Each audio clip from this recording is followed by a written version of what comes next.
Okay, hello, hello. I think we got it. I hope that you guys are doing great, feeling blessed and highly favored. Let me double check, please. Okay,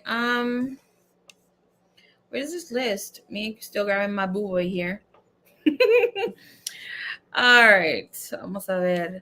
I do have the list. Let me go get it. It's somewhere. Okay. Chanfle.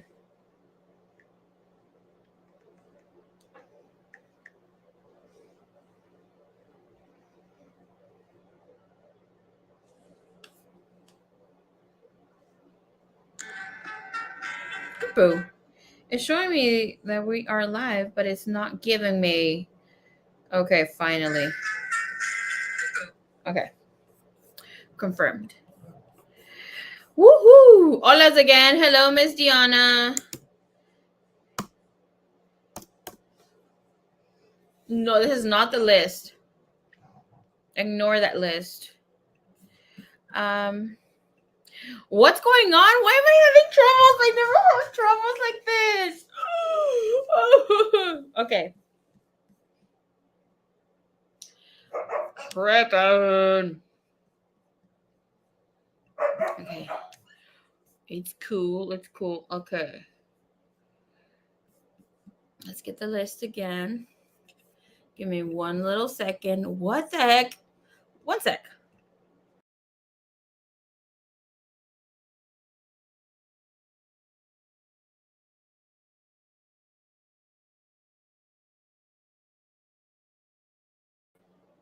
Okay, finally. I love the red on you. Hello, hello. Thank you so much. Getting me shy over here. Okay, I don't know why the heck it gave me the old list. They've already had the new list. And Bray, thank you so much, my loves. Miss Diana, welcome, welcome, baby. All right, so let's see. We're gonna start off here with Mystic. She had a channeled message, but I don't know what that that's so sweet. That I love that compliment. I can't really smile because I had a little cut in my lip, which makes sense because I have Mercury in my first house. And since it's no longer retrograde, thank goodness, every single time that Mercury is in retrograde, I get like dry lips. Every single time. Little cuts. Literally, thank you. The soft, I am totally digging. Thank you. Sensual. I loves it. Thank you, my loves. Okay, so we're still waiting for Mystic, so I'm gonna put her name down the list, and then we'll go by with the other reads because she does have an like I said, a channel message, but I don't know if it's from spirit or her DM spirit or what's going on. Look at you looking so pretty. Thank you. I'm so appreciative. Thank you. I appreciate you. Hello, my lovely pink skies. Okay. So let's see. I'm going to read with this deck today. All right. Hello, Miss Deb. Welcome, welcome. You love my hair? Thank you, my lovies. I was thinking of maybe going black again. But since I'm getting compliments on my hair, maybe not. Maybe we'll wait. Okay. So let's see. Mrs. Jaw. Girl, I should have brought in a little notepad or something. No, something here. Okay, do I have one here? Not one that I want to talk. If you guys are looking to read something fast, is it cheeks for me? Thank you. If you guys are looking to read something fast and you will get some spiritual enlightenment, read this, okay? The 12 Laws of the Universe. It is short, but it gets right to the point. I don't think it's more than $10. And it has, like, for some of you that don't like reading, like, you know, big or like little small text, it does have a little bit bigger and normal text, but it does give you the 12 laws of the universe here. And I think this is very important. For some channel messages Spirit did give me to express, but that'll come a little bit later. But it's important to kind of dive into that. Let's see. I do think I have Jaws read. And anybody wants to read a good book too, but like this one's a little thickums. Get yourself this. The Secret Teaching of All Ages. Am I done? No. Okay, I've tried many times to read it, to finish it actually. I read parts of it, but I'm never ever done with it. Um, but they have really good and true information here. Okay, let me go get the little notepad so I can write down um the time.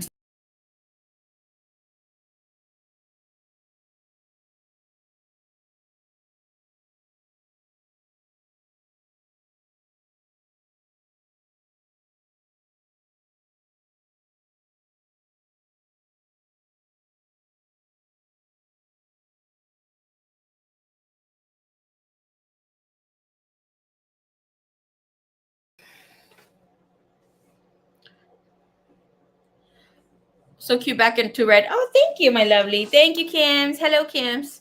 Marie, last year said 2023 equals 7. It was about ending karmic contracts. Yes, it was about ending karmic contracts, but like remember here, sevens are not really good luck. Okay, especially on this earth plane, right? With that said, the number 7 is a waiting period to see where you're at. It is about enlightenment, especially those karmic contracts, and we'll see how good you did this year, right? For each and every single one of us. The good thing about this is that it is the year 8, and it lands to be a dragon year. Okay, anybody that has then Chinese zodiac, you are a dragon, your year is going to be amazing. Yes, you will be having some sort of lessons, but like we all do, but yours will be very bountiful, very very very good. Those of you with the have the year of the snake are also going to be good, I think. In my perspective and rating on them, I think you are going to be the second best or third best to receive. The worst sign to be here, because it is an enemy sign, it would be any of those that fall in the year of the dog. um so 8, the number 8 is universal um balance. It is about receiving, right? The number 8 is also about, like we see it as the infinity sign. So it is karmic, whatever was owed to you, you will receive. But it is all about shmoneys. It is about, just think about a Leo. A Leo will get center stage, and that is what we all will receive, especially if you follow the planets. Looking into, maybe you have, if your ruler, your planet will be Jupiter or Taurus. What else? Gemini. And there, of course, these come in because Jupiter will be in direct in these planets, so it'll be very, very good, especially for those that are Taurians. The first half of the year, or your Taurus rising, and the second half is for those that have a strong or sun. Um, those of you that have a Gemini, Sun, Moon, rising, right? But do have in mind that Jupiter is a planet of expansion. It is wealth. It is about goodness. Expect for a lot of people to gain weight. Those that have a Taurus Jupiter, or have it in their first house or in their sun, you need to watch what you eat. Obviously, everybody does, but especially around this time. But since it is about expansion, it is about giving.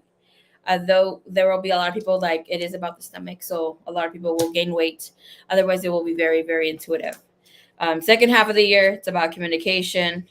But do keep in mind, since Taurus is a sign, Venusian, is ruled by Venus, it is about beauty, it's about values. So we should receive shmoneys around this time, like good payouts.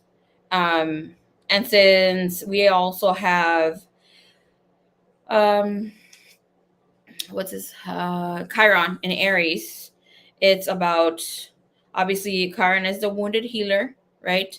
We never get to heal the wound. And when I channeled in spirit one time, when I was like looking into how to transform my wound, it was like, you don't. And I received the message through some Spanish song, but It's about transforming the wound. It's not about healing the wound. When it comes to your Chiron, so you can check where Chiron lands for you, and that will be an area where you will work. For instance, for me, it's in my 4th house, so that would be the house of Cancer, and that would be the house of family, family history, family trauma, all that BS with family. But I luckily have I've worked through a lot of my healing with family and other things. So right now, all of us are really uniting and being together. Thank God. Because the last 30 years were bad. Okay. But yeah, like this Christmas, right? I would say like the year gives you a hint of how the year would transform for you. So you will see it around August or September.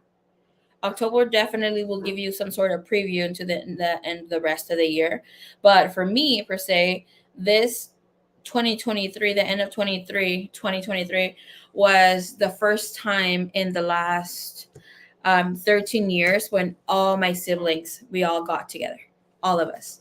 And we hosted, me and my other sister, and we had him here for Christmas and New Year's. And that's why obviously I haven't been so I haven't come live stream this last December as I've done in the previous years, because I've had a lot to get ready, and since I am the oldest of all my siblings, I wanted to make sure that things were ready here at home. And it was so beautiful having them all back together, all of us together, and being back in that loving, feminine, motherly energy. In Astrology, 2024 is a year 8, which is the theme of healing, divine feminine. Yes.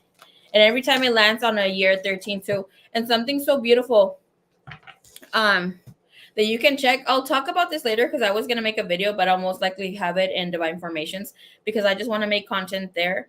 And I've said it before, we're going to make content there just to kind of not to kind of derail a little bit more off tarot and other things, the assistance and whatever not within our spirituality. But and I do have the information down. I just haven't recorded it. I'm not gonna lie. So you take your year. So for instance, we're gonna take someone's birthday. I'm not gonna mention who. Her birthday is July 2nd of 2000, year 2000. So you add up.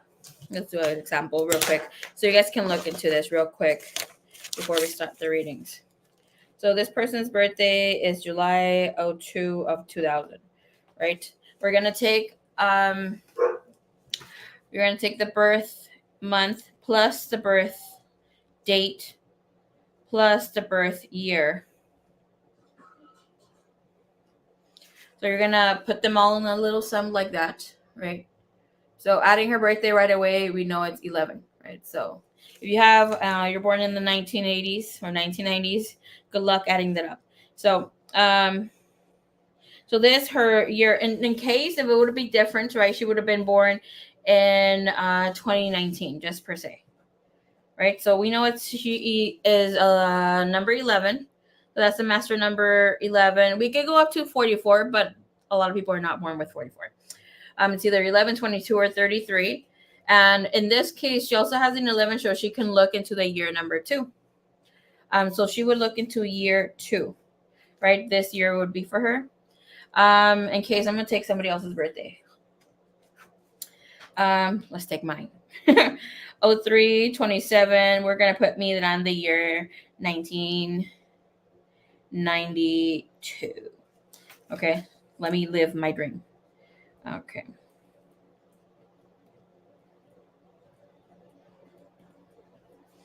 So in this case, in case you have a different year, it's more numbers, you will add all of these up. It's easier to just add up. This is 3, this is 9, and this is 19, 20, 21. So it'll be 3 again. Right, but you can add them all up like this. So that would be what?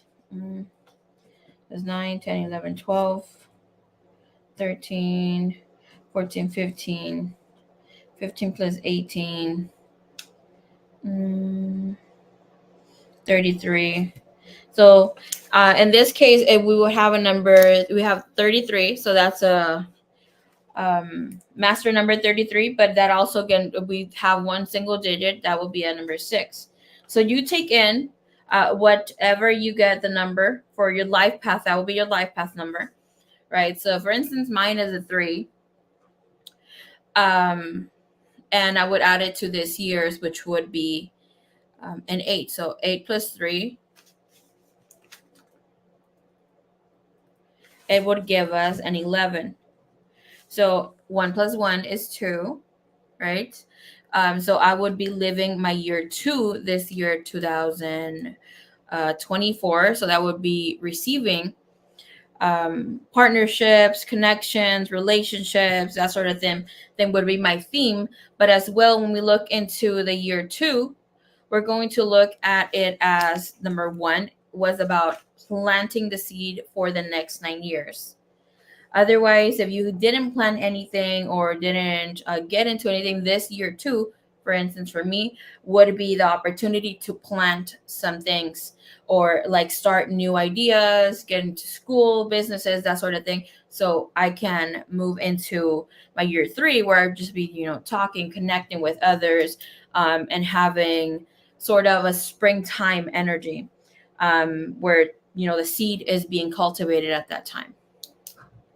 Neurology and cardiology are similar but different. I've been looking into cardiology lately, so fascinating. Yeah. And the goodness of a year, when we look into the years, a lot of people I saw that were falling into a year 9 or 1. The year 9 is a really great time, is a really great year. I know that 8 is abundance. You're receiving all this great abundance and whatever not. But the year 9 is the time for you to chill and enjoy whatever's that you received last year. And if you didn't receive much the previous year, you will receive more this year. So the time for you to let, per se, like, we're going to take it as a planting, right? You will plant a while, wait for the cultivation, for you to be, then that will be the summertime, and we are able to reap and reap what we sowed. That will be the autumn time. So year 9 and the year 1 would come to be around winter time, right? So it's almost like you can tell by the cycles that come with that. So the year 9, you would enjoy whatever is that you sowed. Year 1, time to plan that. But with the year 9 and year 1, sometimes you have to, depending on whatever karmic that you also had, you have to let that,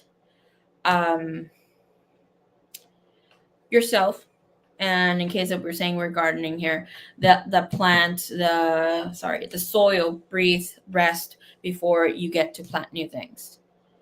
This is a year 1 for me. I love year 1s. I love a year 1. New ideas, rebranding yourself, thinking, especially when it comes to business ideas. It's like, you've learned a lot, so it's like you get to plant or get to introduce yourself in a new energy. Year 8, I'm ready for my abundance. Have in mind that that's a karmic year too. So whatever you were putting out there, did you plant anything in the years before? Ready for my abundance. That's the thing with year 8. So, like, are you ready to receive? It is a very karmic year. 7, 8, and sometimes 9 are very karmic years. I was going to offer those readings, but girl, I was like, should I not? But what was I gonna say? Have in mind, if you've been a petty bee this last years, right? And depending on whatever you are putting out there, especially when it comes to love with your year 6. When was your year 6? So that was like a year and a half. Did you experience love in a different way? That could have been with your partner, with new relationship, wanting to experience new relationships. That could have been a baby too, because of the Cancer energy. But there's a lot of information, and do have in mind, like here with what Kim said with numerology and cardiology, like cardiology, they all have something similar because the universe speaks to us in number sequences. So it's all interconnected.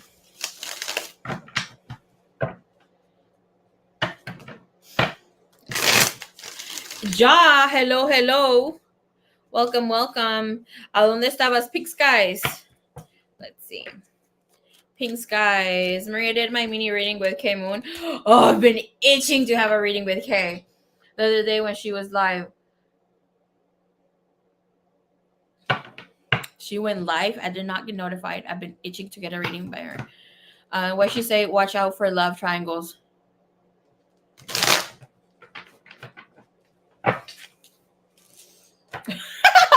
She said, she did not say that. She did. I know, freaking K. She's fucking awesome. She said, married men really like you. You gotta watch it with that. Hey, D, what's up? How you doing? Hi, Marie. Hope you are doing well, and Happy New Year. Happy New Year. Happy Dragon Year. I was telling that to the people in the gym. Happy Dragon Year. And they were like, Happy Dragon Year. Year 6, I had my baby. Experiencing love in a whole different way. That's beautiful. All right. I just paid for a reading for my son. Sounds good. We're going to add you to the list. Okay. So I was reading a jaw. Let me move this here.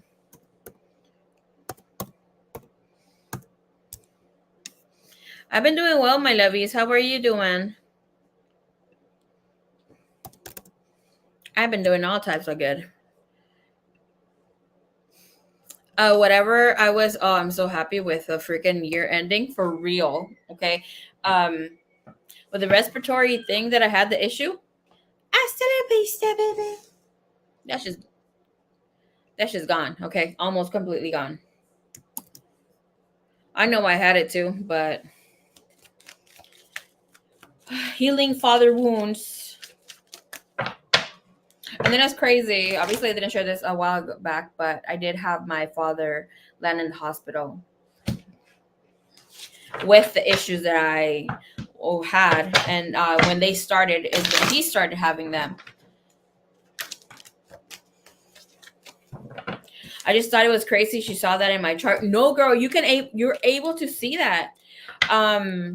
Even you're able to see if your mother-in-law is gonna like you. That's a lot of like 9th house and 7th house placements.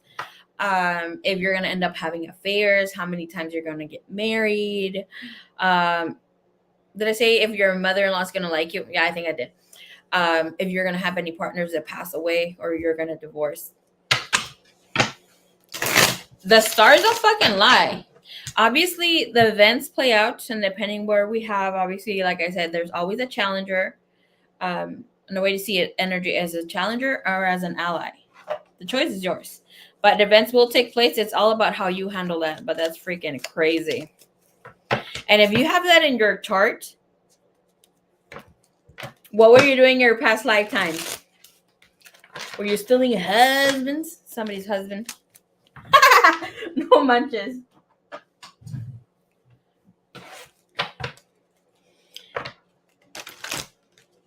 Either that or the other way around, or you stole someone's husband. Because it was in your chart. Okay. All right, let's see. Ja, ¿dónde estás? I think she's working. So we're going to leave a timestamp for her. These topics are fun. I didn't do anything. Hey, just for fun, let me pull a card. Give me a card, any card. Girl, I've been watching too much Disney Plus with my little sister. I'm here. Okay, todos modos te voy a hacer el...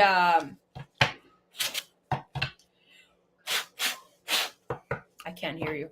Okay. Show me past life energy. Had to do with snatching someone's man. I just saw cónyuge. That shit's fucking true. Okay. Cónyuge is husband. Okay, vamos a ver. Show me here. Past life. Oh, girl. Okay. I'm telling you. Girl, yeah. Look. Your main messages that jumped out, obviously here Native American came out, but this is about healing. Curandero, curandera, it's a healer energy, healing. A love that was not corresponded. And it was written, or there was a contract with this, escriba o escritor. You are maybe a writer, that sort of thing. I won't. Let me go ahead and fucking. This is just me being a chismosa, okay? A person with money, father again, and we have the healer energy, padre, finanzas. We may not even start there.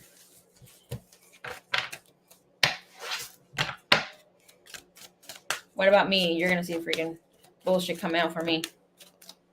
Ah! Goodbye. Goodbye. Twin flame. A karmic relationship with Galactic. Hey, Love Bug. What was Love Bug doing in her past lifetime? Of course, you have father energy dealing with masculine energy, and we had curandero, so needing to heal a connection with a husband, with your father, that sort of thing. Okay. By the way, I did say that this week I'm going to be coming in to do free readings. So for those of you that are subscribed, keep in tuned, okay? Because it'll be for all, but just so you guys know. So within these days, it'll be before Sunday. Time, I do not know. All right. So let's see. You were giving, yes, coochie energy. Coochie. Goodbye. They can kick rocks. I'm at work. Girl, let them know. Okay, so Ja, let's look into your questions, babes.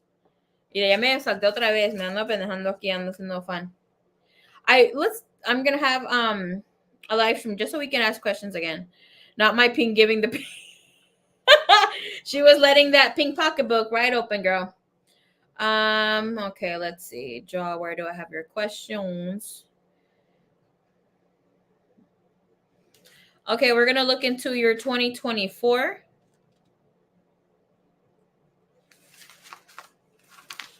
How 2024 is gonna be. Okay.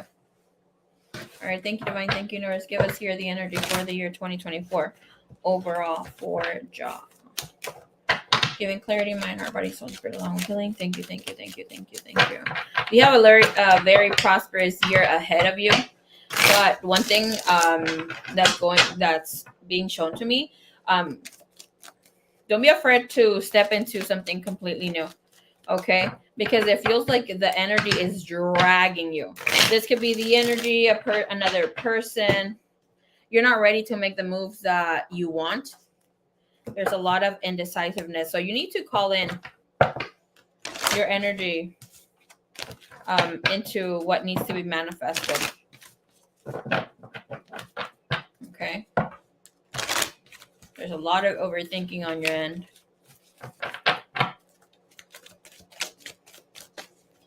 And they'll be questioning about your partner too much.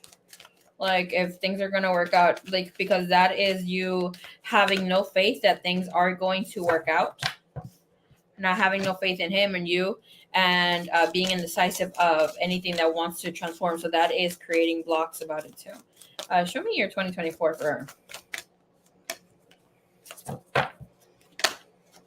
It is going to be a challenging year though. Wait a minute here. Then the energy plays again. But you are completing a cycle ready to release. Okay. So within the energy, we have shape-shifting. So it is asking for you to allow yourself to shape-shift with the changes that are coming here in your life with it too. Okay. Thank you.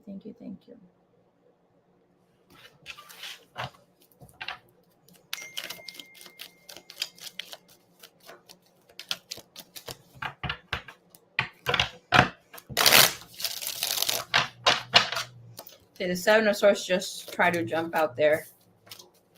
Give me the energy here, please. Okay. The Magician was turning in reverse, the cards that I took out. So things are ready to manifest, but the thing is that here you might not feel as powerful, may not want to make the changes as of right now, and maybe wanting to do things just to be good with a partner. In your heart of hearts, it is showing that you have a very good energy to transform this, right? With the energy of mountain and strength, Okay, when we have mountains come in any reading, it is telling us that we're going to go through lessons. We're going to go through different cycles that will be feeling as receiving a lot of pressure to move forward. And, even with occasions or whatever happens or comes our way, sometimes we need to pull in that energy of having strength or finding strength from different places, or even from ourselves. Didn't know that we were as strong, with it, or have that much um, strength. They don't even know it's that strong to pull this situation connection in. But with full moon coming in here for you, and that energy is of completion, we'll ask what that's about. This, getting right now that some projects, you may feel that they will be feeling like they're stepping in. Okay, let me take that again. You'll feel that some projects, some ideas, and some events that needed to take place in your life may be coming into slow for you. Okay, you are manifesting for things to move in very slow. Things will look better for you in around September, August, because that's when you really are ready to make or proceed with the new coming changes. But nevertheless, of whatever is holding you back will not hold you back by the last 4 months of the year. And that's when you really will allow yourself to be happy and feeling free. It's not about that you're not going to have happy moments coming in here for you, but the energy does show that you will be apprehensive to letting your guard down and being vulnerable to fully and extensively receive the energy. Hey, suerte. Hello, hello. Welcome, baby cakes. Show me the energy here with strength. What does she need strength with? Or for? To trust. Okay. And you're going to rely on, okay. And that energy of travel came in. So make the moves. So whatever you need to make the moves, relocate wherever it is that you need to go. Okay. The doubt is, don't let it oversway you. And we have closure again. And that energy of completion comes in. The full moon's energy. I will be posting full moon energies. You watch for the Instagram so you can look into what periods or when to manifest or whatever you need to close out. Full moons are for closures, or for allowing that energy to kick in. Okay. So here with the energies asking for you to trust. Call in for your trust. Call in for your freedom to be able to choose. So you don't have to be relying on choosing to trust, but just allowing yourself to trust. Hola, hola, Yvonne. Hello, hello. Welcome, beautiful. Okay. This energy we're calling in here. Okay. And now again, accept that there will be a career change here for you. The relocation, or you having trouble or thinking of what you're going to do when it comes to finding a job. Yes, you will find a job right away. Okay, that's not something that you're going to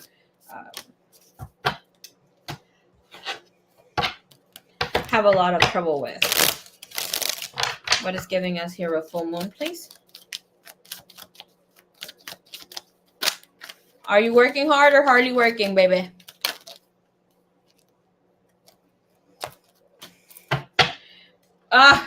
Look at me when I talk to you. Why are you having such trouble releasing? With a 10 of Wands. Hold on. Spirit just gave us the T. Spirit wants me to snatch your wig. Okay. Jaw.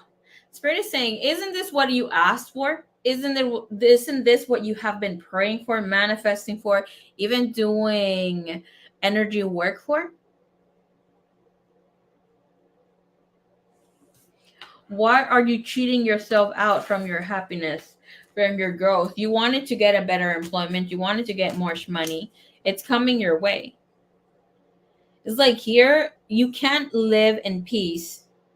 You can't feel fulfillment if you don't feel disturbance, or that there's something going on. You do not feel okay with the energy. And this is asking for you to trust that the changes that are coming are um, in the best for everybody who is involved. It is for your well-being. The thing here, you might be fearful of your well-being. It's like, okay, now I have to restart if things don't turn out. I mean, that is life. That's something that eventually happens. But here with the energy, the self-sabotaging and the blocks that you are now receiving, you might feel like somebody is doing evil eye on you, and anything else, this is just you.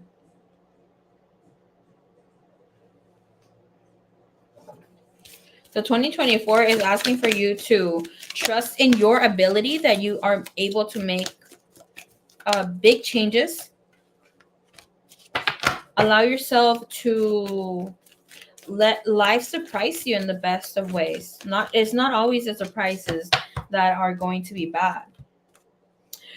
Ooh, girl, damn, baby girl, you look good. Thank you, mommy. Thank you. You have surrendered to wonder and awe, open to the magic of every moment, and sense that awe and wonder are in all of life. This attitude will keep you connected to the ecstasy and flow. Surrender to your intuition, tune into your inner voice, be aware of any gut feelings, flashes, knowing, or aha moments that come through to guide you. You also have here in the bottom of the deck, surrender to giving, surrender to receiving support and love. You're being given all of this beautiful supportive energy, and you might just here, obviously not just must, you are withholding it to fully transform in your life because we're afraid of what can be. I do see there's a lot of overthinking. It's like sometimes things don't always go your way, so now you're questioning things if they are to move forward. Is asking for you to trust again your body. That will be your intuition, any gut feelings, any feelings from any of the three hearts. So it'll be your brain, your heart, and your stomach. Surrender worry and let go of attachment result here. Show me the energy focus, what you can look forward to and connect to in the year 2024, please. Career changes again, blessings coming in here for you. You need to connect or create a space where you connect to God, Spirit, Buddha, Jesus, whomever you looked as higher power. Not just when you go to bed and that sort of thing. Like take time for your spirit or for yourself, or even if you want to practice yoga, do something different. Give me here, please. Thank you so much.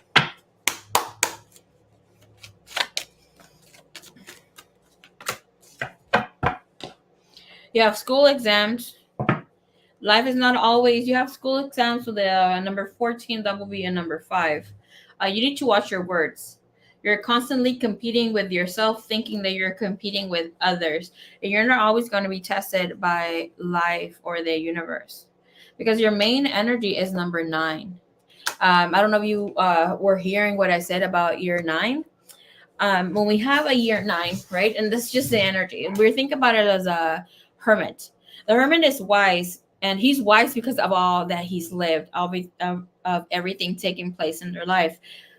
But it is also a time to just let things be. A hermit does not worry so much about where he's going to be receiving his food. It's like it's a trusting that comes in from that energy too. So your question here with weather and natural events, things will come into play as they are. Right now, you have to cease the need to control a situation or even yourself of how things go, and just allow. Your questions here are you worried about how you will survive a major change? So yes, right? What's making you feel overwhelmed, and is it out of your control? What's urgent in your life?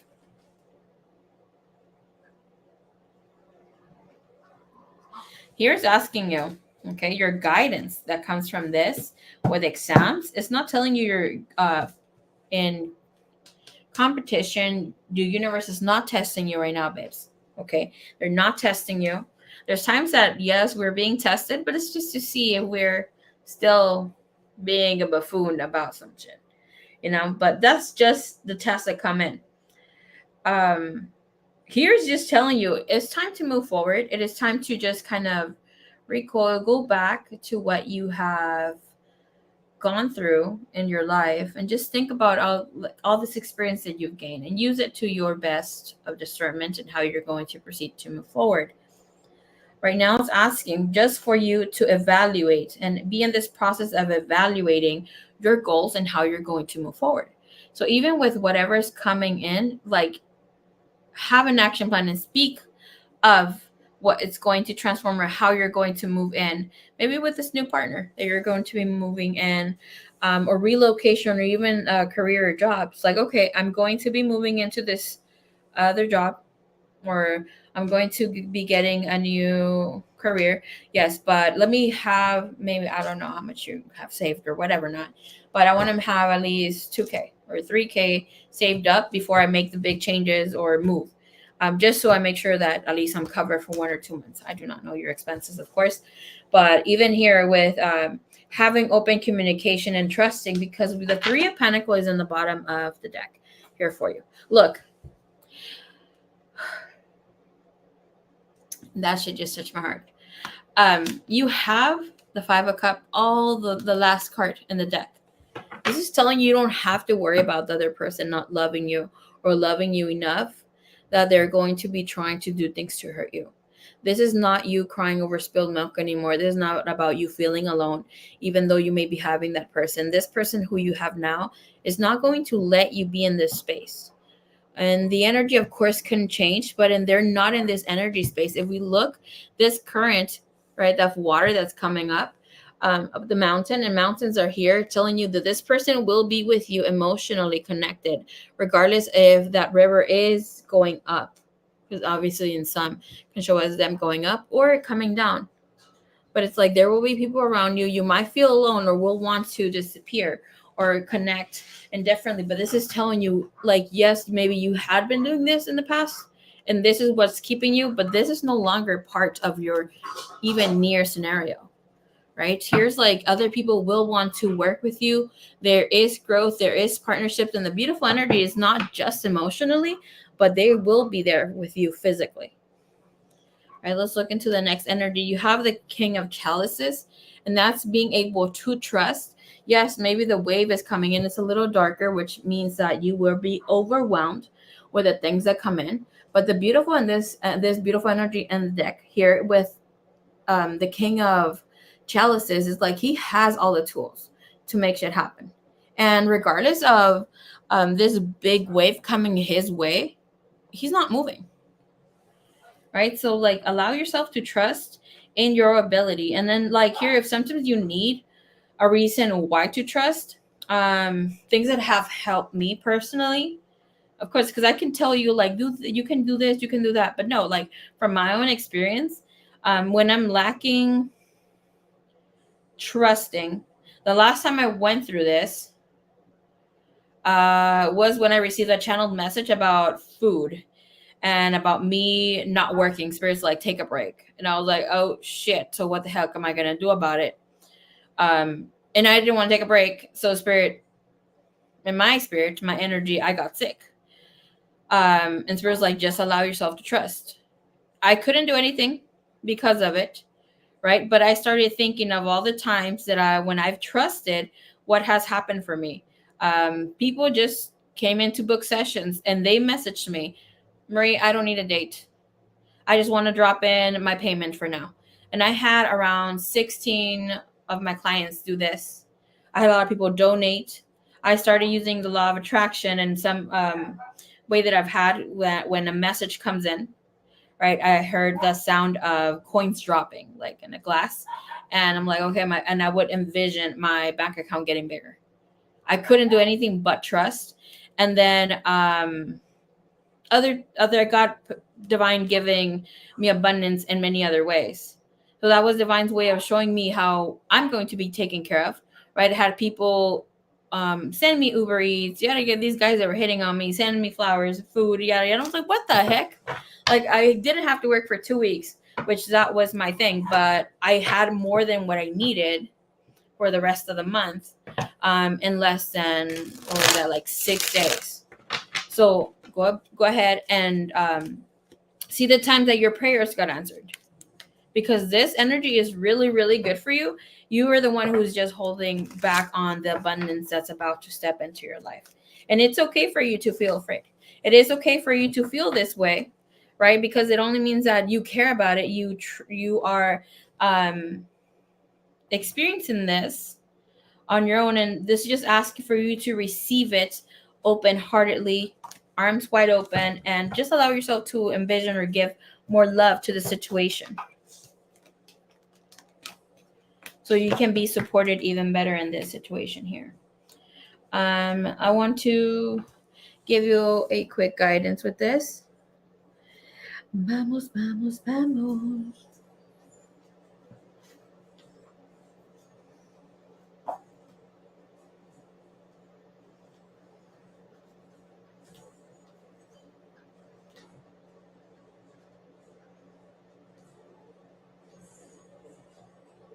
Garbu. Oh, goodbye. Not an excuse, but all of this happening to me beautiful. And yes, I've been praying for all of this. Part of me a little afraid. It's okay to be afraid,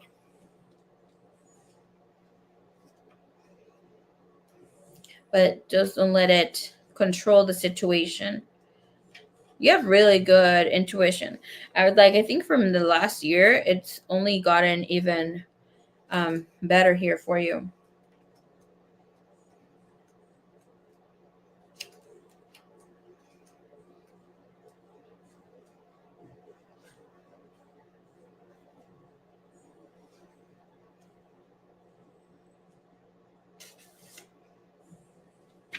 Okay, we're gonna get you here the message of, since this was the first one, I would like to read full moon or completion too, but I'm being guided to do this one. I was going to do full moon spirits, like, no, give her shape shifting. Okay. With the message here of clouds, we're going to see what is this news about the clouds, and then why you receive this message.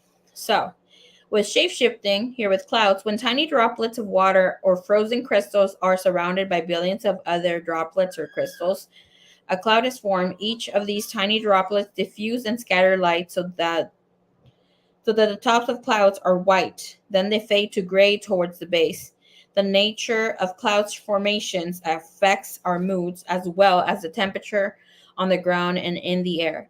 Their shape, movement, and coloration tells us what weather to expect in the near future, and they nourish our visual hunger during breathtaking sunrises and sunsets. Most of us have had an opportunity at one time or another to notice the shapes and forms clouds take as they drift gently or boldly across the sky, constantly shifting and changing, adjusting themselves to the requirements of their nature. When we take time to simply observe, we can see the cloud people, images that are an elegant collaboration between nature and our imagination. So, Ms. Jaw, what do you need to know?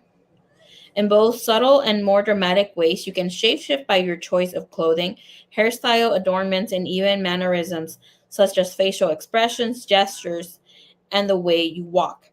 By adjusting these along with your internal attitude, you can actually display different personas. When you experiment with these variations of self-expression that are not how you ordinarily present yourself, others will react to you. Depending on the degree in which your persona contrasts with one they are more and most familiar with. Be like the clouds as you try out different forms, stretching your limits at times, willing to move and adjust as necessary. Lift your head up, square your shoulders, and stand tall such that your chest and heart open to the world, and note how this feels. You may feel vulnerable at first, but stay with it, and then let your shoulders fall forward slightly. Pull your chest inward an inch or two, and let your head drop a little. Observe how this feels. Experiment with contrasting your aura, your energy field, then expand it as far as you comfortably can. By this is a kind of shape shifting that can consciously choose your expression into the world. Just remember who you are at the core. Okay. Hey Lauren, what's up? How you doing?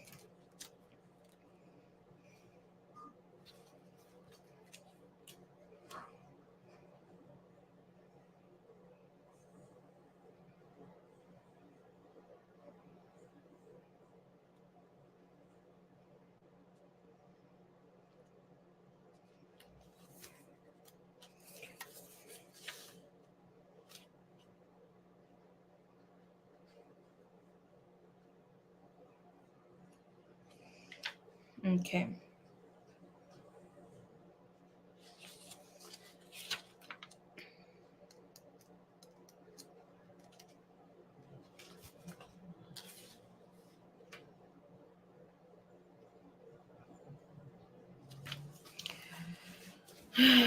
Okay, the message I wanted to give you. We're gonna look into full moon. I was just going to give you why you got it, but Spirit says a full message. All right, Miss Jaw. We're talking about full moon, and this is completion. Every 29.5 days, Grandmother Moon shines bright and full in the sky, illuminating the landscape with her muted brilliance, casting a delicate canopy over the sky and the physical features of Earth. Having gradually her way over the last 2 weeks to fullness, she now stands like like a guiding beacon in the night. She has completed this round of her perpetual and periodic monthly journey and will now start her slow but steady retreat into shadow.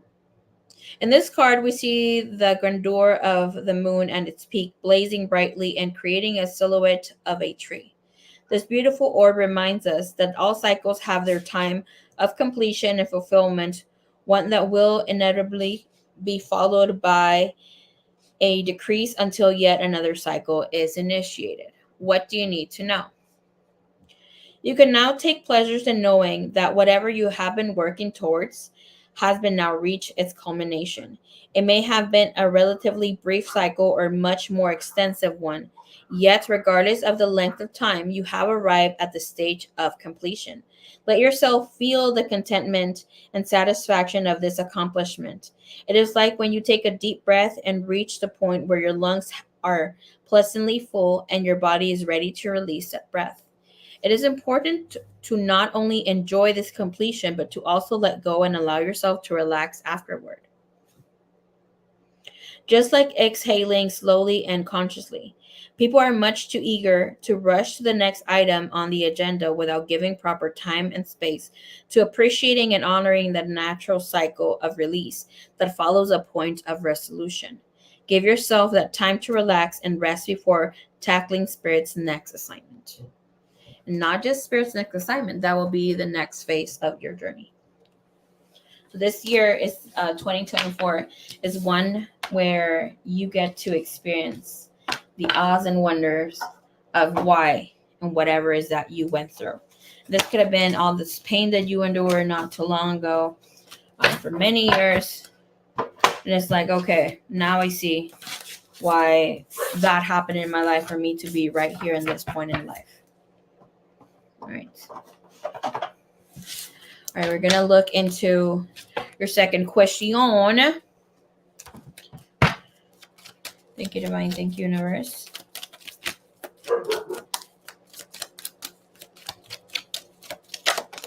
Press like for love if you're not ugly, por favors. All right, we're going to look into how this person, your person, feels for you, John.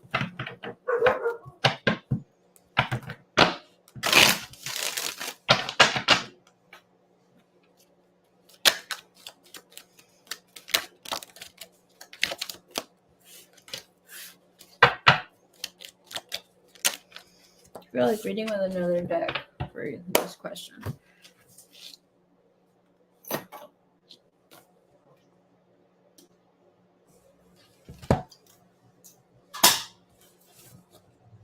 Hola, Toby.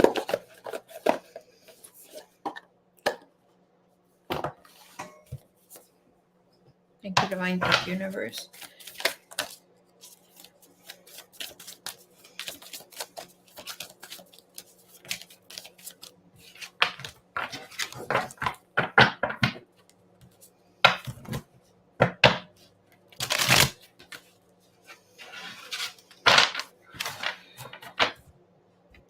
Okay.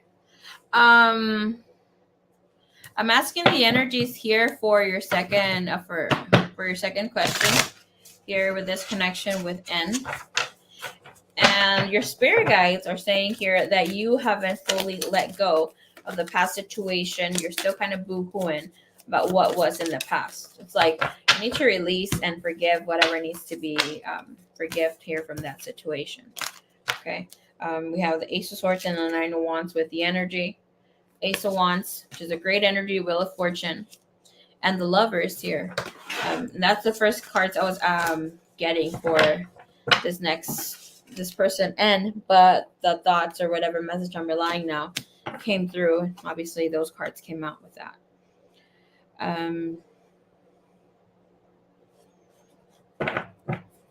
You will know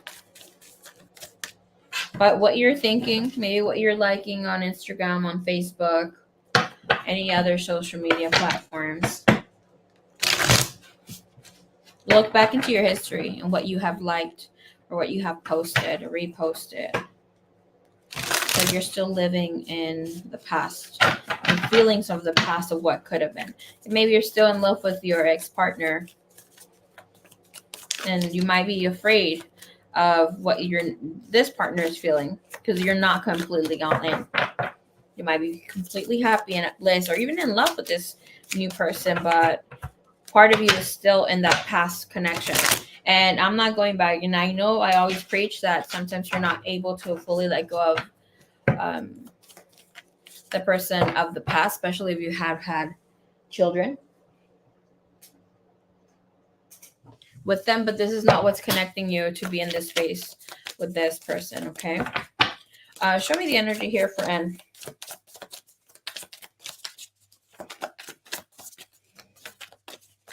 N has the High Priestess coming out.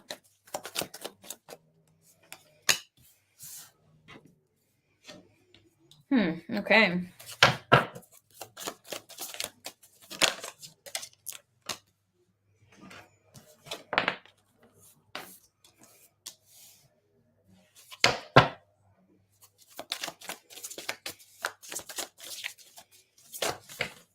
I know sometimes you feel that this person is not communicating as much with you. Lovers comes out, as well as the Queen of Pentacles, which is a really good card when it comes to connections that we have with a partner. All right, the Three of Pentacles comes in again, just as your last reading, and you also have the Page of Wands. All right, so this person with their overall energy, they have the High Priestess, the Death and Rebirth, the Sun, and Page of Pentacles. This person's really excited to start connecting with you in a deeper way. Right now, they're super happy. They're really connected with you, feeling super romantic, right? And they will be expressing this. So they might feel you a little detached or from their energy with the Three of Swords that try to jump out there. Clarifying here, the Page of Pentacles comes in here with a Wheel of Fortune. With a Wheel of Fortune, this telling us that this person's looking forward to connecting with you, with seeing you again very soon. And we have the Moon here as well, and the Eight of Wands. I did see the Eight of Pentacles when I was pulling in from the last pull. So that is telling us that this person will be making more effort or will be making themselves be more seen. They might be diving into, picking up some overtime or working a little bit more. But nevertheless, this person feels very ecstatic, very happy to be in this energy with you. We have the Three of Pentacles and Page of Wands. This is telling us that this person will be more creative, trying to bring something new into the table here for the connection between the two of you. You have the Lovers and the Six of Cups. Very beautiful energies about a person who feels full, feels very in love with you, feels alive, and feels like very young yet again with the energy. Okay. This energy is very self-explanatory. The only thing I will tell you here with the High Priestess, your person wishes that you would be a better listener.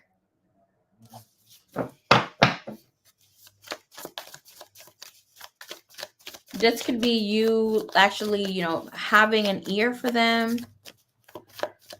This could be you listening to their advice, all of the above, and whatever not. Here with the Nine of Swords, this person is worried.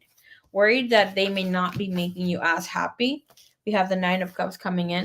And we also have the Nine of Pentacles, which is a single card, but that alone is of not always of being single or wanting to be single. It's just the idea of them watching you, maybe observing you for a while, and then things may not be adding up for them. Here with the Nine of Swords, they want to let go of the overthinking or overanalyzing. Okay. And they like this person, and within whatever takes place here, does look like they're very much in love with you, but they don't want to overly express how much they love you because they don't want events to just, turn to not be in their favor.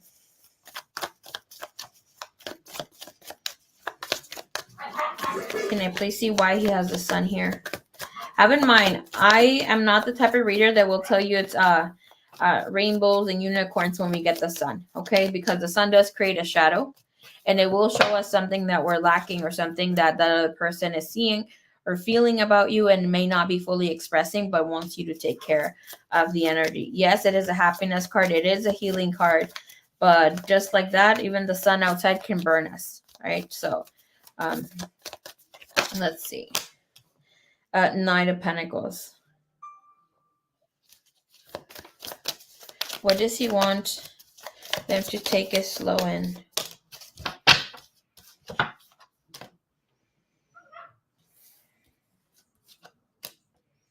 It's interesting how the Knight of Pentacles has so many pentacles following them. No me deja hablar. Siempre lo escucho.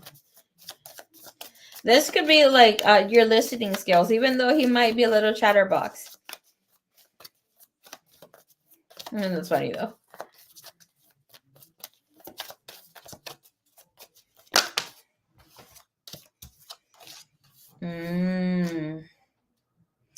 He might be thinking that you're still clinging on the past. It's like the energy is him feeling that you're all in sometimes. When the Three of Swords and the Five of Cups is still you crying or boohooing about the past. Sometimes you may become cold, or he may feel you cold. Because with the High Priestess telling us that he is very intuitive, extremely intuitive. No, he does not think you're cheating, but with the Seven of Swords being here in the Hermit, he does think about it. If you may have, a fallout or will have a fallout. And this might be also the reason why this person in the past had maybe introduced the idea of moving in together, pushing in together, because like deep down in their heart and their core, they still feel that you will jump with a situation in the past. Four of Cups. And that's about being bored and distracted, feeling the worst about a situation that you might not feel connected to him, at a point in time. And they might feel like as soon as you get bored, you're going to go to what you know or you're used to. Can I see how he's feeling about her? Why the heck did we have the Three of Swords?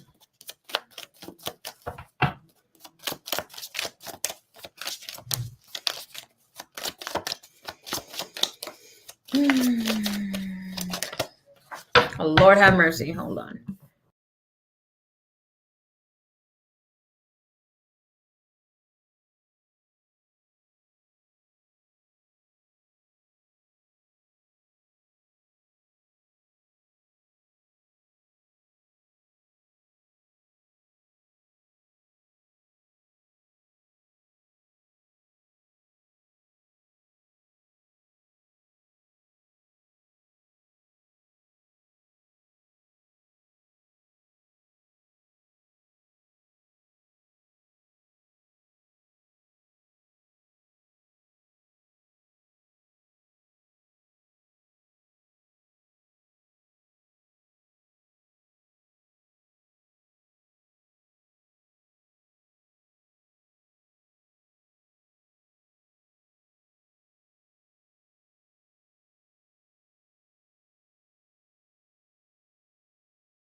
Okay.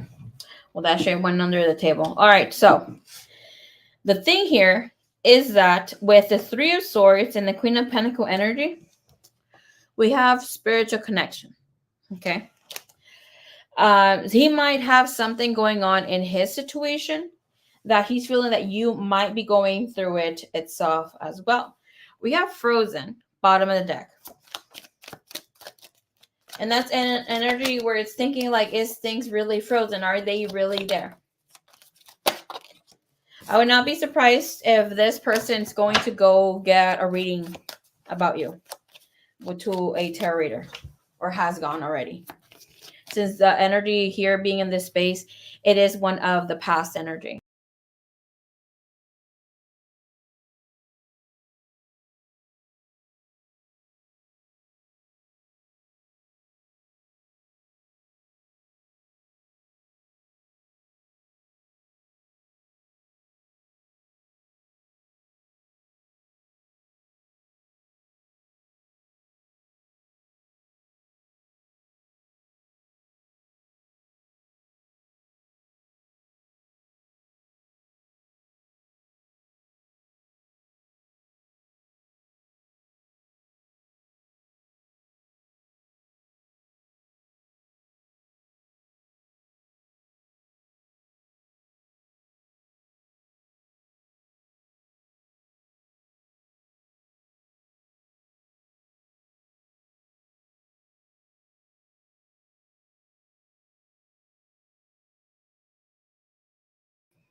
Girl, bye. I had a freaking mean old cramp right now. Okay. I moved my leg a way that I was not supposed to. Okay. Can I see what the High Priestess Death and Rebirth is? Pushing, avoiding being at a distance. Okay. This is barrier separation energy, pushing away. And we have emotional with whirlwind, feeling dramatic, unstable, affected by his own thought process and whatever not, because this is clarifying this. So he does feel a little worried about you and the connection. But overall, I do see a lot of love. Okay. He wants to have this new start with you, or start living in a deeper way, deeper connection. He does feel that you are his soulmate, especially with having that energy of spiritual connection. He's just hopeful, what Spirit is saying right now. He knows or just found out more information about karmic ties, and that's the reason why he is going back and forth with the situation of karmic ties. He's not very much so worried about finishing the ones that he has, but is more worried about the ones that you may have. Okay.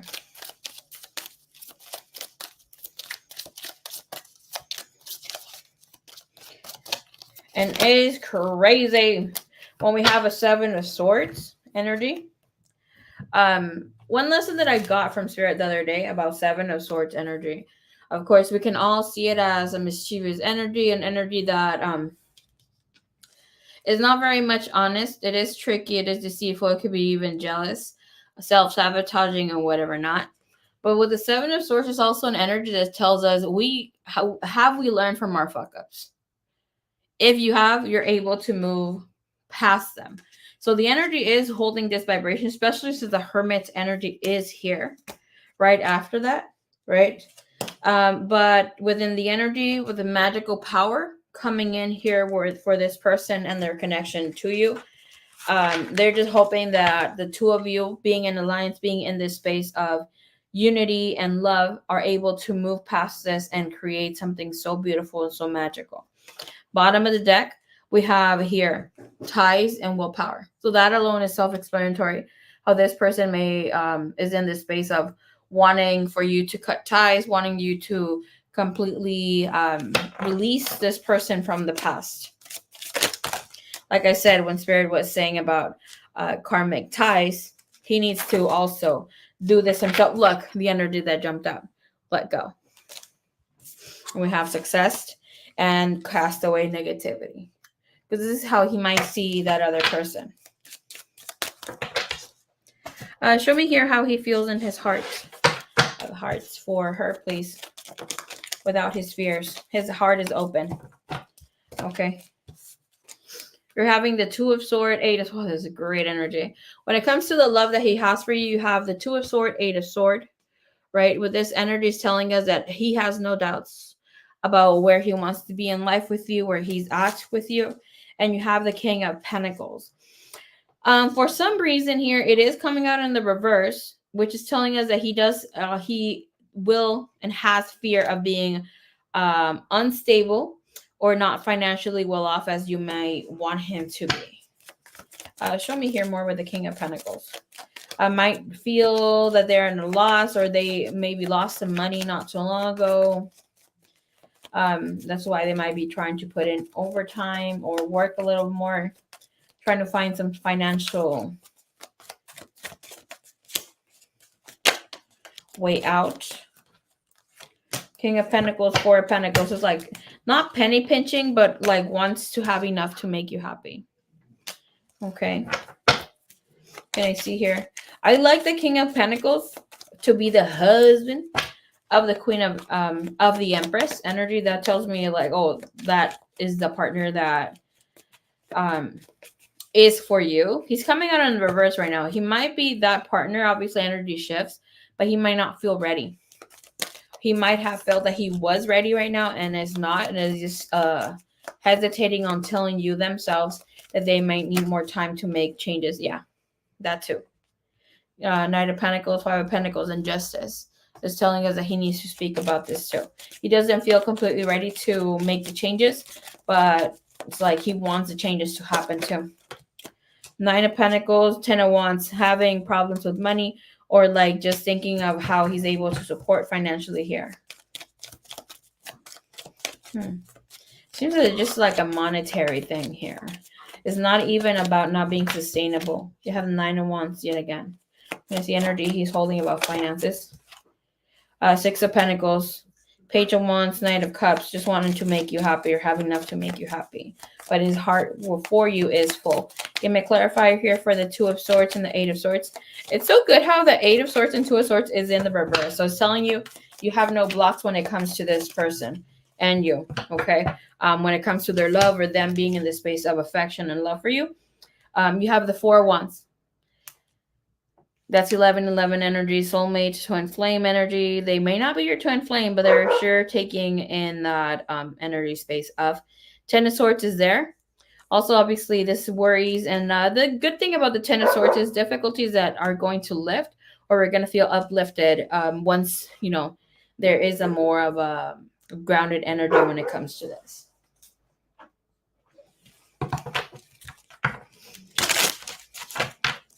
What does he want her to know?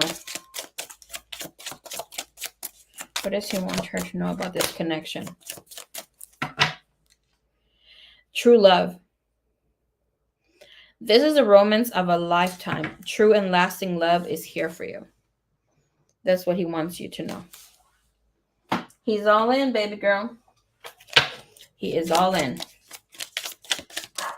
But even if this man doesn't have enough or feels that he doesn't have enough, he will make shit happen, okay?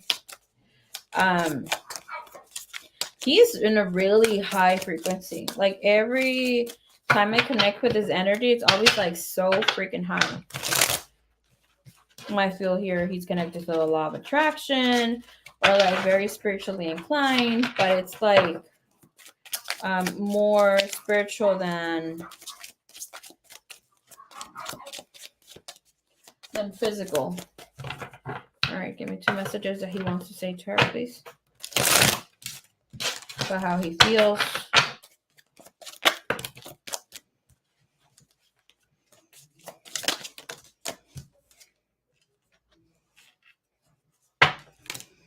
Okay.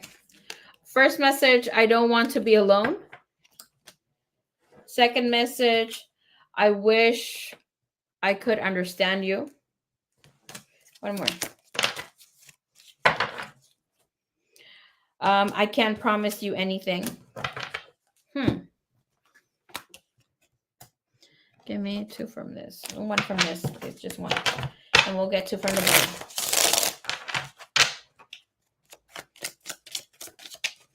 Thank you, thank you, thank you, thank you. Okay. Sometimes I stay awake thinking about you. 2 from this. What does N right? And want to say to draw.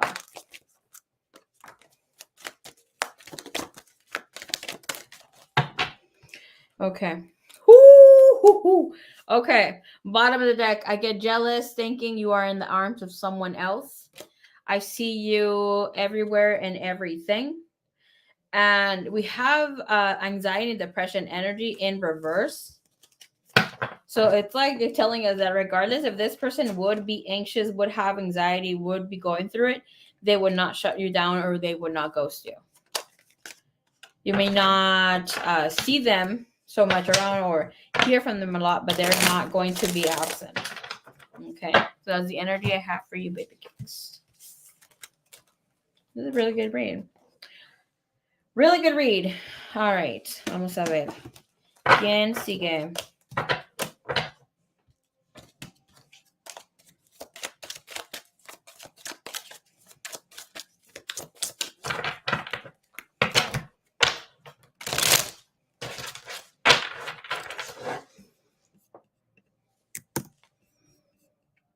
All right, Miss Sunflower Soul. Hello, hello, hello. You are next, my dear.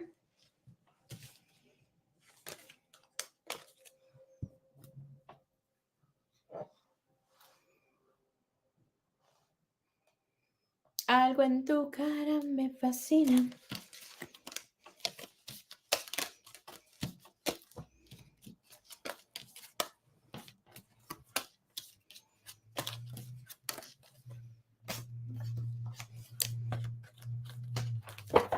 Thank you, thank you. Appreciate you, lovey.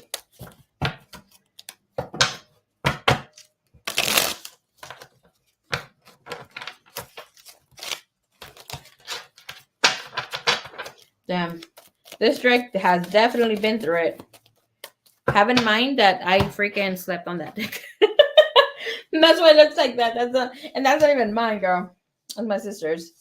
But I kept it here. Okay. Thank you, Divine. Thank you, Universe. Oh, God, please allow us to connect to the energy, giving clarity, mind, heart, body, soul, spirit, along healing. Thank you, thank you, thank you.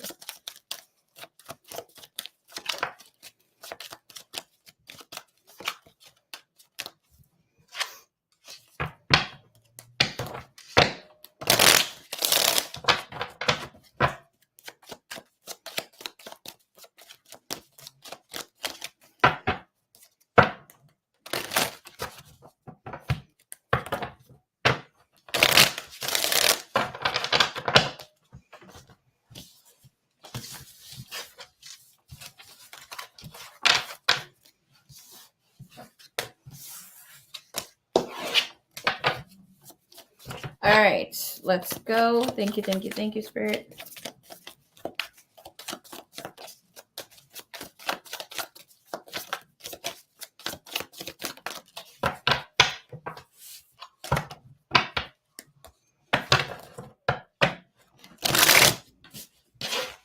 That is so freaking cute. I just seen this right now.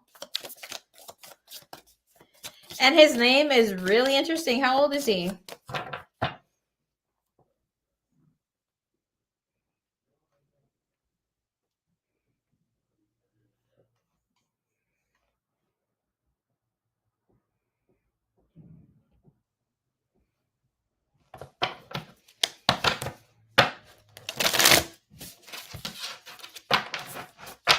Okay, good. I'm like, at least he got permission from your mama.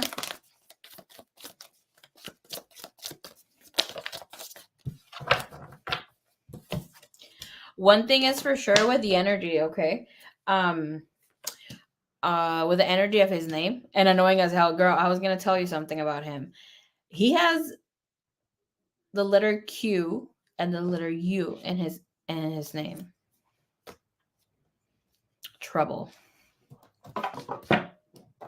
Strong personality, cutthroat energy, intellectual as hell, even though he might just be a goofball, but fun ass person to be around with.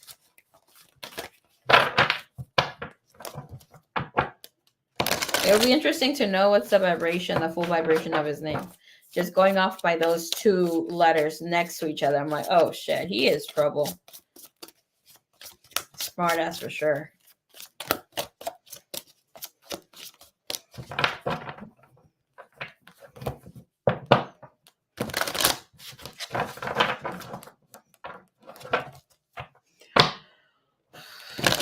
Thank you, Divine. Thank you, Universe. All right.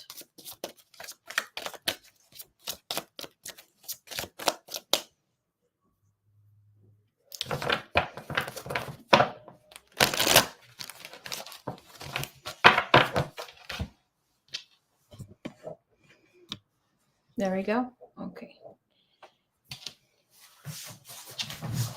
Let me take a sip of my water.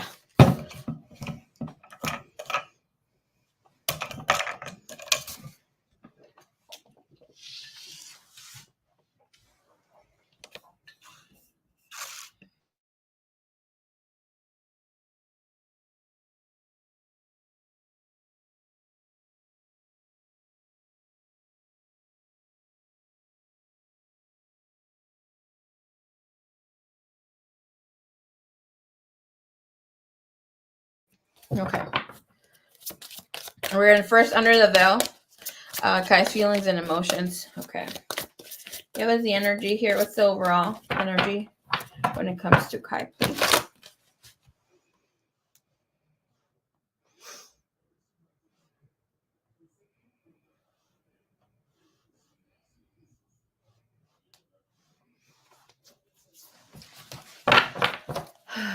When it comes to Kai, please.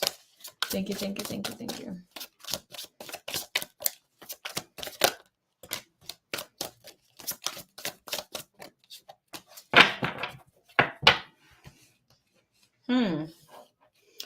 One thing that's very interesting, right? We have the Queen of Pentacles coming in twice. I did it on this deck.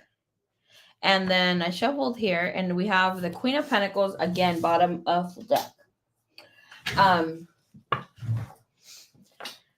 There might be a really interesting situation going on where he's finally releasing a mother energy.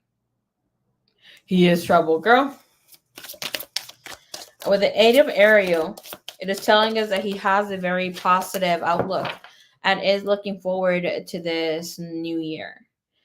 We have the Six of Gabriel, so there's a public recognition. There is him working on things that he has been, putting in some sort of effort, and very good energy with the High Priestess as well, because that's telling us that he will have universal assistance, universal help, divine guidance coming in, and he's going to be very assertive with his intuition and making moves. He may not see it as intuition. Hey, welcome back, love bug. Is this the Gemini? No, this is Kai.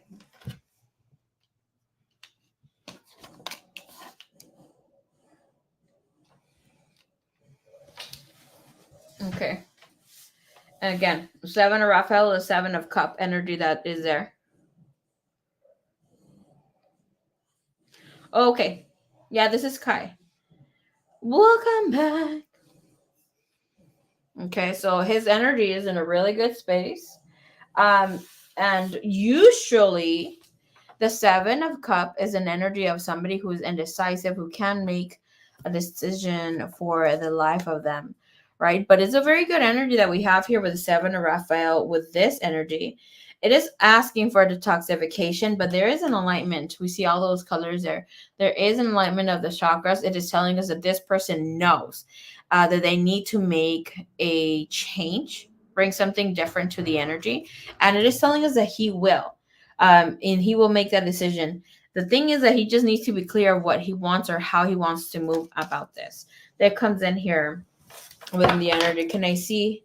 Woo, Knight of Michael. You haven't had much communication, conversations with this person. You will. Okay. I love the Knight of Michael. You know, that's my chismoso card. Okay. Mr. Snoopy's tell all. Can I please get a message here within the energy?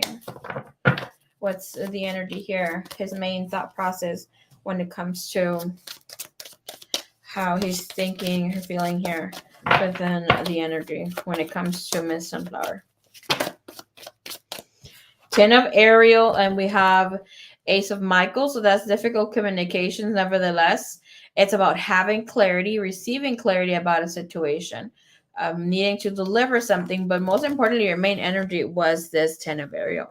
We have the 2 of Pentacles right after that, so that's about trying to balance his life, trying to balance of how things are happening here. But this person will have communication with you, looking forward, communicating with you. You have in mind that Ace of Sword, it is a big sword, so that's big information, big communication. But when it comes to his feelings, right now we have him at a hangman position. So it's telling us here he is trying to get more into his feelings, pausing for reflection and insight. He wants to do things now differently. What the heck? Okay. Give us a little bit more before we go in and check what the heck that's about, please.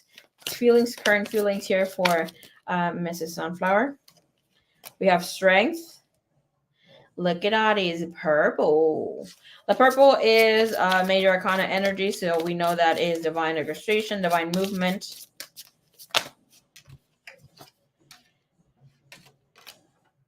Okay, we have 4. Good. All right, so we have the Queen of Michael, King of Michael, right? But the main energy here, King of Michael, which is the King of Sword energy. And we also have the Queen of Sword. Interesting how the next card, look, ooh, Dios mío. Okay, under the veil energy, right away, I'm going to tell you right now, whatever decision he's thinking of doing, he will do it. Somebody's going to get heartbroken, okay? And this is about a release of the past. The Magician, it's about having an idea of what to do, how to do things. If whatever the heck he's trying to do for himself, he might see it as bad. Here, obviously, the decision energy is the Devil.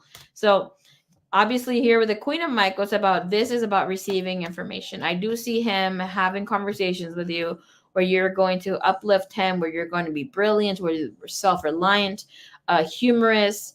And here with the energy, it's about you giving some sort of guidance or, just giving him the push to let him know, hey, you know what you need to do when it comes to this situation. And this, obviously, with the energy, he will try to go a little bit more into his career, just trying to be more grounded. But it does seem like that energy shift is not going to take in so much as it maybe had in the past, because obviously we cope differently with how we heal or how we move about things after we heal a certain thing. So, for instance, in the past, one may had per se a breakup, right, or have a family death. And we've gone through this healing process where we understand that drinking is just, needing love, feminine energy. There's an understanding what alcohol does actually to our body, yada, yada, yada. So we're consciously knowing this. And after a while, that used to be our coping or healing mechanism to release the past. And now it's doing something different, right? Because just our body is not able or wanting to take in that alcohol. So for him, however, he disconnected or dived into something to disconnect here with this other person because he's disconnected with her emotionally. Let me tell you, the thought of you is very present. Doing a thing or doing a next movement was not something that was coming for him in the past.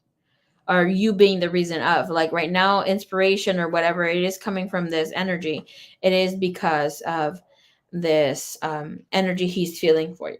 So do keep in mind that your advice or whatever you had been telling him, hey, welcome back, Yvonne, how is you? She's like 1/5. 1/5 of what? But anyways, perspective, energy, and strength here.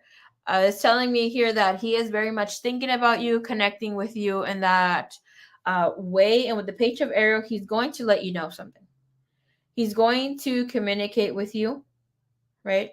And here with the King of Michael, it is showing that he will be rational with whatever changes are coming in here. Obviously, they might see him as evil, as he is worth poop, and all this sort of thing, even though he's not, right? But with the energy, which is so beautiful, front and center of how he's feeling for you, we have this dove holding the infinity sign, which is the number, we see it almost like the number 8 right there, right? It is dragon year, which is beautiful. But even with this energy, it is the energy of Leo, Archangel Ariel. Archangel Ariel can be an archangel who you connect to, or Archangel Chamuel to help you with this connection here. But I see him moving into the space of ambition because of whatever guidance or anything you have relied to him from the recent past. Okay. Can I please see where he lays or he's at when it comes into his feelings for her? Mira, and one thing's for sure, aquí con la energy, señorita Sunflower, this person is not going to be able to forget you. Like here with High Priestess being in this space, he's so in tune with everything that's taking place in his life that it's like he's getting messages on the wake state, he's getting messages in the dream state, but here's like divine is not letting him release the thought of you. It's like now it's more than present, more than ever before in the end, especially with strength and perspective. He might be really receiving. You might feel it yourself with the energy, but you might feel very not hurting, but a pressure in the right side of the face or in the third eye. Give me heart space, heart space, heart space, please. Heart space.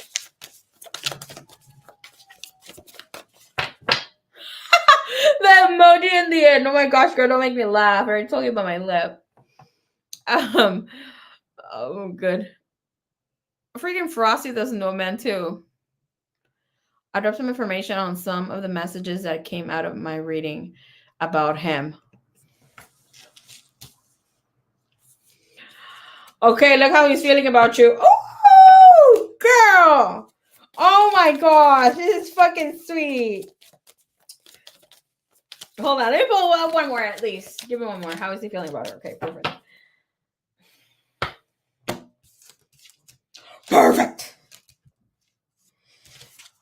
Okay. Que bonito. Oh, this is so fucking cute. Okay, so we have the four of strings. Because I'm watching the string. That's the one that highlighted to me. But we have the Four of Swords. We have the Chariot. That's the first card that turned over. So it's telling us that this person is very much thinking about you. It's almost like a rush to think about you. It's like here, they can't wait until it's nappy poo time to start fantasizing, start thinking. I'm not getting that he's going to bed fantasizing about anything sexual, though. It's a very beautiful, loving energy. And this with the Four Swords in the chair, that's why I was like, oh my God, losing my shit. Because this is reminiscing on the past, on when they met you, how far you've come with this person, especially with the Four of Swords. And the Four Sword energy is telling him, or being there, highlighted for him, that he needs to take a time out. But it's like his favorite time out, her favorite time of day, is whenever he's reminiscing of you.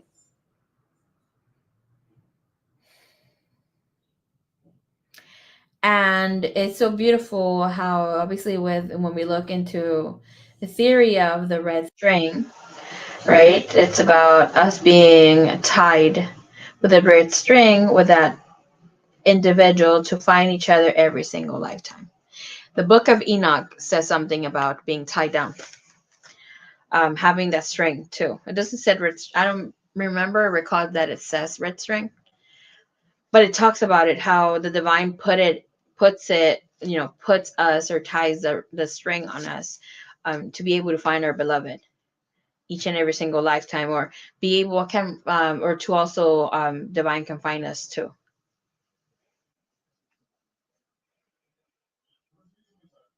But this person fantasizes, is in his loving energy of just thinking back of what was and what can be, especially with death and rebirth. That's bringing in a whole new change. Just imagining, what if I do go for it?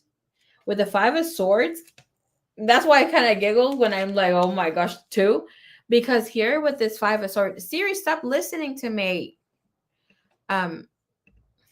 What this Five of Swords is telling us, that he can't let go of you. But he likes to think about you, but he can't shake thinking of you during the day. Let's look.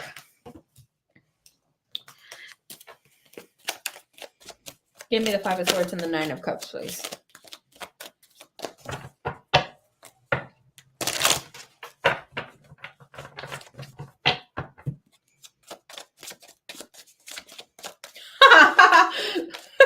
Why don't you like him right now, girl? You know, that's something annoying about men. Okay, I love men, but something annoying about men. And this is what I tell my sister. These men get their nut. And not necessarily a physical nut, right? But like, if they see you, if you have some sort of small interaction with them, they will live by that interaction until they need it again. So it's like, don't expect to have daily or some sort of physical communication interaction from men all the time, unless there's obviously this openness between the two of you. Five of Swords, Nine of Cups. What is the Five of Swords, please? Okay. So Five of Swords, we have beginnings, new direction, fresh start, and avoiding blocking. Okay. So it's like with the Five of Swords, we have the Nine of Cups. That's him fantasizing, wanting to have more, thinking about what can be more. And then we have him here, like, being in the space of going all in, all out, fantasizing of what can take place, what can happen here with you, but then stopping himself on his tracks. And regardless of how he's trying to avoid this is not something that can happen or take place. Can I see what this Four of Swords is when it comes to the stringy poo?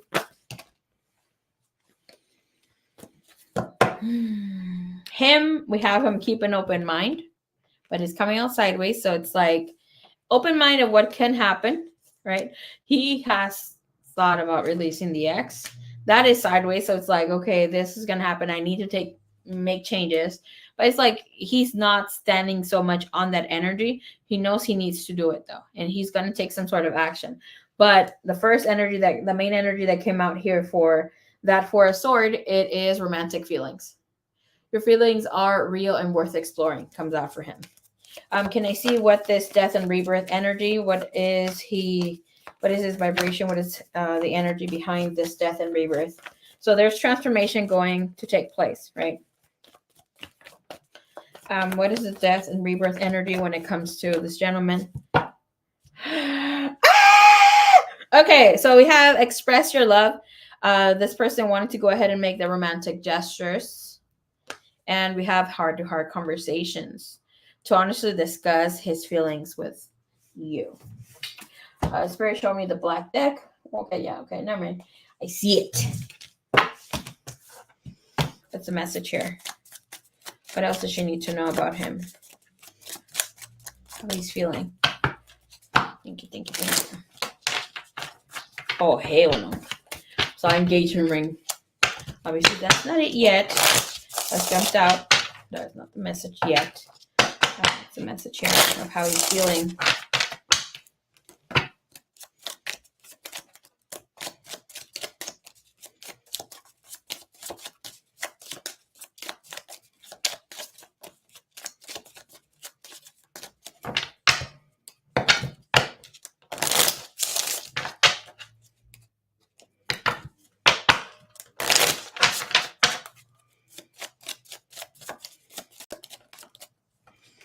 How is he feeling? Passion.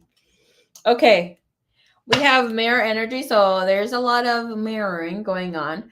But it's telling us here that he's also reflecting on his own wounds, doing some introspection, self-image, and image, looking into relationships. But overall, what he's feeling here for you is insane, feeling that there's an insane chemistry, wanting to have fun with you, and we have liking each other equally. Obviously, someone's more ready to express it than the other. What's this with passion? Thank you, Spirit. Thank you. Twin flame energy. He might. Spirit says like, no, take it back. He is ascending. He's just a little bit behind you. When it comes to the energy, you might feel or think that he's not as awakened yet, but he is. We have dark male, true gem.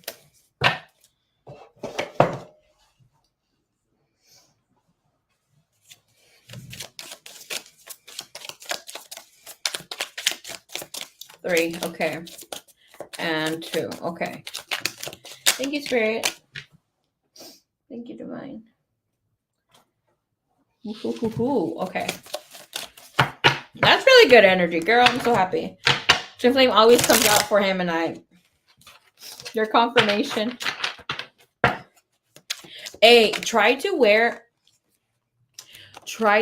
orange more. Orange is the color of Jupiter, and since we have Jupiter in Taurus, it's great energy to have, especially if he can make moves. Have in mind that from all the zodiac signs, Taurus will be that sign that always will get to the finish line, regardless of how ever fast moving or slow moving it's coming. But with Jupiter, orange is the color of Jupiter, and that is an expansion of growth. And obviously, take it with do it with caution, obviously, knowing what you are calling in or your intention behind it. What does he want to communicate with her? Please, thank you, Divine. What does Kai want her to know?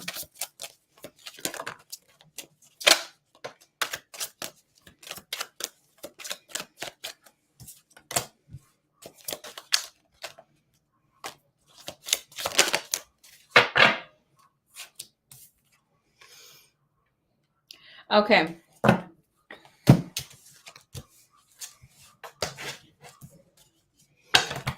Two or three. Thank you. Thank you,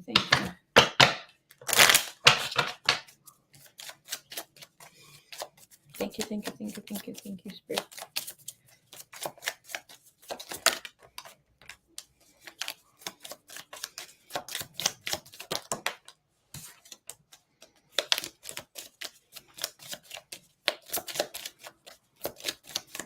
One more.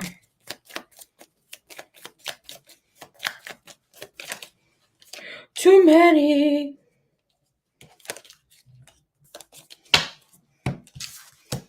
Okay.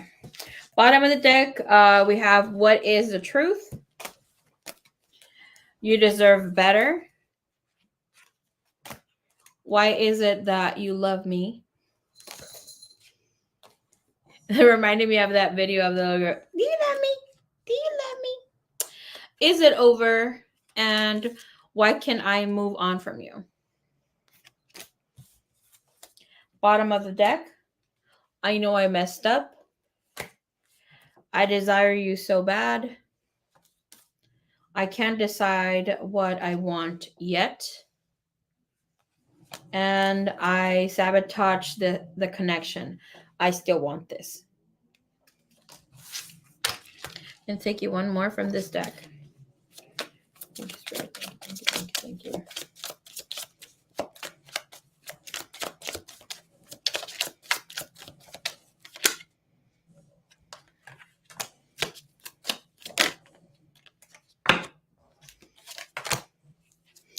All right. I'm going to give you 3 from this deck, not 1. First card where it cut through. I'm starting to understand our connection. I hope that you can forgive me one day. And I am grateful for the spiritual lesson. Okay.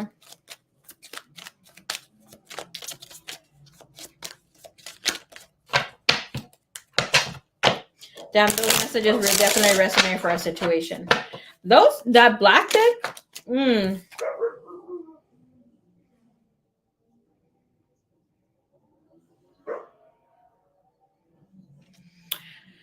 Look at this. I feel you leaving me behind. The pink deck too. Okay, pink deck. I feel you leaving me behind. And then I left before you can leave me. Self-sabotaging. But obviously that might not be of him completely leaving, but just, checking out before you start checking out. I'm going to have a reading. Yes, Lauren, feel free to donate for your reading. The pinned comment, I think it comes out either blue or white, depending on wherever is that you are at, either your phone or a computer, or I don't know, tablet, iPad.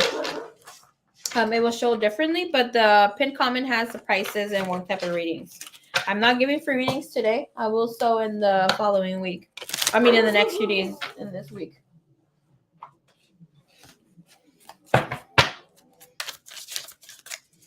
My sister said she was going to go buy dog food. I can hear her playing Mario Kart.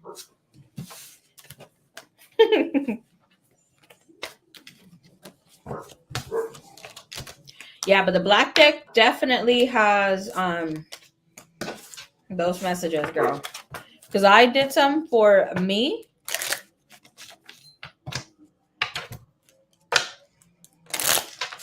And not that I'm dealing with anybody right now.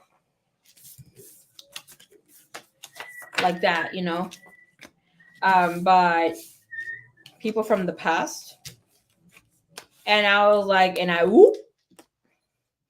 Because it did show how they felt about me. I was like, oh, hell no. I know I kind of not sabotaged, but pushed people away. Exactly what happened between us. It called me for my filth.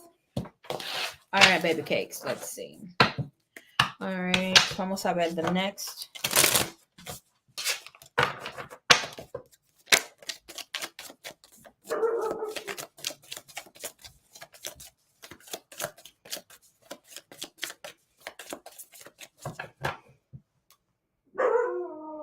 Ya, ¿qué pasó?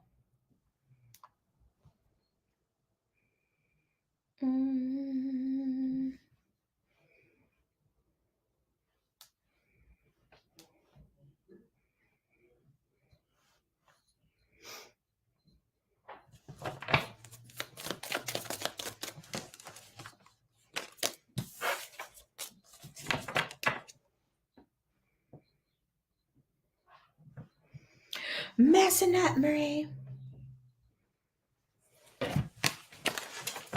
Thank you, Divine. Thank you, Universe.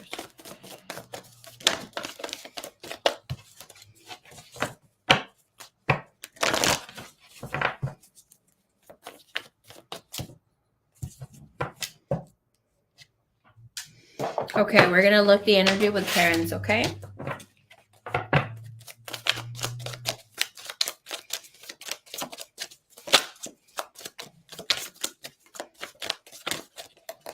Thank you, Divine. Thank you, Universe.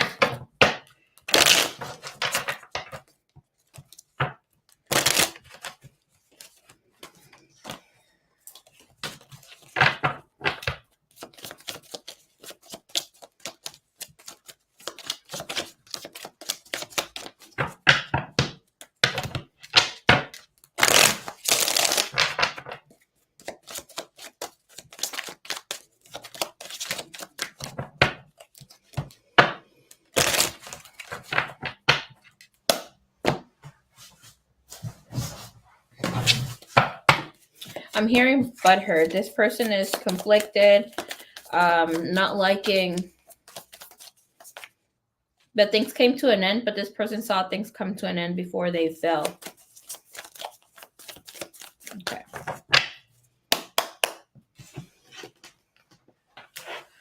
those three. And one more.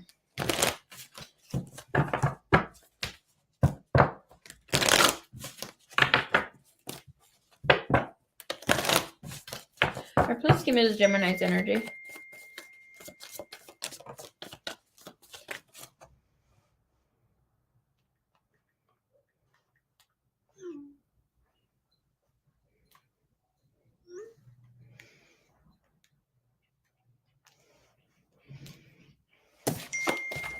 Damn it, I thought I turned this thing off.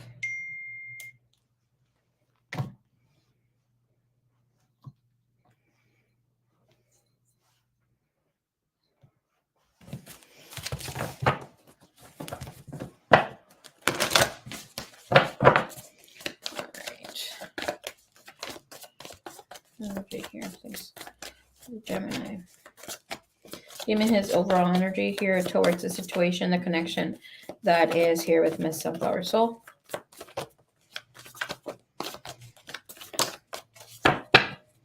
Oof. All right, you have the energy here of truth and you have energy here of light, which is telling us here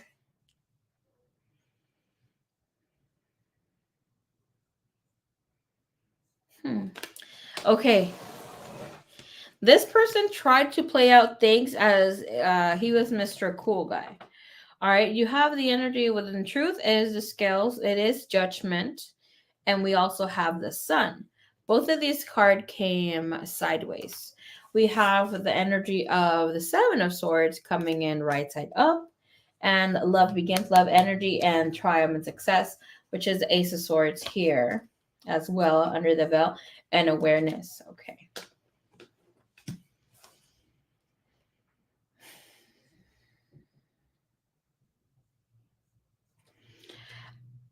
The energy feels right away that like you already knew with this person or how this person was going to play a role in your life.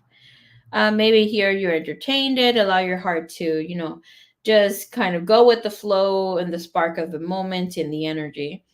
One thing's for sure here, this person tried to play or be cool about the energy, especially in the position that I came in. He tried to be cool about it or play cool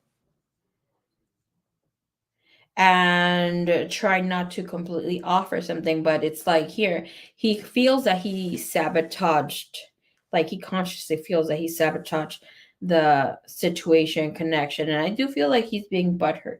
He is in his emotions. And I feel like here within the last 2-3 weeks, 5 weeks Spirit says, have been very heavy for him.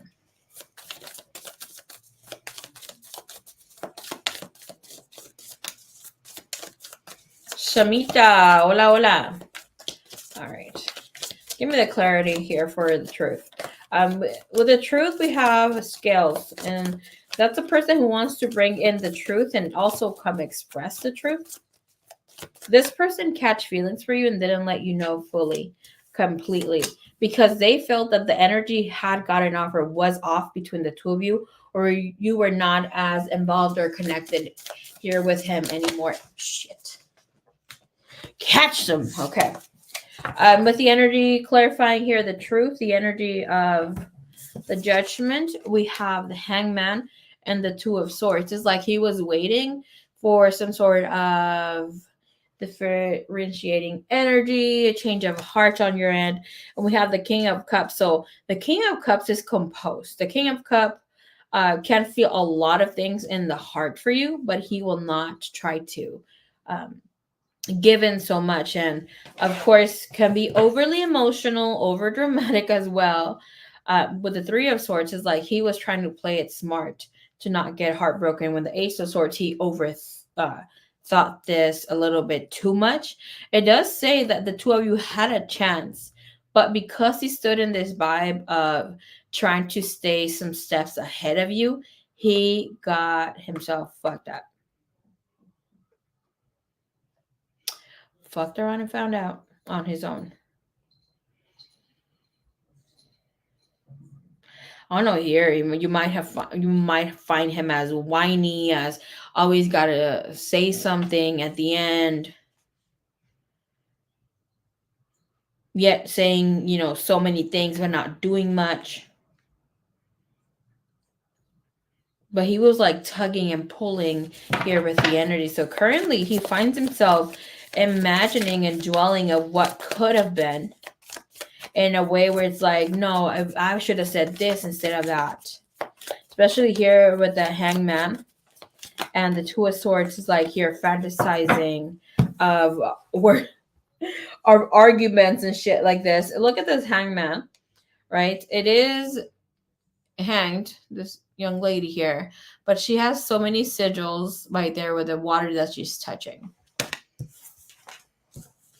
With the Page of Swords, he wants to come communicate. He wants to come and talk. But even if he does come in and have some sort of communication with you, which the energy does imply and does say that there will be better communication here between y'all.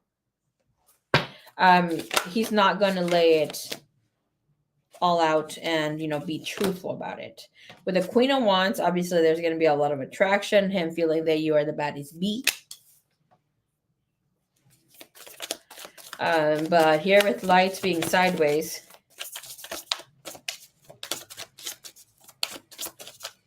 you might come in as charming. I'm like, you must come in. You are going to come in as charming as ever. It's like just being playful, not giving a fuck. And the Chariot comes in next, as well as Death and Rebirth. Okay.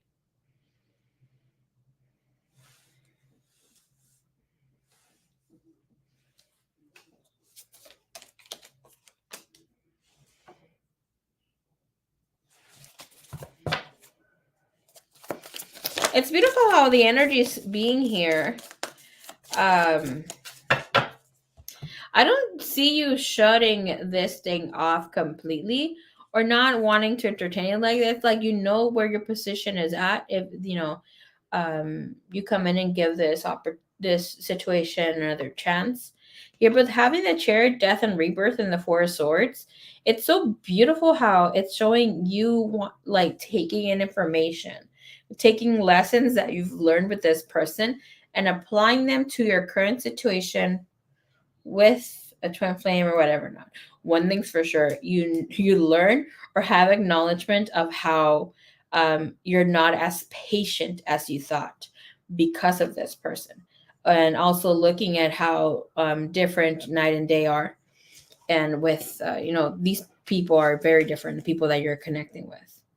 But with deception and envy, is just telling you it's best for you to just let go of this connection completely. This person will be moving on and will be able to move on from another situation. Show me here a little bit more, please. He hears me but doesn't listen to me. Girl, telling you. Can I please see deception and envy?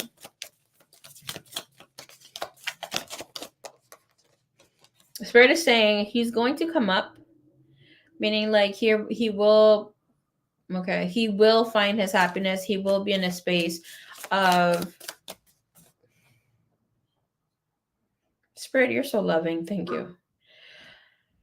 He's going to try to be petty. He's going to try to connect to other people, trying to forgive you, yada yada. And if he could bring you like show off that he's with someone else, and in the midst of doing this, he's going to fall in love. He's going to be connecting to someone. Page of Wands, Knight of Swords, Five of Pentacles, Nine of Cups, like the energy. Like, he's going to be happy doing whatever he's doing. With the Five of Pentacles, he's not going to be completely in it at all. But then something happens that, just the spark happens here for him. He's not going to be dwelling on this energy forever, wanting to have another opportunity with you. The Spirit saying it's the best for you to just let this connection go or do your last judgment call. Because this energy with this person is almost as if you were babysitting a grown man. Seven of Swords. Again, please do not. Hola.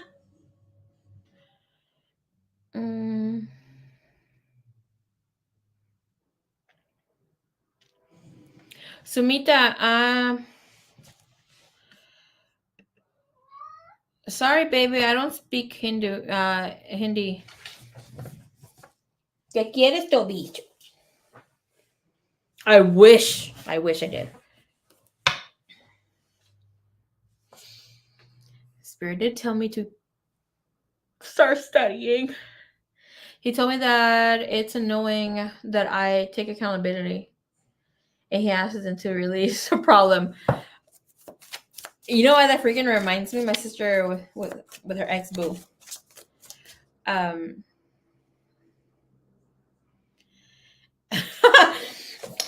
She had the same situation, almost like the same scenario playing out for her.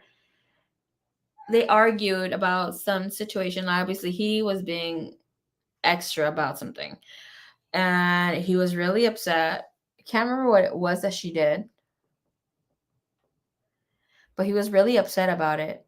They talked about the situation. She took accountability of it and asked him for forgiveness. And the thing that was that he's like, I want you to say you're sorry, yada yada. And she did ask him for forgiveness. She said that she was sorry. And once she apologized, he was so fucking mad. And she's like, why are you still so mad? And he said, I'm so freaking mad because you apologized and I still can't forgive you. Or I still can't fucking let it go. ¿Qué? ¿Te abro la puerta? Ay. Ven pues, pinche gorda.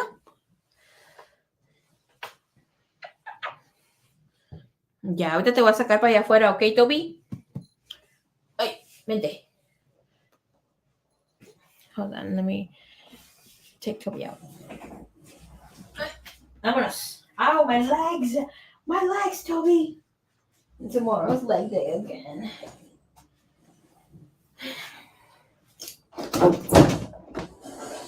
Bye-bye.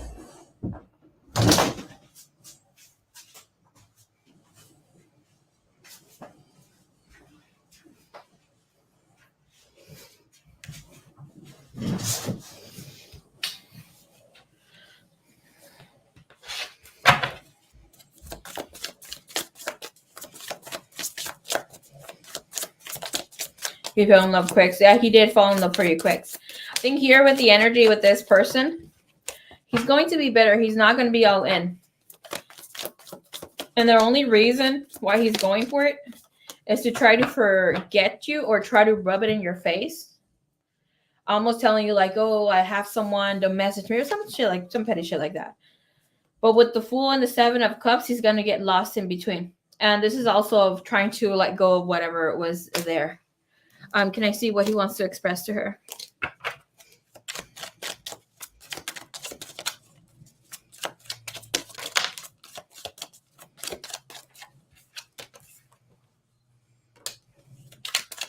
Give me two more. Two more messages what the Gemini wants to communicate to the missus.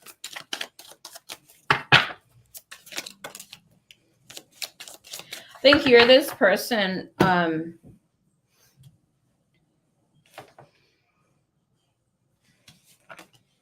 was ready to experience or be in this space of love, because I'm getting a very understanding, charming, loving energy, goofy from him too, but was not so saying afraid of experimenting or feeling love, because it looks like he was looking forward to it, but being the one that is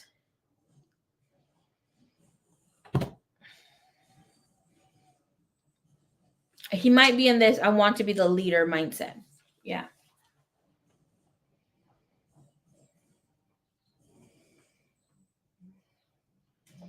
Give me two messages, please, from the Gemini.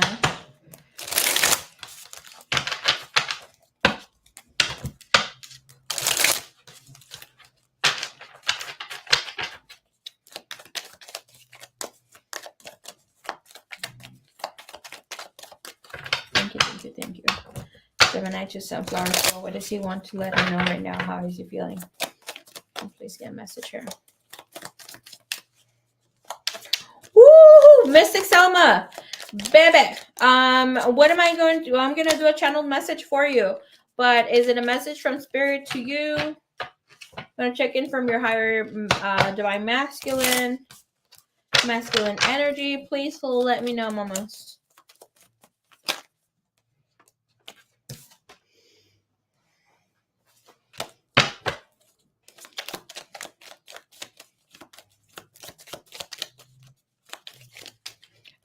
Two more messages, please.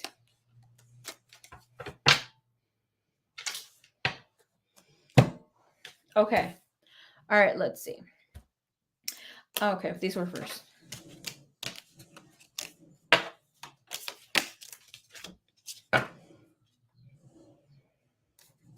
We have no one understands me but you. Why can't I tell you the truth? I am stuck in visions of us together. Okay. I was hurt by you. I'm afraid to lose you. All right, bottom of the deck. You have changed me. I'm afraid to get close to people. We have stay away from me in reverse. So it's like wanting you to stay away, but yet not wanting you to stay away. And I wish you wouldn't push me away.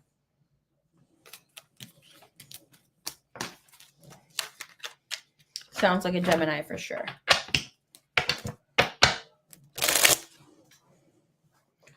Okay. Gotcha, Mystic Salma. Okay, mamas. All right, mamas.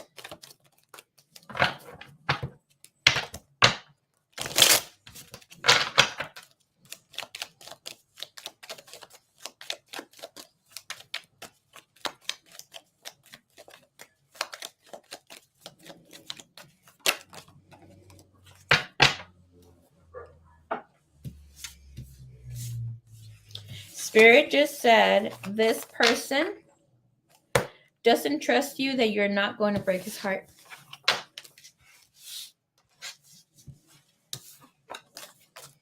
Because it seemed like you wanted him. You acted loving, caring. But he thinks you're a sneaky poo too.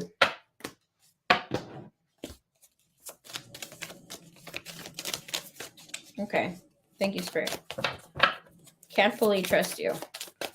And that's why he kind of, felt the need to kind of hold back information. Okay. Alrighty. His loss. Woo! Hearties! Yay! Okay. Love, love, love. Some people are born with great cheeks, just like Mystic Selma and myself. Garbo. Okay. Yeah. Goodbye. Goodbye to the Gemini.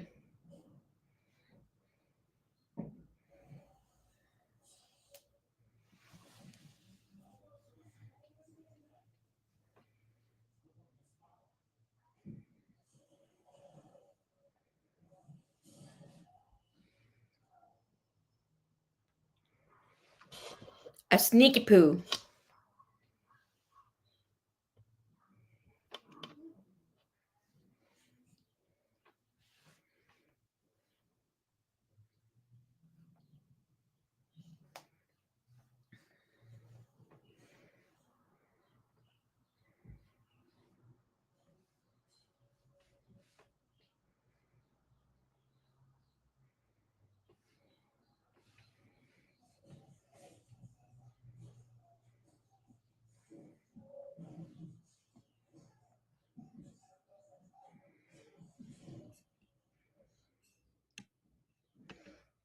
Goodbye, Sumita. Sorry, I don't speak Hindi, my love.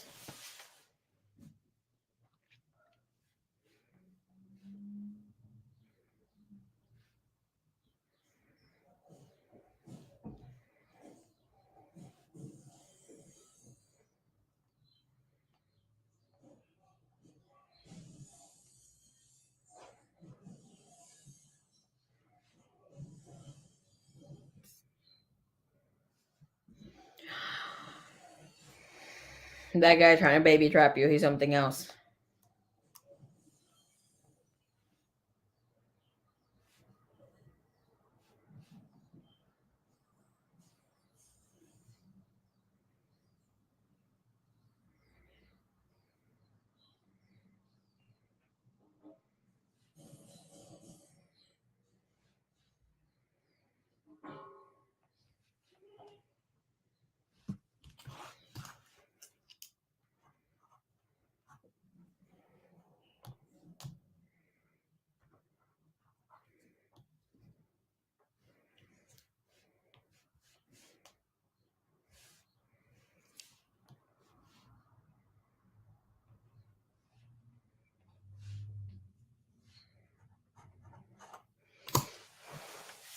Let her deal with mean. Poor girl. Okay. Let's see your other questions, my dear. I need to get my chapstick. Where the hell is this chapstick? Hold up.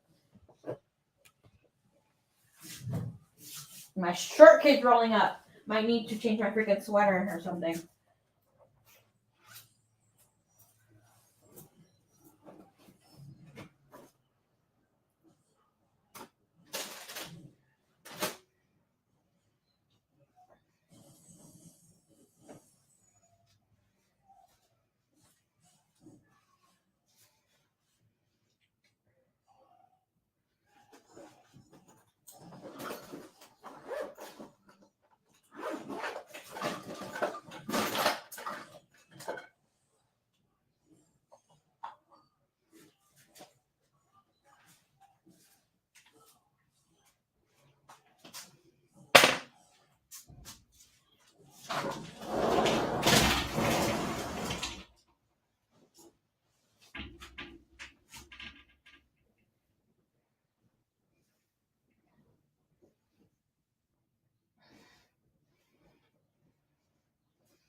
I'm getting a t-shirt. Hold up.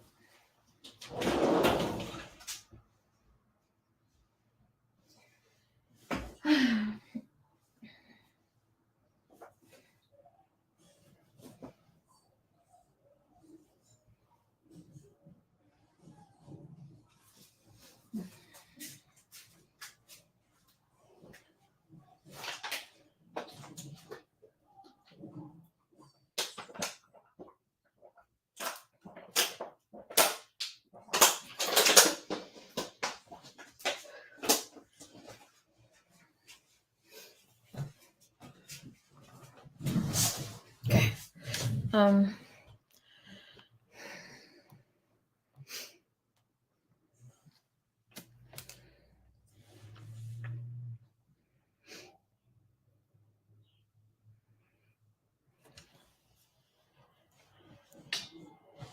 All right, let's check what are Kai's emotions towards the children's mother. Okay.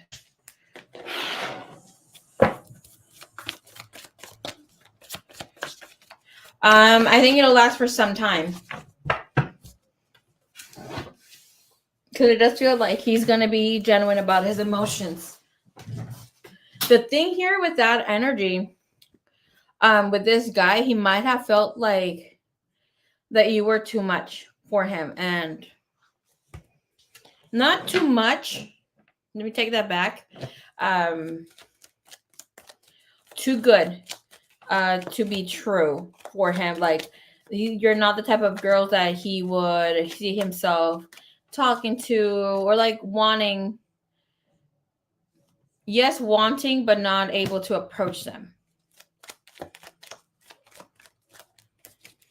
So you might have found here him being a little not toxic per se right away, but then like showing you his true colors, even doing that thing of baby trapping you, right? Because some females might find that attractive, like, oh, like he really wants to be with me, so he's gonna do all this stuff to try to be with me, yada yada yada, you know. Okay.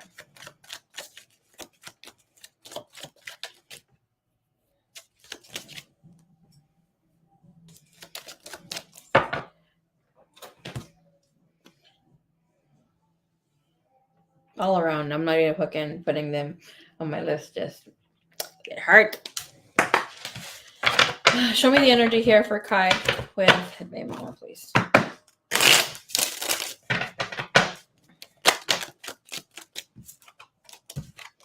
Six of Swords, Temperance, having more patience, trying to deal with more patience. The Six of Swords is trying to obviously go into calmer waters, but the energy that is here in this deck, it is going through it. It is not being near non-turbulent waters. Show me the energy here for this situation here. For Kai with the main mama, please.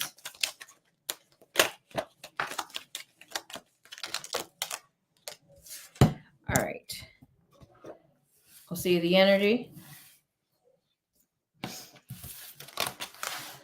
We have here this Four of Chalices.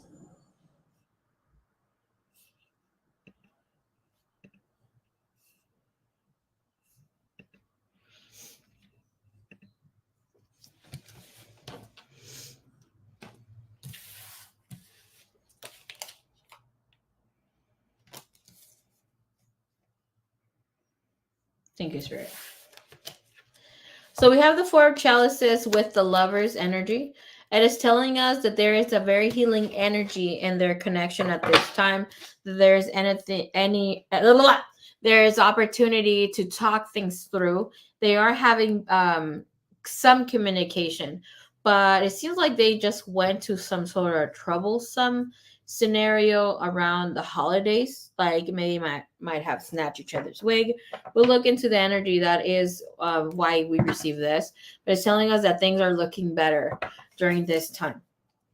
Okay. Can I have her energy, please? Too many.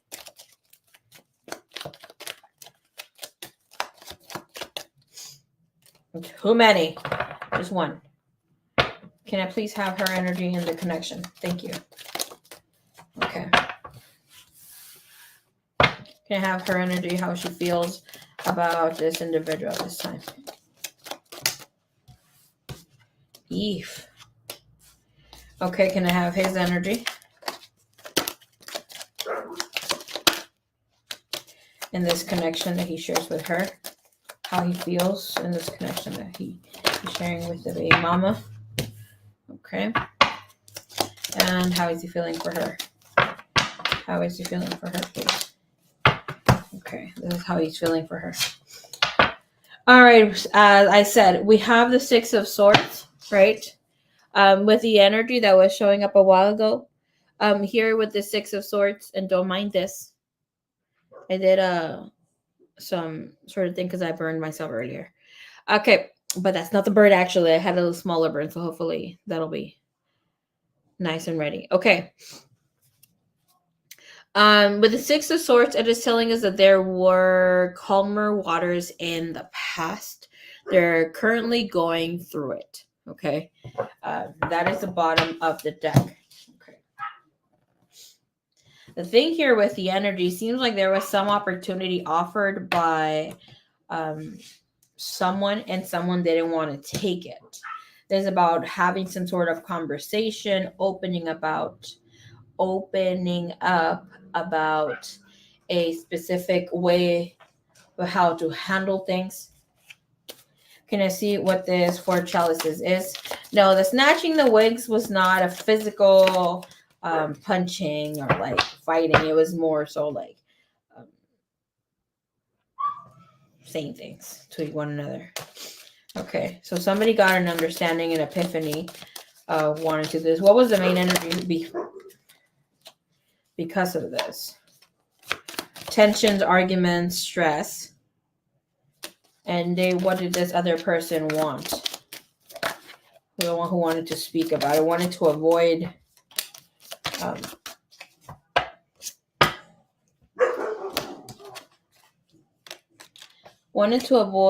blocked emotions, mixed signals, or giving false truth, false hope to a situation, they might not be open. So a person here didn't want to hear it, and most likely might have been baby mama, because this guy wanted to talk about things here. But it's the conversation may not have gone out the way a person wanted to, and here within this whole scenario is just avoiding having a conversation. If we're still in this energy, look, and this is having some inner conflict about not having this conversation. Give me the energy, his energy when I'm holding this conversation to give clarity about a scenario here. What's his energy? Okay, Page of Wands, that's him. That's obviously a creative energy, getting an idea, getting a prayer answered. Yeah, he's the one who brought in the conversation or wanting to start communicating. We have the Star and Seven of Wands, trying to defend his point and judgment, bringing an open heart, open mind to a situation. It seems like whatever he wanted to say about this was in a very open and deliberate energy, wanted to have his heart put into it. Can I see what this Page of Pentacles delivered? What was the message about?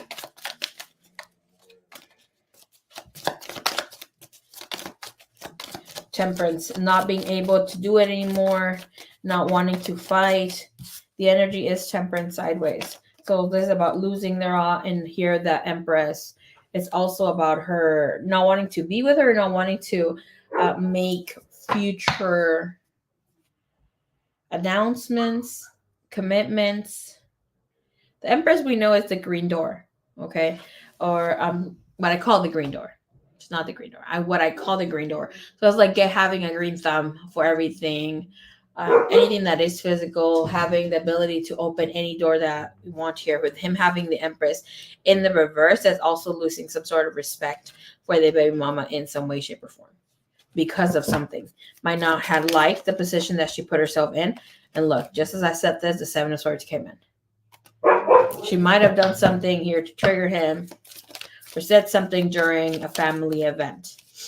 And with the energy, yeah, said something. Look, the freaking Chismoso card comes out here. Like kind of someone that did not speak in a truthful manner or did not make him look good and said something to make herself look better and, threw him under the bus. Her energy and her position we have here. I was going to ask her energy about having this conversation, please. Her energy about having this conversation. Page of Sword. And that's immature communication, immature way of handling things. And we have the Knight of Cups. So like here, having this conversation is all freaking pages. It's not the best of energies. And with that Knight of Cup is telling us that somebody needed to deliver an apology or some sort of loving message to the other. And the energy obviously was with her. How she's feeling about this connection at this time. We have the Queen of Pentacles. So there is a feeling of uncertainty. There is a feeling of feeling unstable, as well as Queen of Pentacles not feeling so loved, respected, and also feeling like they might be doing too much. So she is feeling drained about the situation in this connection. She is feeling like she might be losing her husband, since the Queen of Pentacles is the one who keeps a home together, or, she is the queen. She is the rock foundation of a family. Her being in this space is telling us here with the Queen of Pentacles, clarified with this Five of Wands. She is very unstable with her inner emotions, with the Five of Wands, fighting herself, fighting her need to also communicate or get something off her heart. The energy of the Five of Cups, bottom of the deck when it comes to her energy. And how she's feeling about her person, right? About Kai here, we have her with this 10 of Pentacles sideways and the Five of Chalices again. So it's like she's feeling that she's losing her happiness or her family. It's not so much concentrated on him, and that also feeling that, something's coming to an end, especially with him. And that's the Ten of Swords. So she is not feeling real good about this whole situation. I don't see or feel like that she thinks there's somebody else. There's something here that she feels that she's not found out the truth or something like this. This could even feel for her that there's something going on with him that he is not wanting to express for now. But she might feel like it's something about her and it has nothing to do with a third party person. Hierophant. It's about falling off the marriage. Because it felt like before it might have been an insecurity of hers, feeling her energy or feeling your energy, that sort of thing. But with the energy that's showing now, this was all about her. Her, putting her foot in her mouth, not saying the right things and being inappropriate. With the energy here, how he's feeling about the connection. We got the 9 of Wands and the 2 of Pentacles sideways.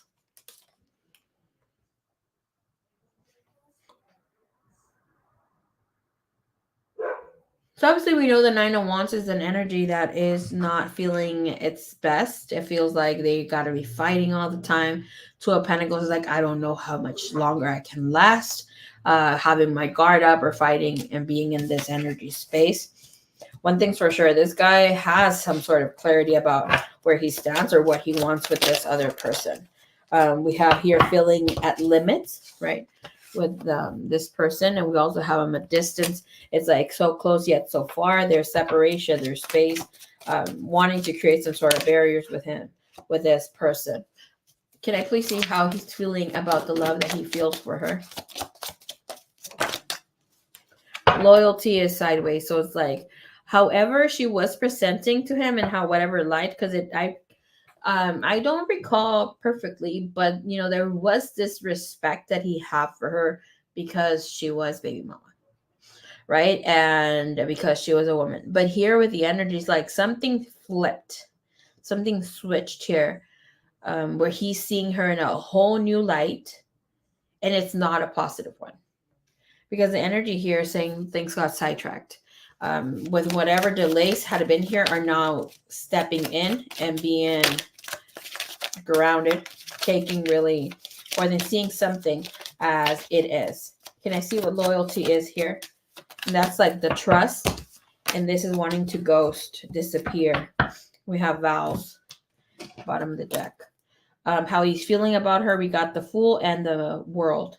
And that is a person who is entertaining separation, wanting to finalize a chapter, a cycle in their life. But here of having the Fool that is wanting to take that step, but not fully knowing when to take the step. Clarify that energy for me, please. 4 of Pentacles. And I feel like he has to communicate this with her, because with the 4 of Pentacles, it's telling us that he hasn't fully communicated this, but is feeling very much stuck in his mind about how to deliver this. And it feels like he wanted to communicate or start communicating and highlighting some things around Christmas time, but couldn't. But he will, because right now, if he's entertaining the thought and idea of it, I mean, the seed is planted in him to do so. The 10 of Swords also tells us that troublesome energy, overwhelming thoughts, that sort of thing is going to be lifted. 5 of Swords, this argument or whatever is going on between them has to come to an end, and somebody's going to go ahead and make the gesture that needs to be made. They're not being in a good space right now, but it does seem like there's some respect going on, trying to live together, trying to work things out in a day by day kind of a thing where, I try to get along with you for the sake of the children, for the sake of living together. But overall, there's no conversation of working on the partnership or relationship right now. There's a loss that's taken place, and the loss is respect. And obviously, homegirl's feeling like she's losing him. Can I please see what he wants to express to her? Give me one or 2 messages of what he wants to express to her. What does he want to express to her? One more. From her to him, please.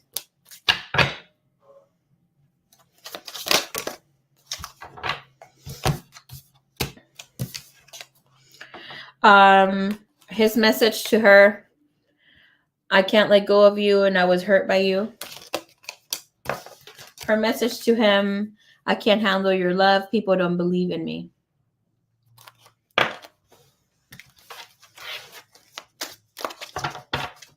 Overall message for them: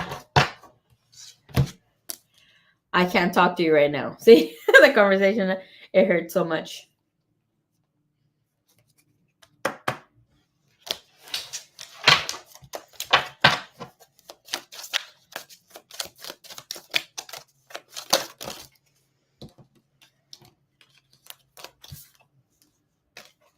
And we have I don't know where to start, the card that flipped. Okay. Thank you, Divine. Thank you, Universe. The song of Be Humble. What is that? Kendrick Lamar? That song comes through. So listen to it. There might be a message there for you. It's been a minute since I listened to that song. Nobody pray for me. I think that's how it started or something. Yeah, be humble. Okay. Don't listen to my rapping. It's really bad. Please. Okay, vamos a ver.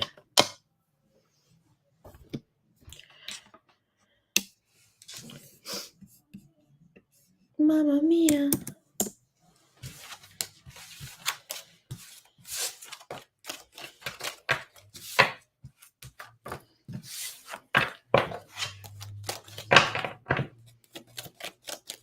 All right, let's look into your other question, baby cakes. I haven't heard it forever, though. Yeah, I haven't heard it in forever. I really don't listen to English music.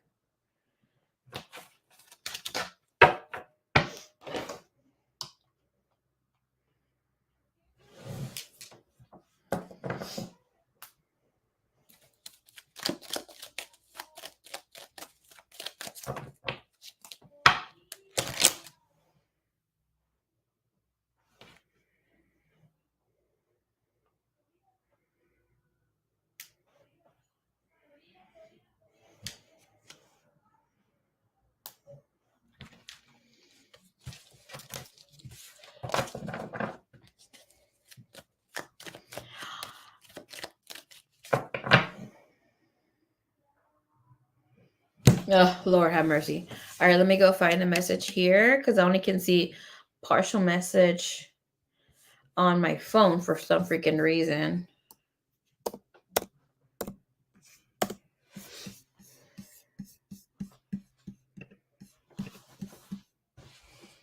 It needs my paw print. Okay.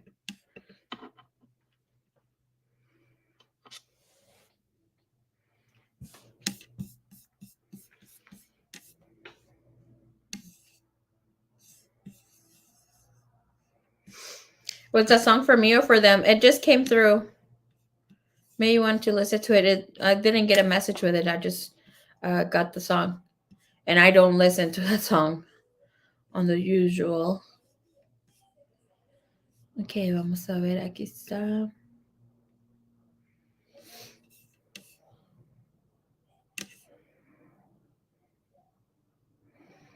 Okay, so let's see. Second question. Got it.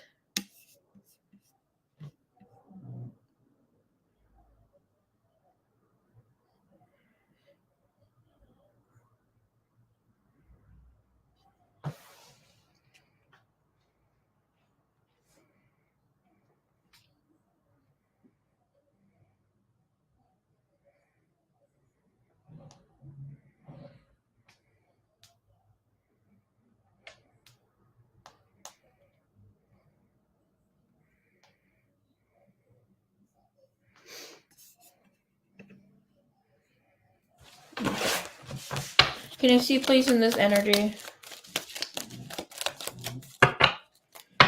Let's try one in this connection with the missus. What is his current energy with her? What does he want from this connection?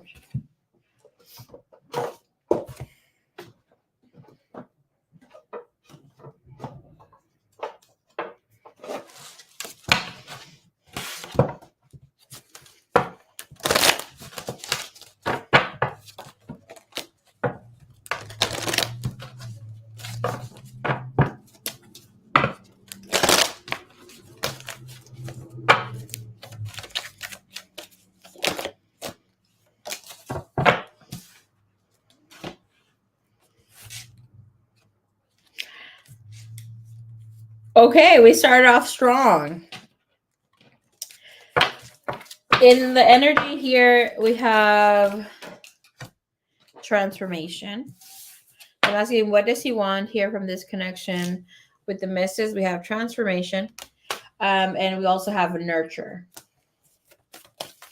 What does he want from this situation here? And the energy of transformation is about wanting to have a death and rebirth. I think we had that in your reading. I can't really recall right now.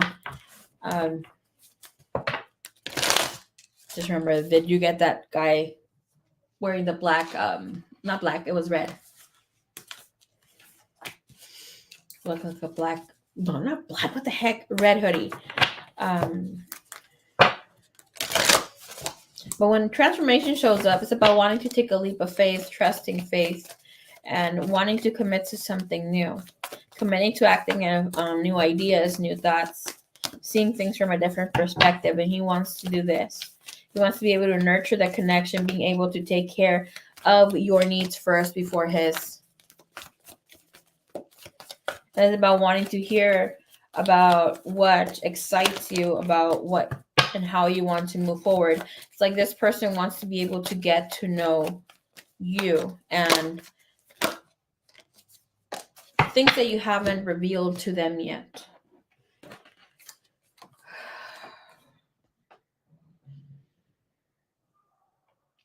He wants to be able to be more bold and make a first move. We have that in the bottom of the deck with cardinal moon. We have the new moon in Gemini and a full moon in Libra. Air energy, right? When we have full moon in Libra, it does tells us that there is obviously a death and rebirth as well when it comes to relationships, partnerships. But this is an energy that brings a win-win outcome in forecast. Or is it forecast? We have balance with that scales. The scales has a little moon, as you can see it. So this is about trusting in intuition, about making right choices, making the right moves by allowing the inner knowing to guide us. So, like right now, he is almost unhinged with his intuition. We have communication is key, new moon in Gemini. Again, and we obviously, Gemini is a sign of the twins.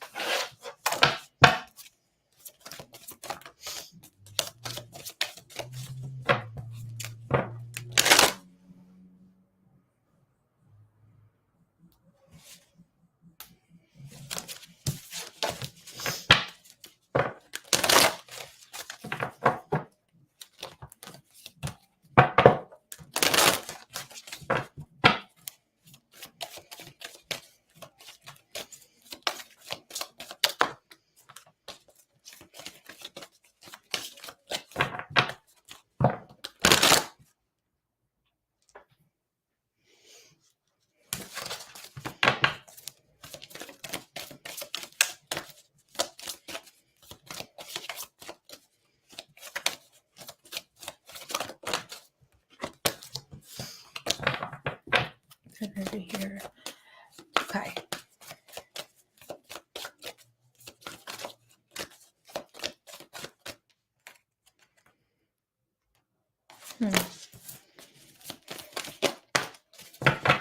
Oh, this is so cute. All right, Let Go came out in reverse. What I was receiving right now is receiving a lot of what we call vases, but I saw them in Spanish. They're called cantaritos. I don't know the word in English, but it's basically where you hold water. It's a like a vase, like a round vase. And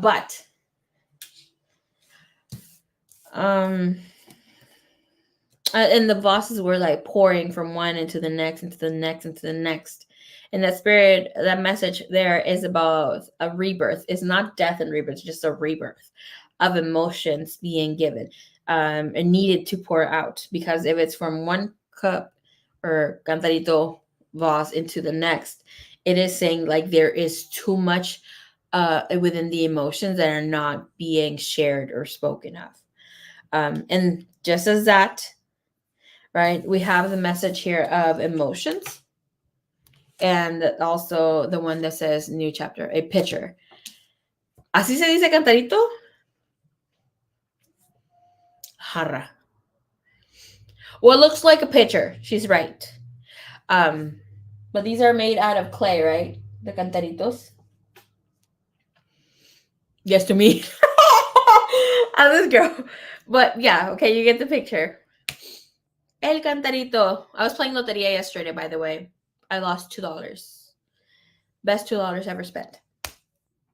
10 cents a card. I don't know if you guys play piquete. Have you ever played piquete? With when you're playing loteria? Basically, like, obviously you guys pay for like the whole card or whatever, however you're playing for the game. And then the piquete, it's a separate pay, but it's in the same round. And it's a little less, so we play 10 cents a card, and then 5 cents for the piquete. And it's like, just basically when I throw the cards, it's the first of the cards that comes in the corner. So fun. I love winning the piquete because te alivianas. Okay, but with this emotions here, with this person, they want... Okay, let me go find this freaking song. Deja escribirla. I love this song.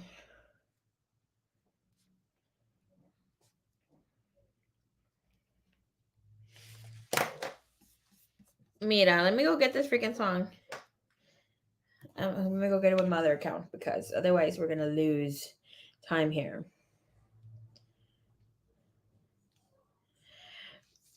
I'm gonna tell you why, because I've always wanted someone to sing this song to me. It's by Alex Ubago. Obviously, translate. No, it's not a water fountain thing. It's like a jug. Is it a jug? That's how you call it in English? Well, it's like a pitcher, but it's like, it looks like a pitcher, but it's made out of clay. Us in Mexico, we have them a lot.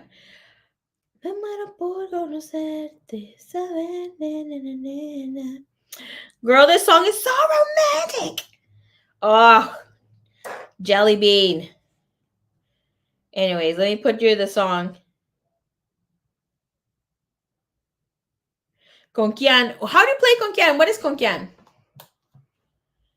A jug pitcher is pretty similar. Okay, yes. We were right on the money then. Okay, listen to that song. But this person here with emotions and new chapter wants to be able to express his feelings and pour onto you what he's actually feeling. None of your cards speak of a person who wants to just no sé qué es eso. Like poker. Girl, I don't even know how to play cards. All I know is how to play Uno or Go Fish. I know how to read cards, but not play them. I don't even know how to play poker or that 21 game. Oh. See, I don't even know. Quick. Something that I'm really bad at, like having or knowing, drugs. I mean, I guess that's good. And playing cards.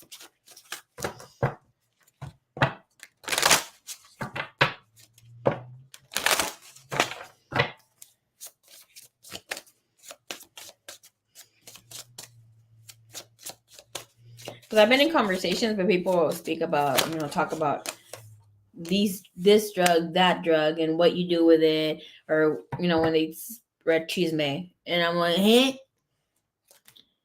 no clue. Lord have mercy, bottom of the deck.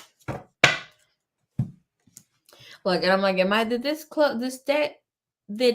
deck close out on me? Because we have bottom of the deck this.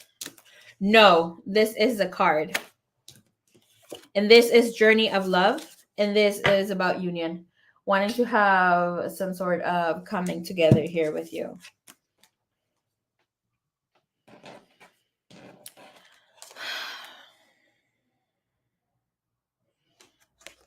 We have shadows, and we have insecurity. And this person wants to express how it feels like torture. I want to see what it is. And wanting to know if you're going to say yes to something here.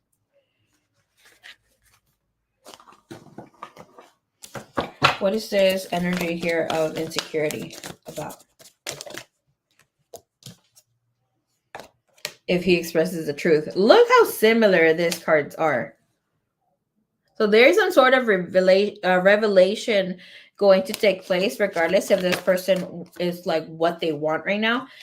With the spiritual strength coming in reverse, which is the 9 of Wands, is telling us that he's going to put all his guard down when it comes to expressing what he needs to express here with you.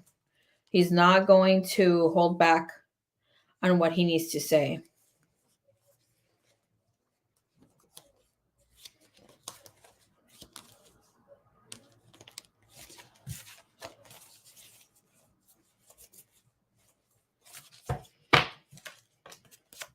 He may not say it all at once, but he's going to be more honest about how he feels and bring balance. This energy again, oh my gosh.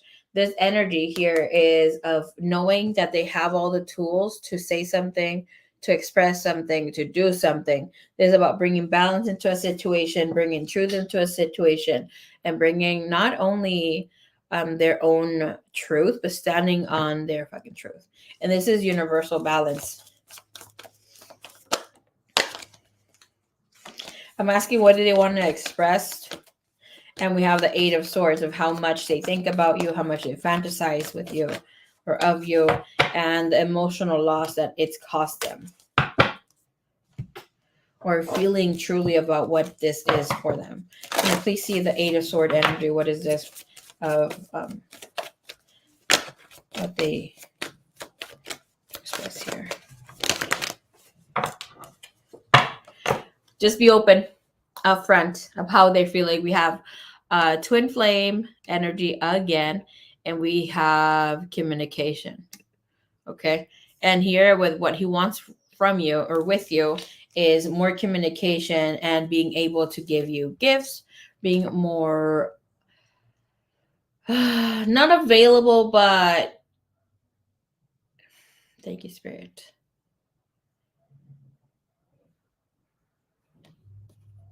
I'm hearing attending with gifts. Those might be able to see you in person more often and like growing on the friendship. Can I please get a little bit? What is this communication about? True love and karma, destiny.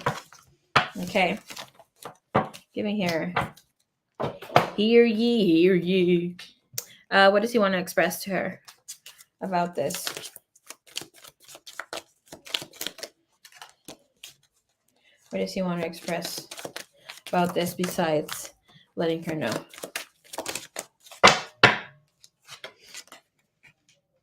I want to tell you how I feel, and you came closer than anyone.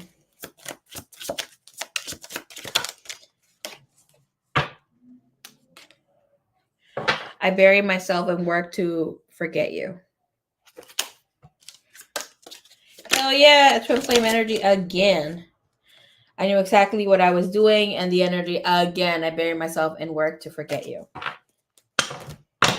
And okay, yeah, it was just your reading not too long ago where I said he has this thing of where he might bury where he buries himself at work, or might bury himself at work. I think something like that came through, where it's like the way that he copes is no longer a way that he's able to cope anymore, or move past it. This could even be with the baby mama. Like now he has to be able to see past things. Like be real and be in his emotions. And we have you speak to me through music. And I know I messed up everything.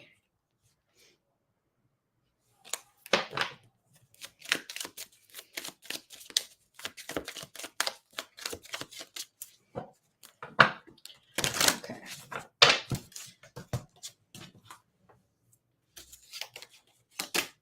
I love this card.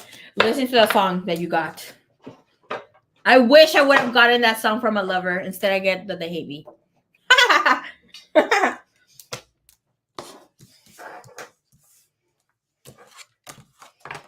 have gotten really hateful songs. Not like super hateful, but mira, si sabes que sí. It was like over like 12, 13 years ago. I posted it from Divine Formations. From my other channel. If you look for the translation of the song in English or Spanish to English, you'll find it here. Pretty sure, because I found songs I didn't even know people did that. I'm like, oh shit, they do.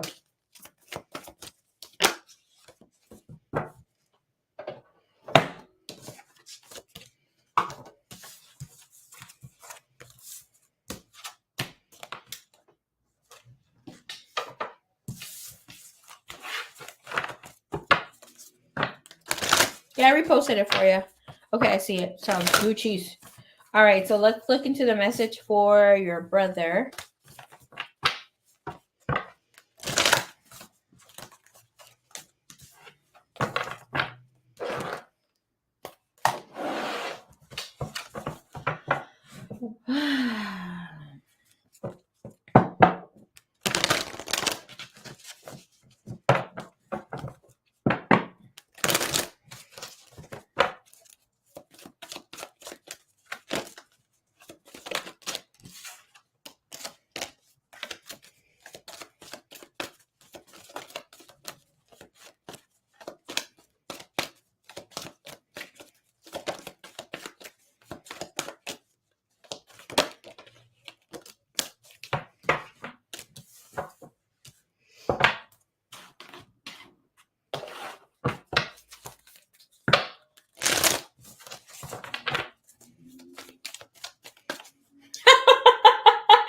The Gemini was poop though, girl.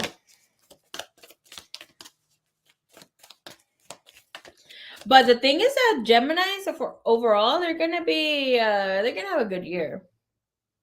Most Geminis, though. Finally, Scorpio too. Your brother's not very much into spirituality, huh?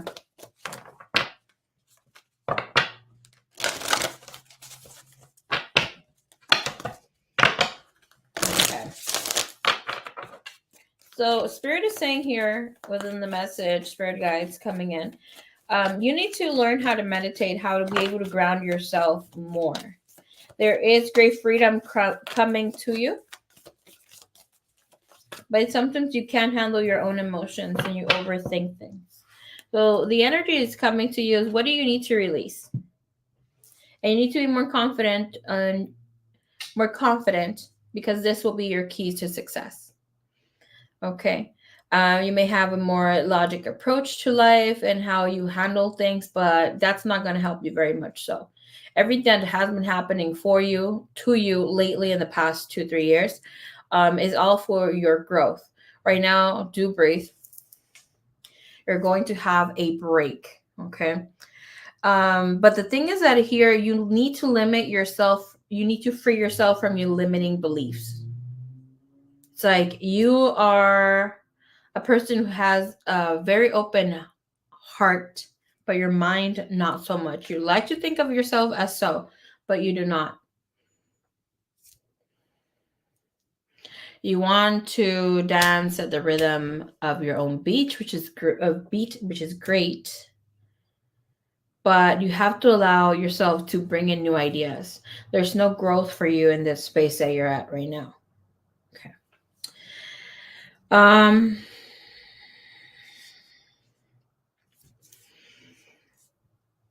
However you have been traveling in life emotionally has to change and will come to a change. And this is why you have been having trouble with reaching your goals. Okay. may not feel as motivated because of certain things not turning out in your favor. Thank you, Spirit. But things will change because you're now accepting, you're now being able to focus more. I mean, spirituality is not not not not not knocked on your door. Okay. It has, and you've taken some information but don't want to dive too deep into it. So right now you're just being told, learn how to meditate. Just there's nothing to it, right? Look for guided meditations here on YouTube.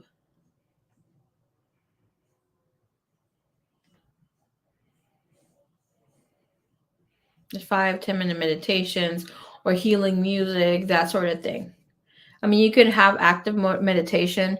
Active meditation is you doing some sort of sport, going to the gym, listening to some sort of music that could have you in the zone, drawing, painting, that sort of thing, where you're able to function while doing a task. But being in this space of just allowing the mind to be free and concentrating on one thing and one thing only.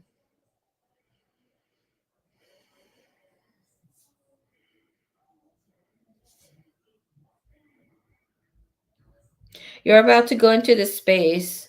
Okay, and the freedom comes in here. You really have been pushing yourself to fit in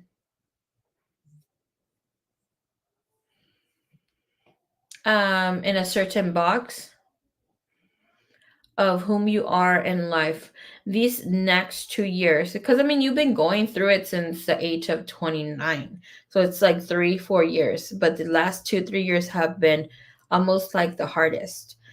Do know that this next coming year you're going to be able to breathe, and then the next, but those are just from energies where you're going to be propelling into the version of what you want, how you want to live life, and not abiding by anybody's rules but yours. But you're being asked to be connecting with other people. I don't know, like here with part of your life path is to free others. So that could be even freeing other people from their own mental blockages, you being a good support to just freeing them even from troubles at that moment. Because here with your energy is about feeling people and feeling them deep, but you don't like to be in that energy space. You want to go with science and the facts or logic and structure, and that's not going to work out for you, buddy. Okay. Let's see the energy that's here for him. What does he need to hear?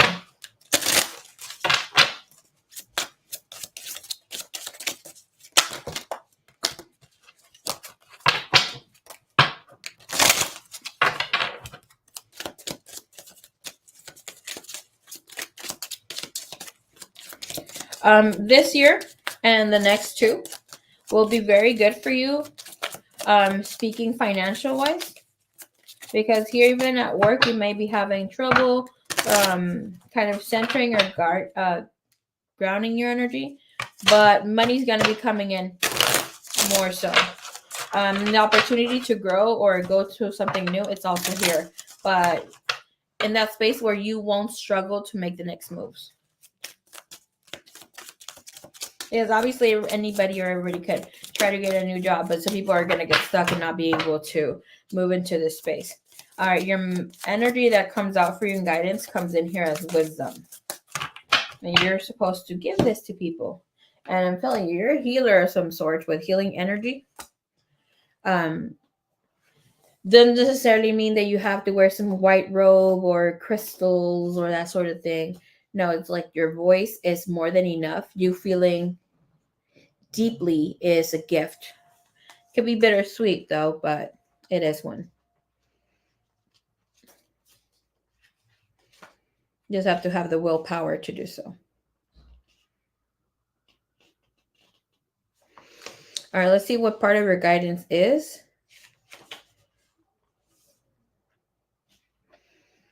This energy here comes with talismans.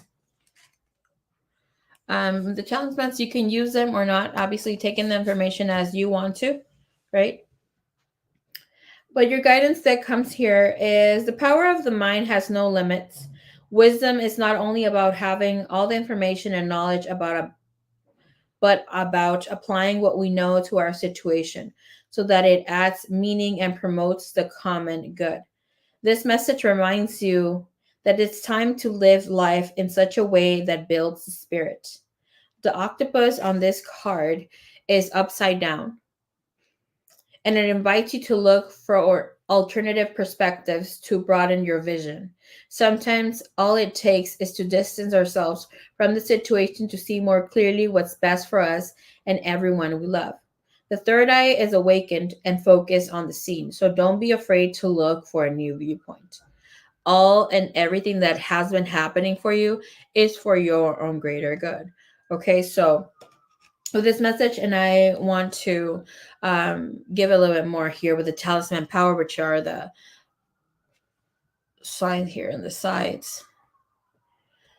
Use this card when looking for a new perspective or solution, or when it's hard to come to terms with the outcome of a situation. Focus on this card, on the talismans, and try to see your challenge as a witness of audience in a theater. How do you feel about what is at hand? Sometimes literally hanging upside down can help bring a new train of thought. Try it. This is about using your wisdom within. So your mantra, your manifestation, um, for this energy here would be I use the wisdom within. Okay. These moments that you have been living or going through are all about here reminding you of how wise you are.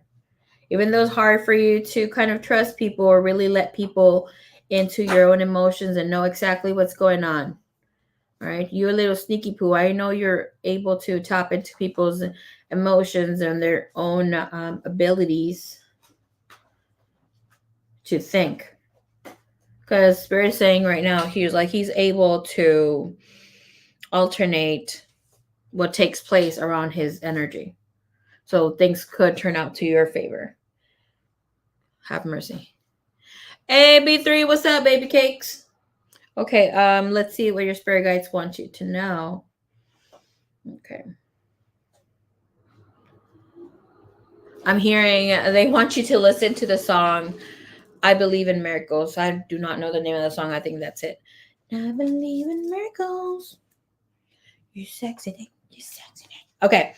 Let's see what your spirit guides want you to know. And in honor of you going through your spiritual awakening, I'm going to pull you from another deck. An oracle deck card from one of my deck cards there. Just because Mrs. Sunflower brought you in. Okay. And because you asked for the reading. I'm excited for you. Waning moon. Okay. I was born in a waning moon. Woo! Okay. Look at me making an impact. My moon making an impact on your life.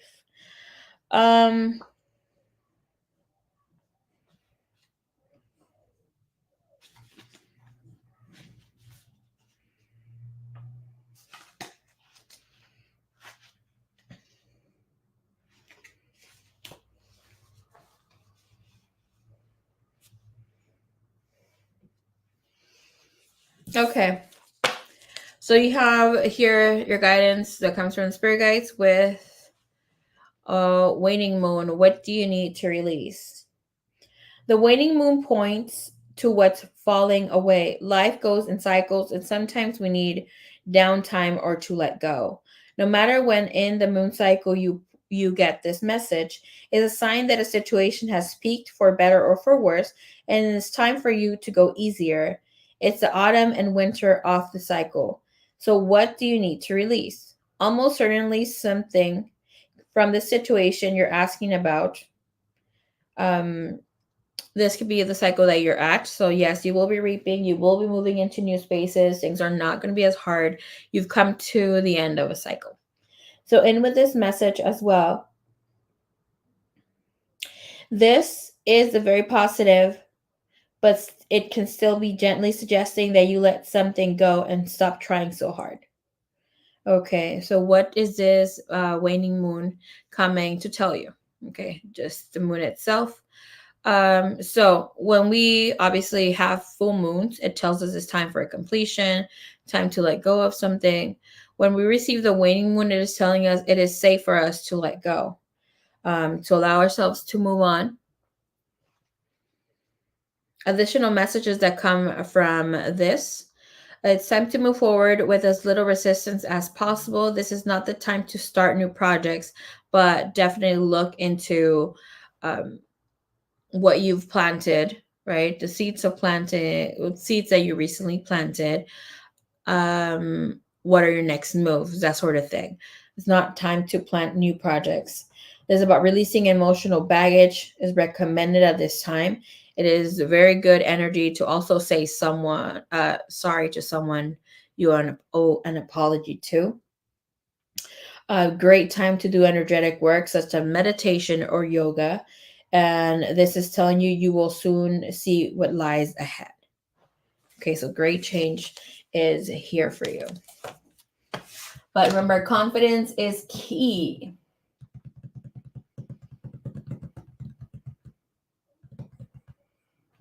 Okay. The blue deck is out. No, they're both here. Girl boo. Okay. Boy boo, because I'm reading for a guy. I'm looking here for these decks and they're both out here. I was like, either or, whatever's out, I'm going to read. They're both here next to each other.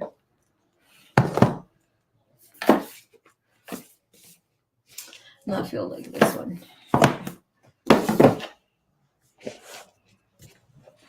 We'll put those back right now. Thank you, Divine. Thank you, Universe. Spirit guides, guide here. What does Mr. Scorpio need to know?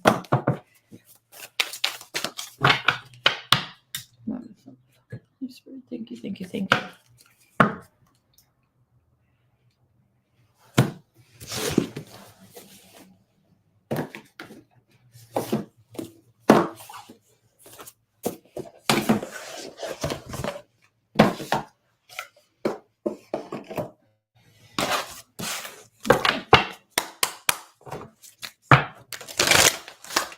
This is your last message here of the spiritual journey, please.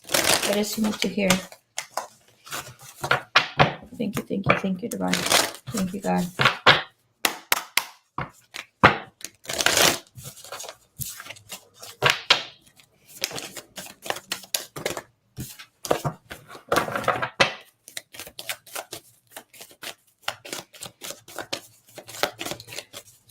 Please, what the Scorpio needs to hear at this time.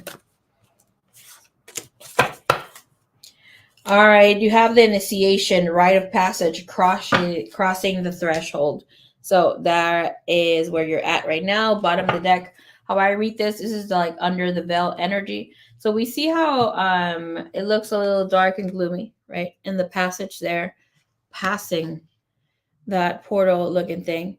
It's so beautiful. It looks like there's some sort of water. A lot of like crystal like energy.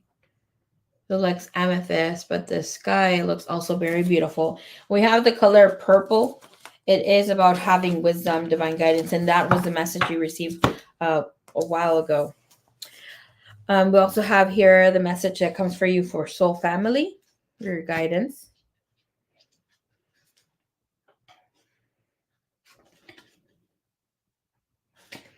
Thank you, Divine. Thank you, Universe. Your message here is calling your tribe. You don't have to do it alone. So your message here is about you looking for people who are in this like-minded energy as you are, or you can find a support group that also allows you to see things from a different perspective, from their own wisdom as well.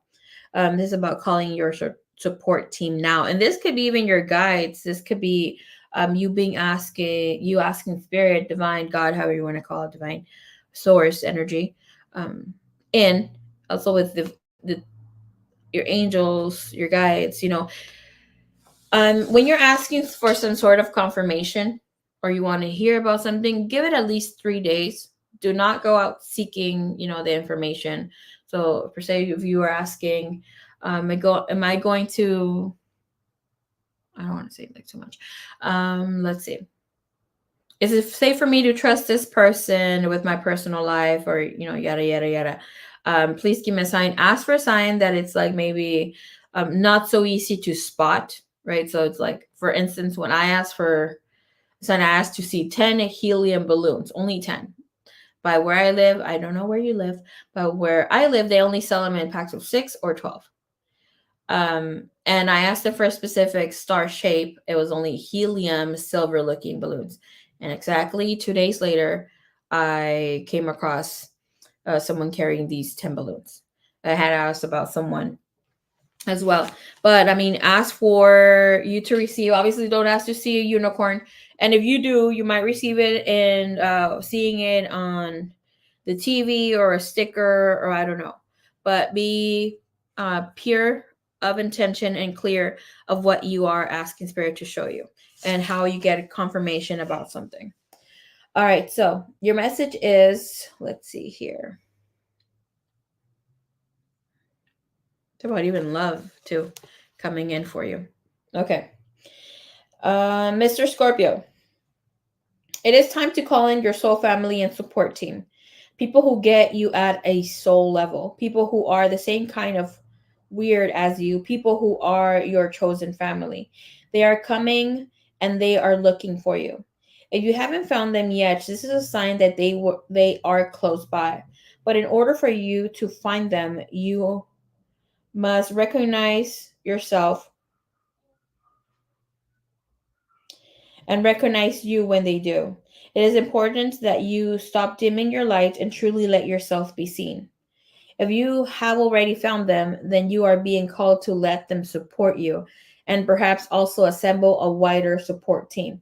Your support team can consist of all types of people, such as therapist, coach, mentor, or healer. Tune in what kind of support you need now. Okay? So, thank you for getting your reading.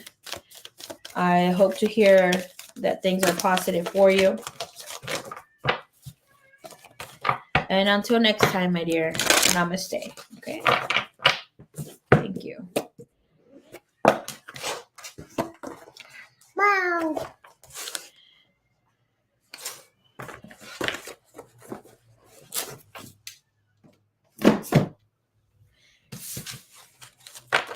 Vamos, vamos.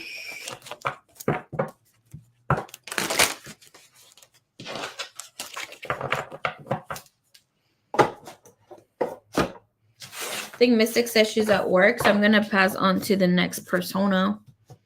What is this? Oh, I think this is sexy cards. Never mind.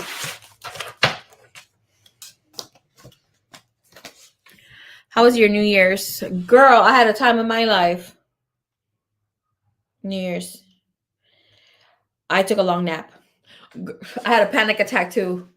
Not because of something not because of an occurrence, but because I took a nap. And my siblings were playing with oh, thank you so much. It's my lover's card. My siblings were playing with the PS5 and Mario Kart and some other shit in the TV, like what kids do. And my sister and I were taking a nap, but then our neighbors started blasting. Obviously, there was music blasting everywhere here, but started throwing the freaking cohetes, the fireworks. And I'm like, oh, I put my alarm down, but at 11:45, which I put my alarm at 11:50,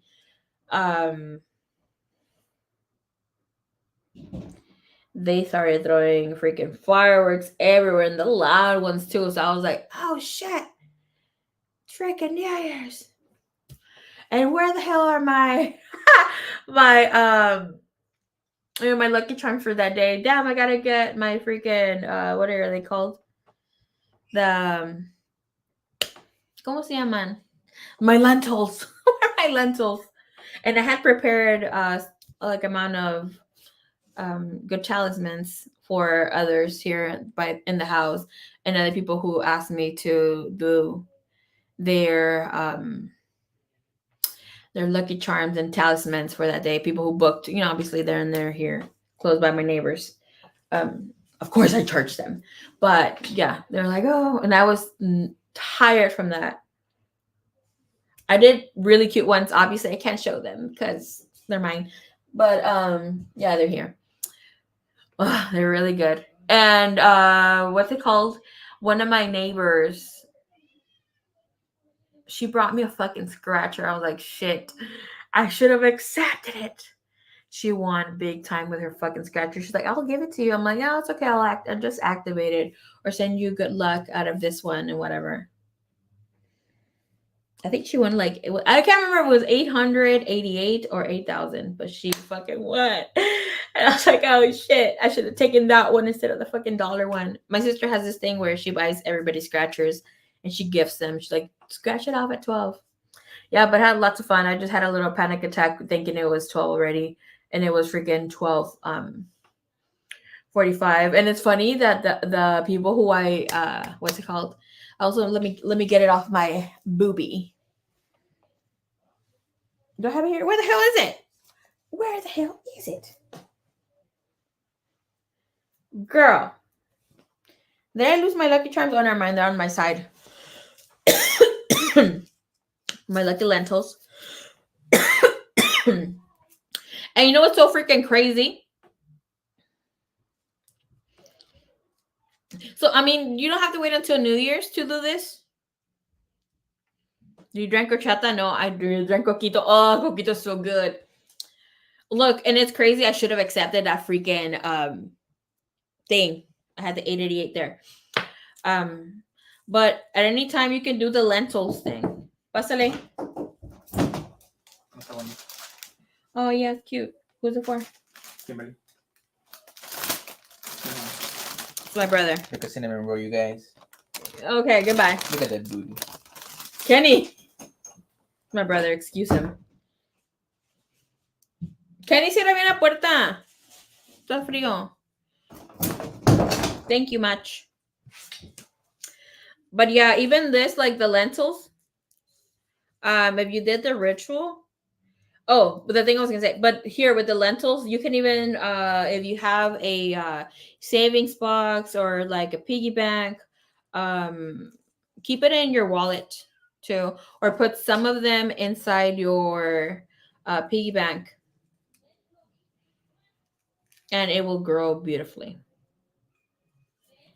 Like the ritual with that lentils, you can do it at any time. You don't have to wait until New Year's. You can do it in the spring equinox too, or Chinese New Year. Ooh, Chinese New Year's. You know your girl's gonna do them around there. But that's really, really good. Hey, Mystic, what's up? My brother is a Gemini. He always does it. I mean, he's been here on the live stream. One time he was pulling cards. He's really good though. All right, Mystic Selma, ¿cómo estás? Hey, Yvonne. What about rings and key? I would love to show you guys mine. Mine is so freaking cute. Oh! Okay. My brother is very intuitive. He's read for me. He's read for K-Moon too. Well, not like big reads, but for K-Moon. But he's pulled cards for K-Moon. And he's like, oh my gosh, Kenny's gifted. We know. And it's crazy because I told my brother, like do some card pulls for me, even if you don't know, but I just pick the cards out for me. And he chose a randomest deck, but I can't remember which one it was. And he did the whole freaking spread, like a rainbow spread. And he started going like tuning in, and then he stopped and he's like, this is your message. And he's like, and it's this, and this, and this. And it was like, wait. I know his ass has never even, he doesn't even know tarot channels exist. I'm like, hold up, how did you know? He's like, I just intuitive, like he didn't say intuitively. He's like, I just saw myself doing it in my head, and then I decided to go and I stopped because my finger tingled. I can't remember what he said, because mine gets like warm or sometimes cold, and he said he felt some sort of tingle. I was like, no fucking way. He sounds like a brother. He's a really great brother. He gets on my nerves though. He's younger. My sisters are very intuitive too. My sister Koa, she has like 4 12 house placements, so she's psychic as hell, and it's crazy because she doesn't want to be a psychic at all. But on Chinese New Year's, do the thing. You fell asleep. ¿Cuándo? ¿Ahorita o cuándo? What about the rings and the key? I didn't have red string, so I cut out a ribbon and then my own little string. But if you want to get love,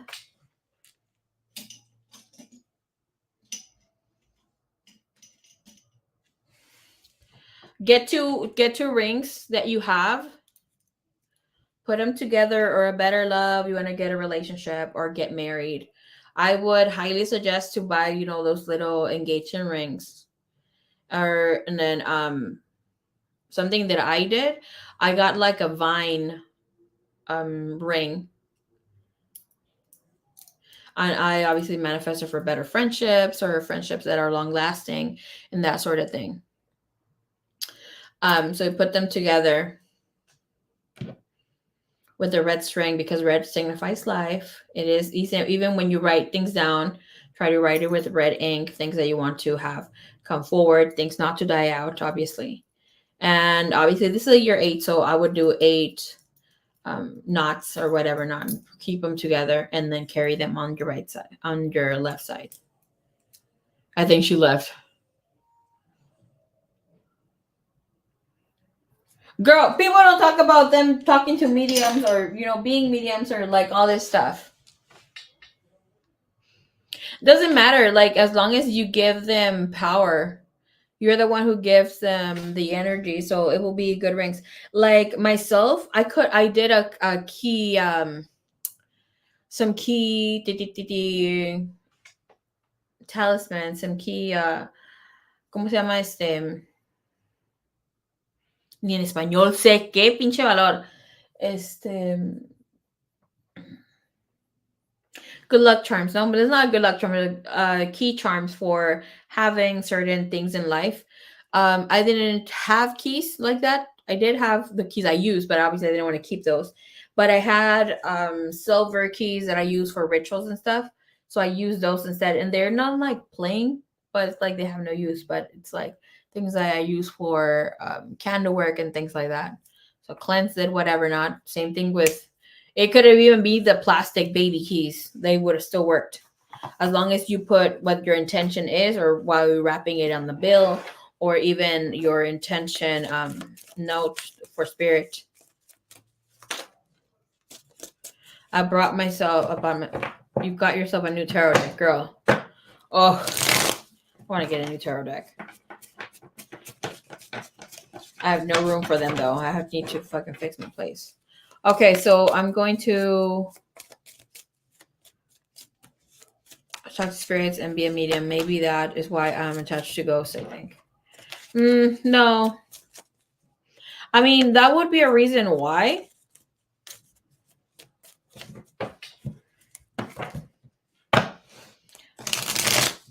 But some of the things that happen with the spirit world are mostly ours. And if you needed to work with things like that had to do with your mother energy or feminine energy, it will be in the earlier years. I have the gift of mediumship. I do not like my gift.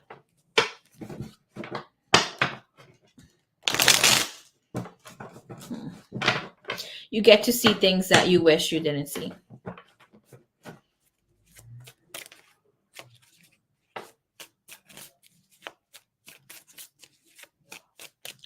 That's the one I brought.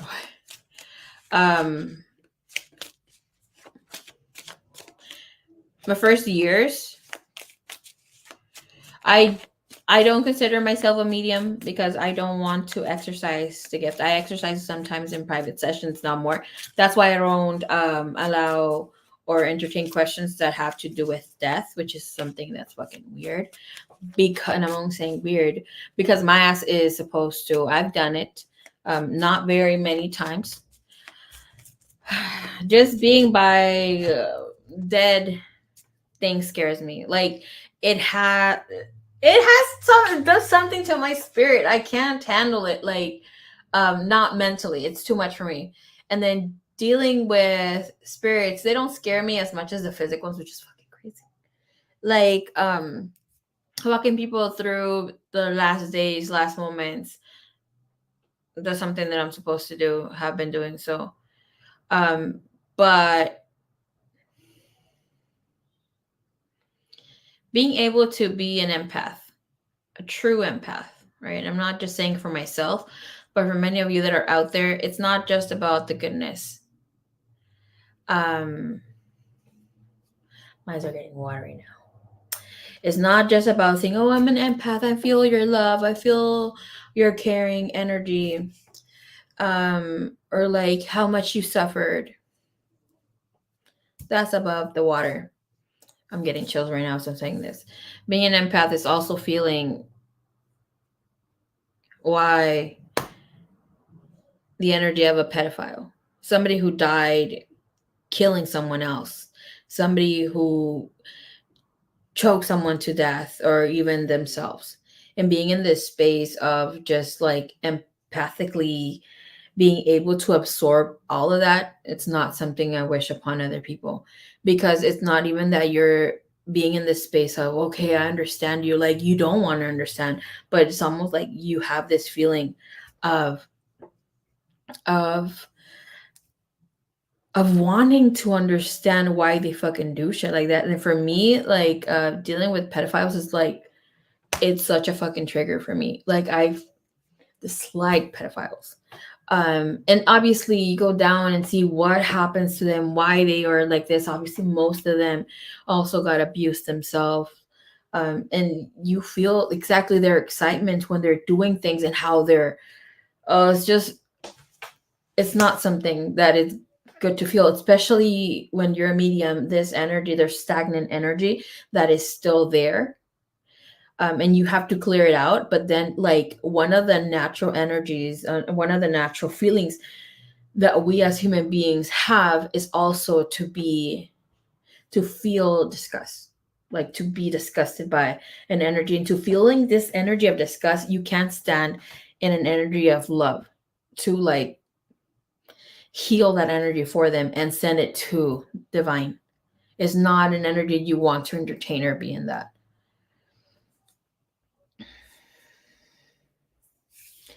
I'm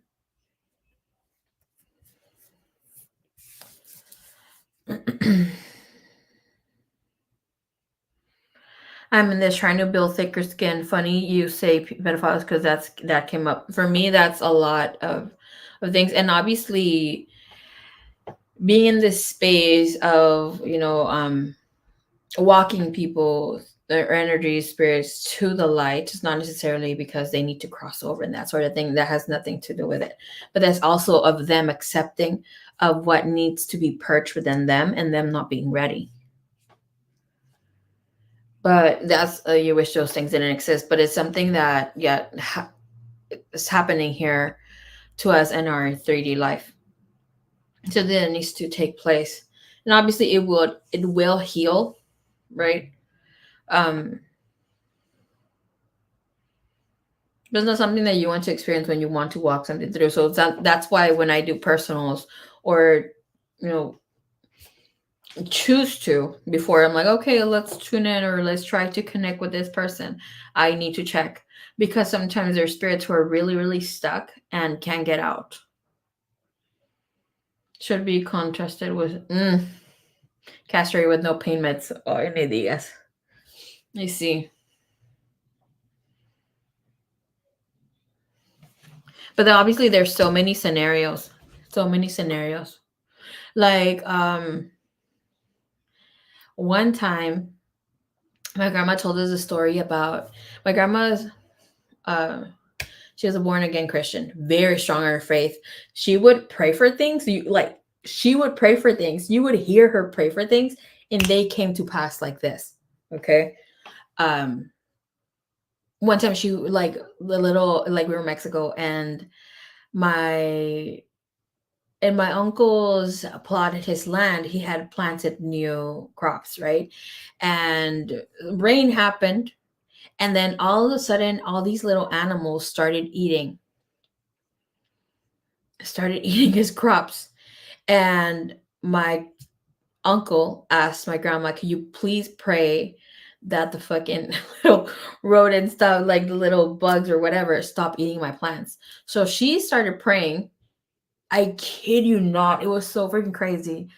Um, she started praying out loud, and all of a sudden, when she said "Amen," instead of the little freaking animals or whatever the hell they were, son como escarabajos, like I don't know the name, like beetles, um, stopped eating the crops, and they all form a freaking line. They only ate around. I was like, what kind of sorcery is this? Obviously, didn't know about my magical essence too. But she was a light worker, and she did tell us the story about there was this really evil witch that everybody feared in town. And obviously, then she told us why. I was like, oh shit, I would have been that witch too. She asked for help, monetary help, medicines, you name it. Her kid was dying, and nobody in town wanted to help her. So she turned dark, started doing black magic and stuff. She was feared, and she had a lot of clients too. But she lived in the mountain top of all, like the highest mountain top where my grandma used to live. And this lady, obviously got the help, but it got to her too late. Her heart turned really cold. But my grandma was telling us the story about her and how she said, "Stop trying to convert me into becoming Christian. I have no forgiveness, or God has no forgiveness for me, because I have killed people. I buried them alive just because of my cojones." And I was like, whoa, the first time I heard this, I was young. I was like 10 or 12.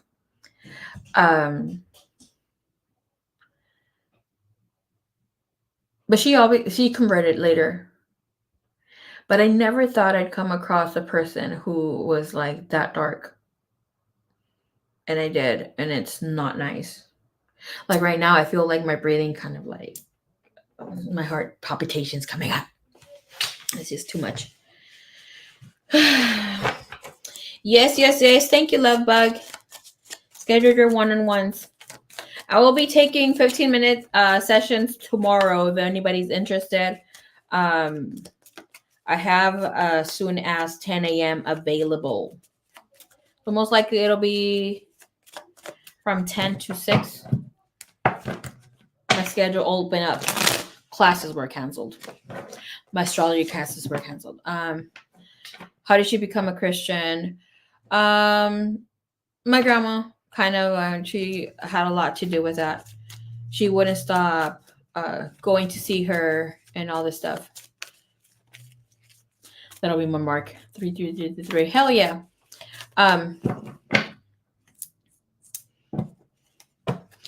But the fast round questions, those are 15 minutes for $45. We have that session. Squeeze as many questions as you can. It's like the fast rounds. Right, I brought those like 4 weeks ago, and the thingy is already fading out. The cards, these cards, my grandma's an angel. Wow. Yeah, that grandma. My other grandma, she was a little darks. But you know, I'm grateful for even my dark grandma. It's always the daddy side of the family. These actually are pretty good. You just have to see which ones you get, because I bought similar ones to this, but they have the words in can't remember if it's Mandarin. But those cards are fading. These have a little dent here because your girl slept on okay. I tend to do the star movement. Okay, I sleep here and I end up over here. Like, so obviously I started rotating and the cards started rotating with me. So I put a little dent in them. So if you are a person that's a person who has a hard time remembering your dreams, or can't really dream, or you can't remember, sleep with your tarot cards, or you're asking for some sort of revelation, get your tarot cards, tell them. Obviously, protect yourself, protect the cards. Got them on eBay. Grabo. Don't tell me you got them for more than $10, because I'm gonna be like, what the heck? But yeah, put them in the little sock. I don't know. Put them under your pillow. They'll give you a lot of vivid dreams. That was a little expensive too for them to be fading right away.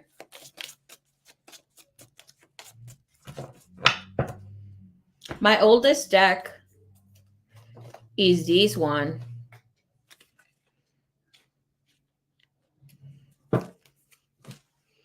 And it's still pretty good. There's some parts that are like, you know, the color's fading a little bit. From Five Below, super cute. Girl, I've never gone there. I want to go there. I've seen a lot of TikToks. I'm like, I want to go. I want to go get a cup. I'm freaking dumb. Yeah, these are my first cards. Got these cards back in 2017.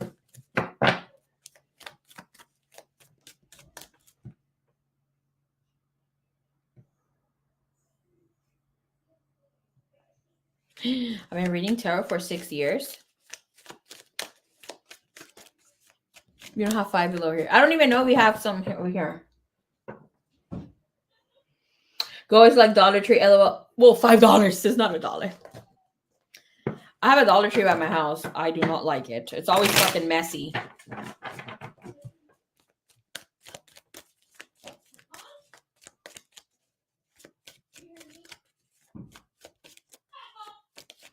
Oh, that day that we heard the helicopters, when I said, oh, they might be looking for someone. They were looking for a little girl. I think a 12-year-old ran away from home. She was like 120 pounds. And I heard what she's wearing, a white sweater or something like that. And then my sister told me about it the next day. Apparently they haven't found her.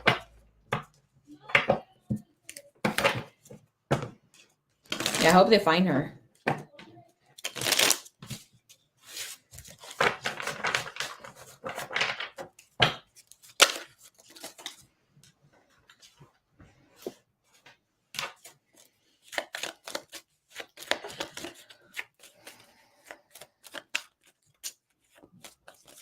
I hope, let's pray she is safe and not kidnapped. Go for real. I told my sister, my little sister, she's really pretty. Like, she's really pretty. She weighs like 110 pounds. She's as tall as I am. But this girl, for the life of me, freaking scares me to the max.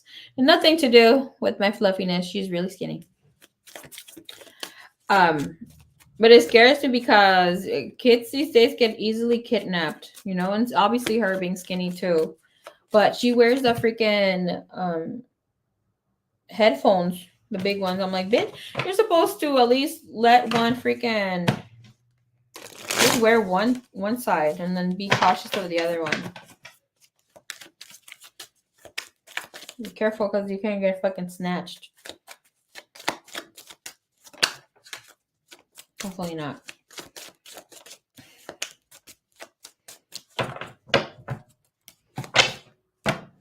Yeah, but hopefully she gets a safe return.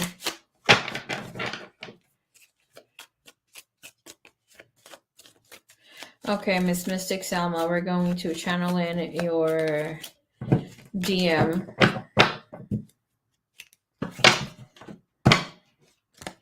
What messages does he have for her, please? 555. Thank you, Divine. Thank you, Universe.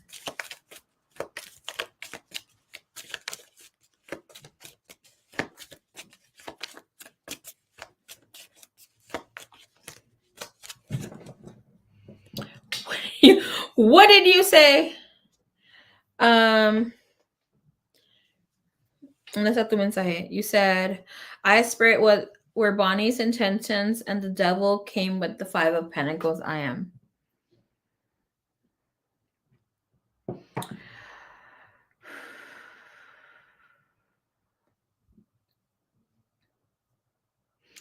Have in mind that sometimes we try to interpret or make, that's why it's not safe for us to read ourselves at all this time, right? If this person is not actively doing anything evil in your life, because obviously we see that we're like, oh, hey, BJB energy. But if this person is not actively doing anything in your life, right, to make your life worse, it is telling you that you need to take a break. Especially with the devil and the 5 of Pentacles, it's telling you that you're getting too obsessed about the situation, the connection, yada yada, that you're balls deep, basically, and you're only suffering with the 5 of Pentacles. So it's asking for you to take your energy back. And of course, with the intentions and whatever not, could mean here that this person also does not want connection, might feel very attached to a negative energy about you. It doesn't necessarily mean that it's evil. It's just like she has a poor feeling of outcome. Look at the devil came out. And see how the devil is here, right? Like that, they're chained up. One has a flame and the other in the end, and the little tail, and the other one has a grape vine and the grapes. But the wand, which the devil is holding, it in the bottom, right? The downside. So when the energy is like that, it means that energy is not ready for the two of you to go forward or move forward. This is a soul contract, or it could be a tie. With the devil being there, it is illusion.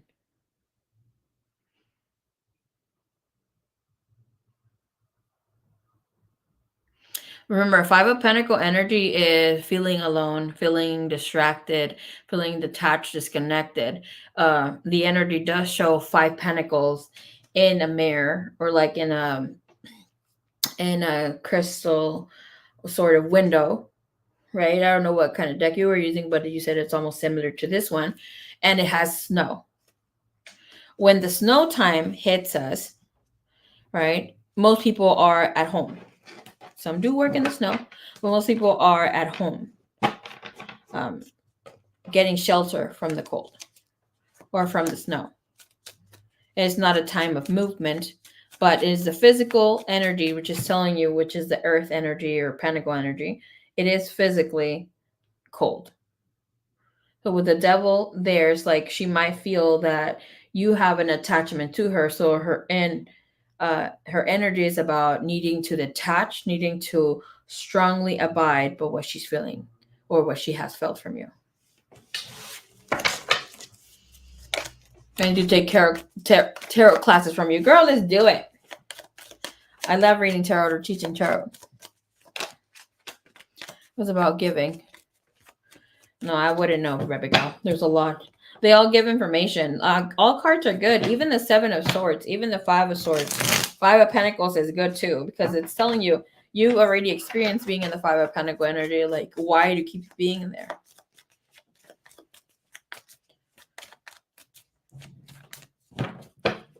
Okay. Let's channel in. You're an amazing teacher and mentor. Thank you, my lovies.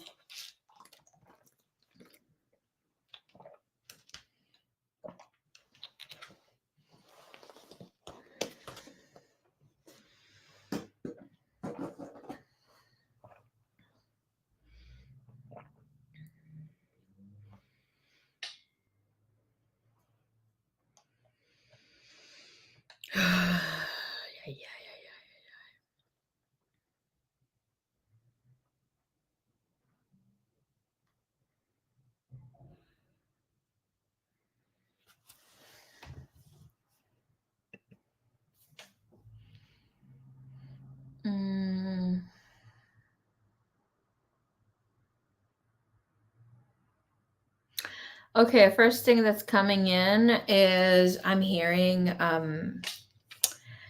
living waters.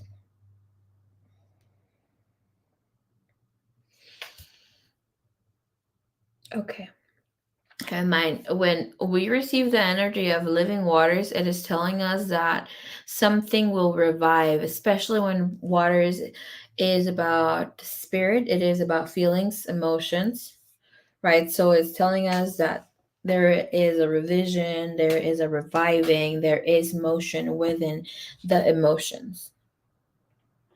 There is new energy coming in. Can I get the energy here for this divine masculine, please?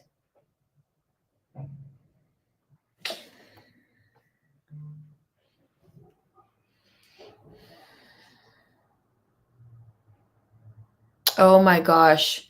Today is the best meteor shower of 2024. So any of you that live in really dark places closer to the mountainside, check it out. I don't have all the details, but there will be a great meteor shower tonight. Just like the one that happened 2 weeks ago. That was beautiful. Okay, let me stop looking at the chat. Let me hide the chat because otherwise I lose concentration.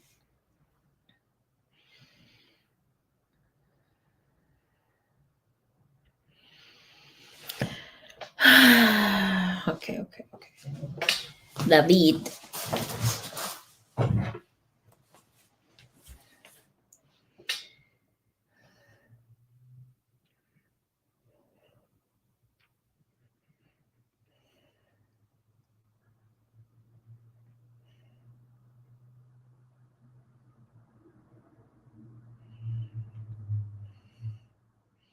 Thanks to you that you have transcended and touched into universal love, I'm able to draw myself to be more selfless. I'm able to step into a new focus into what I want, and that is unconditional love.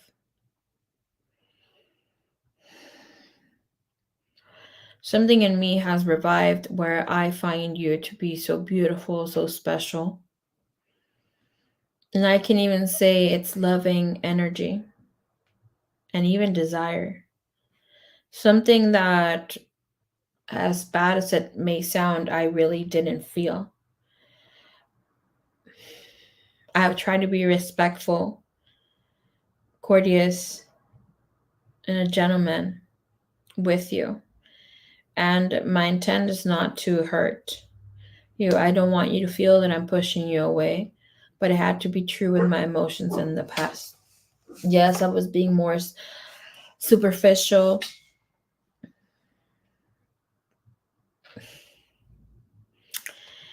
There's this really negative C word. I don't want to say it. Like I was acting maybe a little bit like a dickhead, and then it says the word C. Um, but life has taught me my lesson when it comes to superficiality.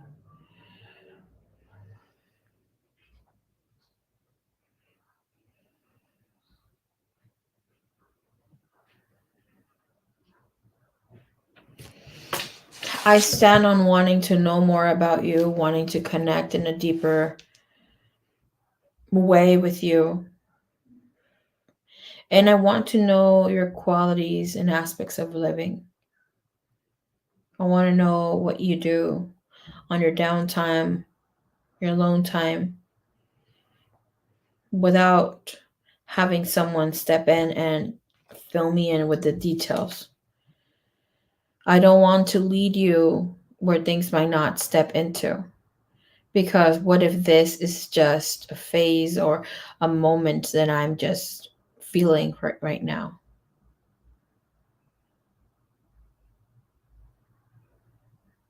I've always felt there's something special between you and I, but I yet maybe have missed to recognize it. But for some reason, every single time for the last 6 months, things have been different. I feel warm inside and I feel that you drop peace into my soul. I've been going through it for the last year when it comes to connections. I didn't want to hear about it. I don't want to deal with them, but with an equal amount of measure, I also want to find that someone I crave to start a family, have children,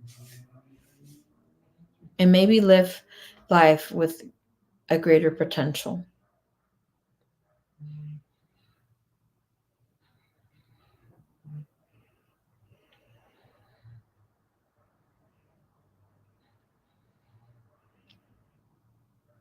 I thought I loved myself in the past.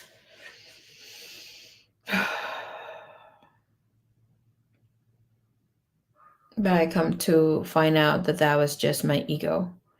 And well, upon reviewing what other egotistic things I've done, you always come to mind. And I hope I can ask you for forgiveness one day because it's hard to voice it out and accept it as is. I mean, there's a lot of people that I still have to ask forgiveness from. I wish I could scream out that I'm in my healing journey, but it sounds a little hippie. Um,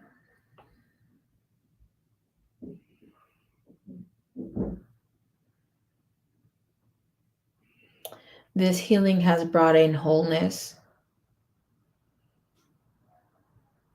a feeling of new wholeness into myself. And I want to say that I'm walking away from the ego, or at least of listening to it. And hopefully, this wholeness allows me to see past superficiality, past what the eye see, and be able to connect more to the spirit, to the soul. I want to know you at a deeper, in a deeper sense, in the core.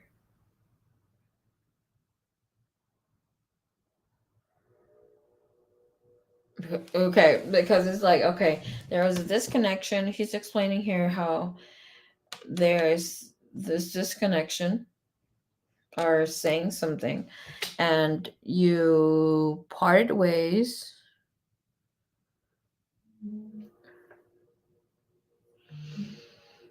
Um, parted ways.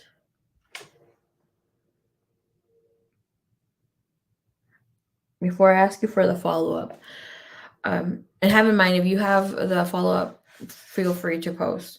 So he's saying like, okay, so there was a friendship or sort of a friendship, not really a big friendship, but it was a friendship, knowing more so of each other, and then he knew there was something there, but he didn't want to push it, and then you said something, which you don't have to say, and then he felt the need to kind of push you away, and that you were just also backed off. But this of finding each other, like still feeling the search and attraction, on a soul level, on a spiritual level for him, is crazy. At a time he thought you were maybe addicted to him, or even him speaking about it where he got information of that you might have been doing something mystical, something, I'm hearing Maria, to him, like something that had to do with the occult. He brushed it off, and then he like, maybe it's true, because he always feels himself back being drawn to you, back drawn to you. With the energy now, it's like you're being friendly, but yet detached. So now it's like, am I going fucking crazy? Am I fucking liking her more because she is now not so into me? But yet he knows that you're still into him. Like he knows 3D that you're still into him. Oh Lord have mercy, that's too much. And I know something a little crazy to those of you that don't know of the tea or didn't get much, but she knows what I'm talking about.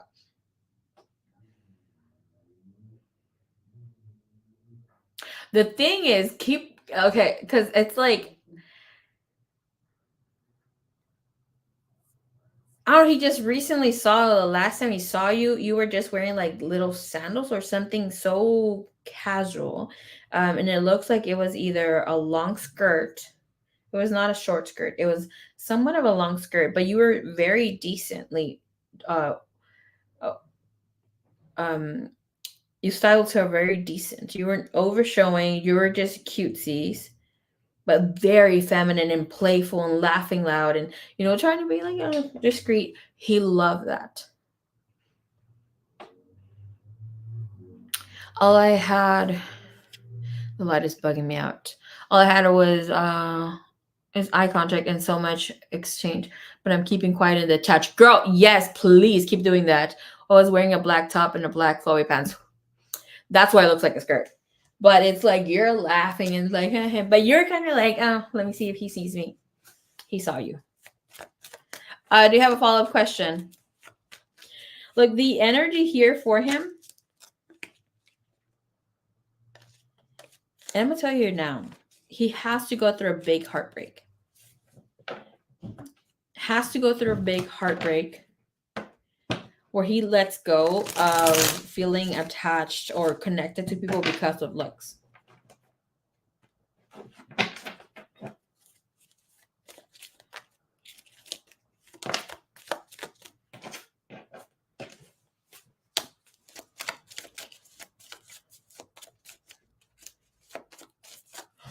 Oh my gosh. Totally mortified. Totally freaking mortified. Welcome back, Sunflower Soul. It's black pants, black top, and black flowy pants. Oh, I love it.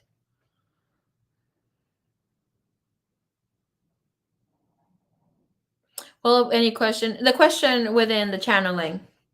Don't ask me what's gonna happen next Tuesday or something like that. It's like, oh, what's the love energy for me next Tuesday? No, from the channeling.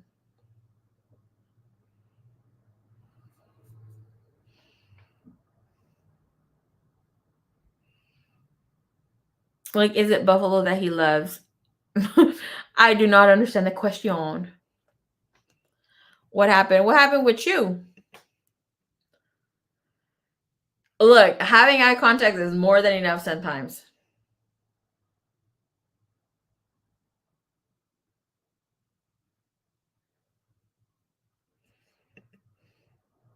I'm sorry, my brother was asking me questions about his reading and having me break it down, what he thinks spirit guides mean, and we're trying to say. Basically, they were trying to tell him to take a chill pill, to don't be like an ostrich when emotions hit, digging a hole in the ground. Like, fucking be in your emotions. You have to write that shit out and help people get the hell out of that energy too. I feel peaceful about the channeling. I feel really peaceful about the channeling too. Really nice.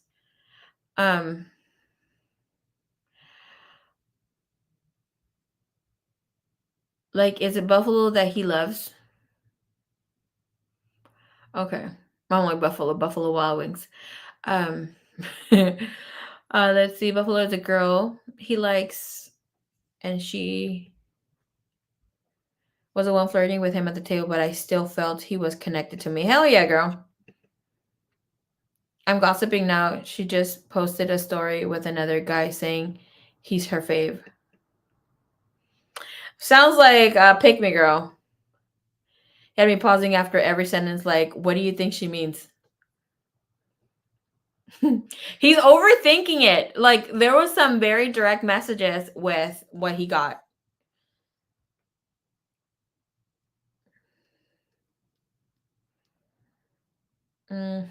Let's see.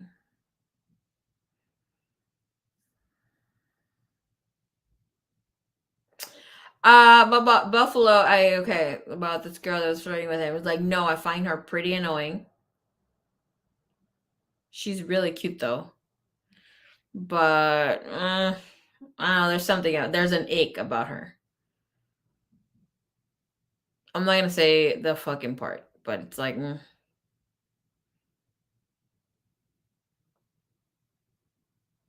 It's like, oh, if she asked with a few shots, I maybe do it.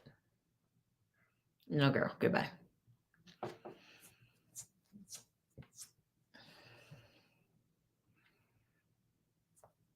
Oh my god, Marie, with the devil and the six of pentacles. She flirted with me too. Girl, goodbye. Like you said, that's why sometimes I don't like to show my face, because girl, I cannot hold it. I cannot keep it together. I think it's someone else. B3, if you're getting too many cards, if you're just reading, make sure that you just ask for one card.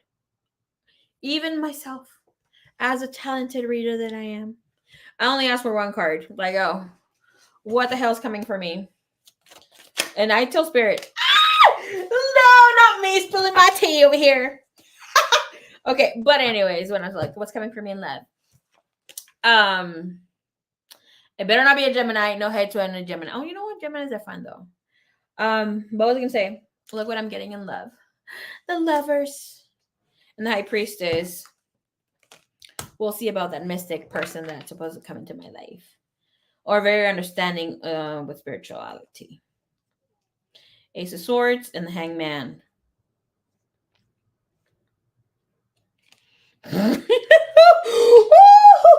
Okay, not more. I hope it ends quickly so we can get this fresh start shit. Hell yeah. I just love your hair, that color. I'm getting very inspired. Oh, thank you. Apenas me lo quería pintar. You know when my hair looks really cute? When I'm wearing blue. The blue makes the red stand out very nicely.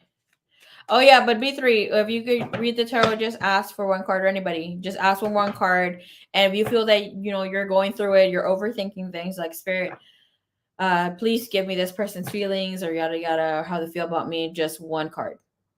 That's it. Don't try to read a whole bunch of fucking cards. You deserve the Lovers, girl. I mean, it's a very successful connection. Highly spiritual. You're just a beautiful girl. You're so sweet. You're just a beautiful girl yourself. Mystic, keep us updated when everything happens. And don't worry about Buffalo. Is that really her name? That, like, just the word Buffalo reminds me of the games at the casino.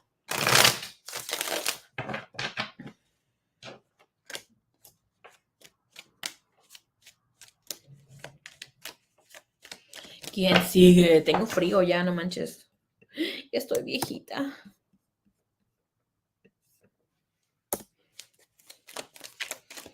All right, B3, it's your turn. Let's go.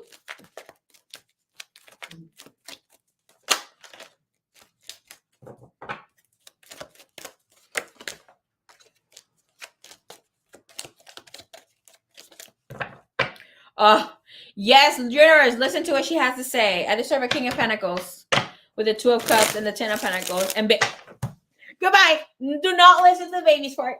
I didn't read the whole thing. Do not listen to her shenanigans.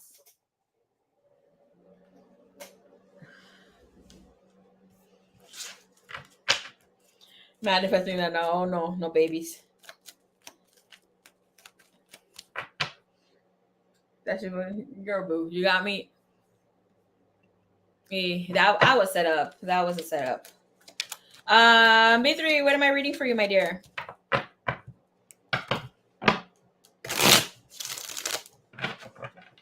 Maybe one. I play for a challenged. A channeled? We need a Marie legacy in this world. Girl, me doing teaching these men, because most of my clients, most of my students, I know. My face reading that. That's because you got me fucked up, girl.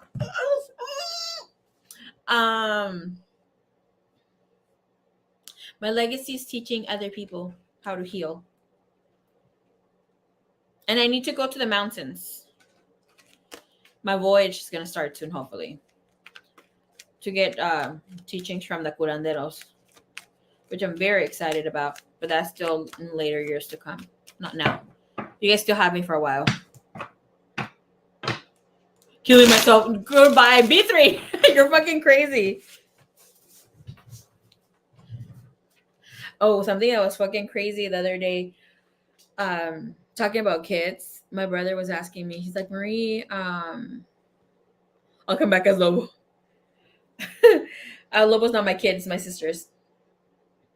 But he was like, we're talking about children. He's like, oh, Marie, how come you don't have children? I'm like, am I married? He's like, well, you're not married because you don't want to be. And one thing led into the next, and we were watching a case. I can't remember what program it was, and I started telling him, you know that the best mothers are those women who do not want children. Obviously, there's good moms that have children, but I told him one of the best moms are children do not have children. He fucking started weeping. I'm gonna start crying right now. He started weeping, and I'm like, Papi, are you okay? And he's like, yes, just that. You would be a great mom. Lord have mercy, but we both started crying. We started hugging on each other. I'm like, I love you. He's like, I love you too. Oh, the craziest day. He's like, you know, you're my mom too, right? I'm like, yeah, I know. That was emotional. See, how can I not love my brother? It makes me try harder to be a good mom. You're already a good mom, girl. I know it. Felt it, read it. Not because I have this love for you, whatever. This obsessed love for you.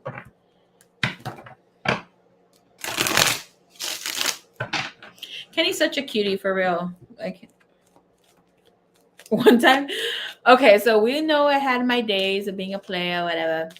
So my brother, like, he freaking told me, he's like, it's your fault. It's your fault that I have fucking, because he was going through this little rut that, like, love was not in his corner. And he kept freaking telling me, he's like, this is because of you. And I was like, what the hell do you mean because of me? He's like, I have really bad luck because of your ass, because I'm taking in your freaking karma. I'm like, boy, are you my son? No. He's like, I might be. That's why I have his name tattooed on my ankle. I'm like, listen, the bad karma is your daddy, okay? I'm not your daddy. Your daddy was a player. I'm like, as his first kid, being the girl, of course I'm gonna be a player. But I'm like, the karma is not mine. And then up to this day, we still laugh about it. And then, because you guys know I've been single for a while. Not by choice. I mean, by choice. Not because I can't get one. And he's like, was that your karma? He has the audacity to ask me if that was my karma playing. I'm like, I was single healing, okay?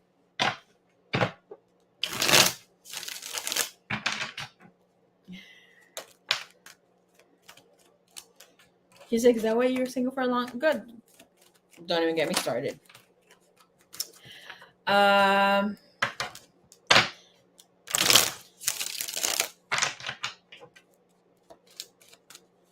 got interrupted by my boss. Screw the boss.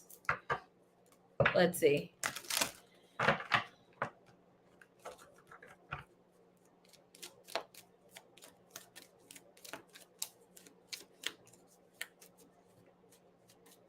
He was mad as fuck. But it's really funny with my brother. But he meant it by saying that that he had bad karma because of me. Because I played all these people. I'm like, I did not play these people. I was always, that's something about me. I was always truthful. Okay. I told him I didn't love them or that I wasn't going to fall in love with them. They fell for it. They fell in love with me because they wanted to. Let's see. Is there anything specific you want to ask about Bonnie, Miss Bree3? And listen, don't say this is your last reading on her. Every person that always tells me, this is my last reading on this person. It's not. I've done it many times. Like, you know what? I'm not going to read this person anymore. And you're like, you know what? Fuck it. You only live once. My dad's a Scorpio too. Oh, goodbye. My dad's a fucking Scorpio. Scorpio as hell. But you know what? What's going on here with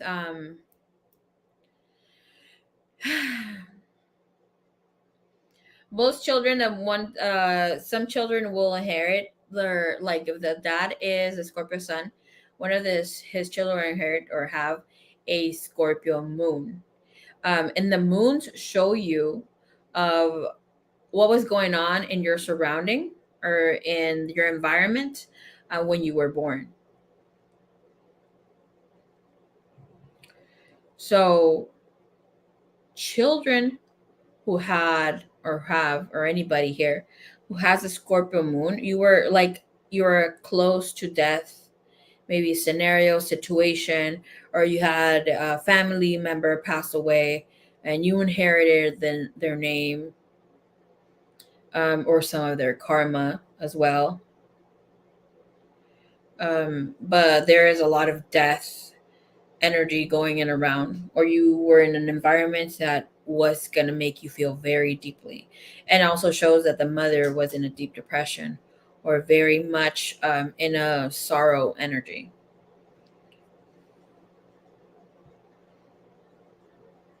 People who have Sagittarius moon, they already come in very intuitive.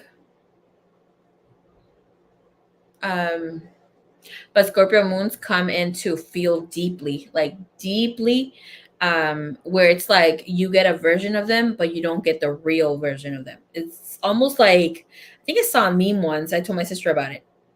I think I showed her that.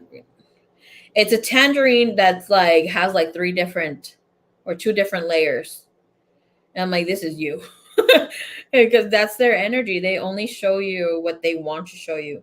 They feel very deeply at their core and they're very selfless, but it's almost like they need to hold a barrier and have a barrier. But the thing with anybody who is a Scorpio moon, they suffered a lot. They came to suffer at a very young age where they had to fucking grow the hell up. So they're very mature.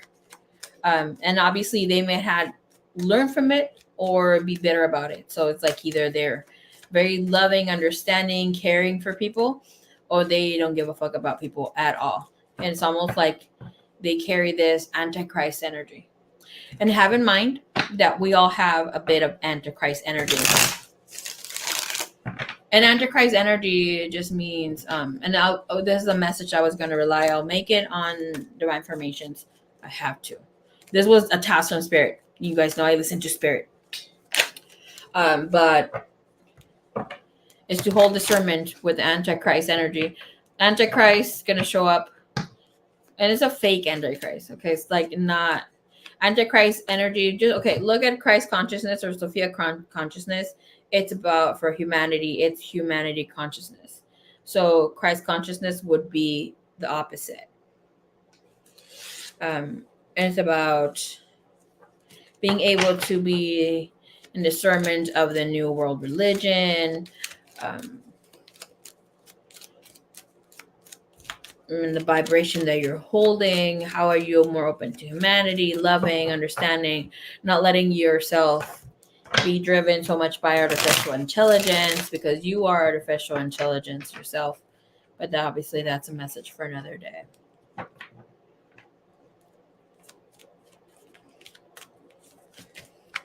One of my closest cousins and friends are Scorpio moon, and yes, they both suffer a lot of in their youth. Yeah, if you meet an Aries rising, they too will have had a lot of people will see them as, and the Scorpio moon sometimes too, but it's more the Aries risings. They suffered a lot, especially during their earlier years. They were used a lot. There might have been a lot of sexual activity, abuse, mental abuse with them, psychological abuse. But they had to grow up the hell like quickly. And then later in years, like during their late teens and that sort of thing, 20s, people might see them as very egotistical. But no, it's just that they have to learn the hard way, just like Scorpio moon. But the beauty of this is by like Scorpio moons, by the age of 29 and 30, they'll most likely be able to pull, their own end and be able to help other people. By the age of 36, great. Life really turns about up and about for them.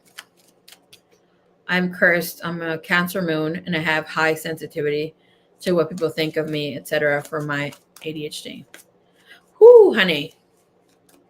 With a Cancer moon though, it means that you were expected.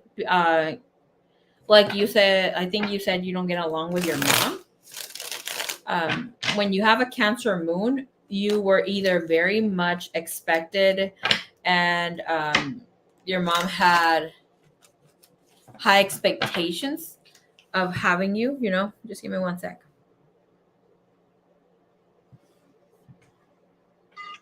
¿Qué pasó?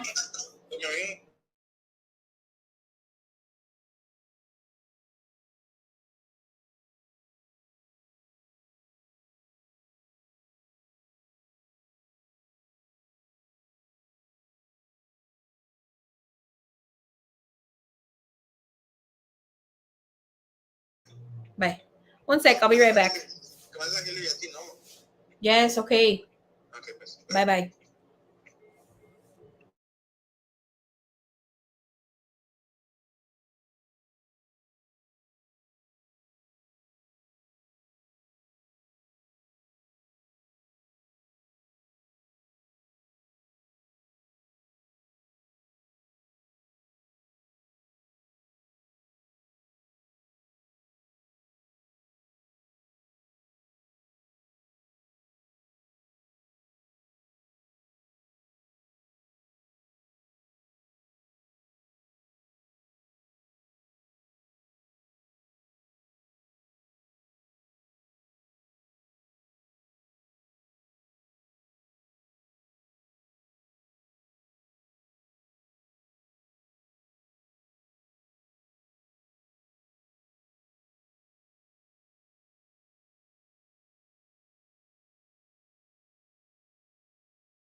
Okay, we're back. Oh,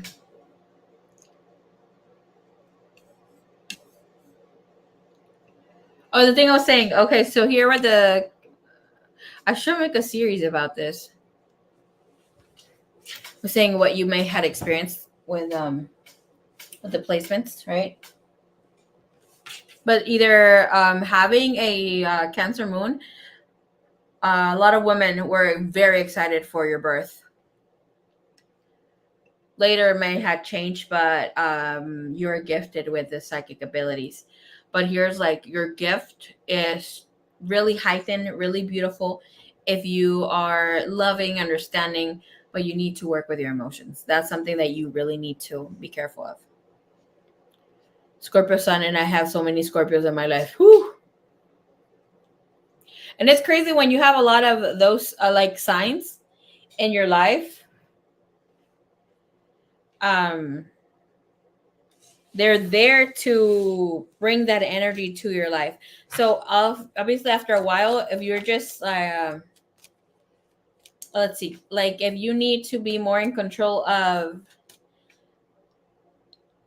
or more entrepreneurial, if you need to be more assertive of making moves and that sort of thing, you will start receiving a lot of people like Aries people in your life, coming across a lot of Aries or like fire sign people or like cardinal signs. If you need to be more goofy, like get go funny and that sort of thing, you'll meet a Gemini. Aquarius Aquarius or something else. But I love getting, people like that in my life too. Okay, B3. So the energy here with coming into contact or having the channeled message, do you want it to come from Bonnie about the connection with you and her, or do you want it to be from your spirit guides or your spirit team or spirit referring to the situation with Bonnie? I'm super lucky to have them, girl. You are super lucky to have them.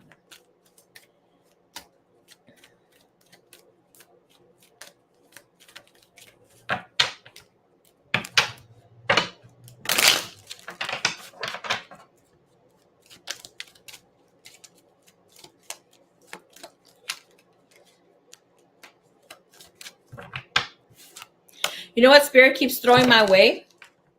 Before I accepted my spiritual awakening, before I started, reading and doing healer work and whatever that, Pisces. Me with a girl. Hold on, let me tell you something about me. I have a Pisces North Node. Well, obviously, we see me here, front and center with what I need to be doing, plus other things. But where is this other placement?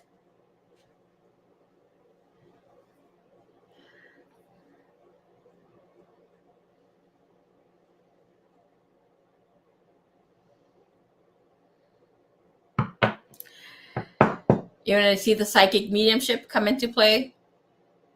My Mercury is in Pisces. It's able to tap into people's energy, into their feelings, into their emotions, into the unknown. Communicating with the heebie-jeebies. Especially here with having an 11th house. Has to do with community, sharing my gifts out to the world. That's not something I want to do. Not the psychic mediumship, though. Gerbu, where were you? Okay, so B3, am I channeling here for you from Bonnie to you with whatever needs to come through or something specific you need to ask, or you want to get it from spirit to your spirit guides about Bonnie and whatever comes through? You can ask a question. You might not get it answered because it's what spirit wants to say or Bonnie wants to say. Most of the time it gets answered, but I'm just saying, just in case it doesn't, okay? But it will also give you a lot of information too.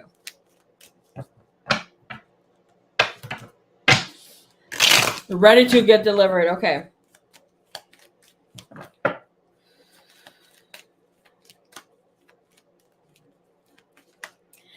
B3, you're...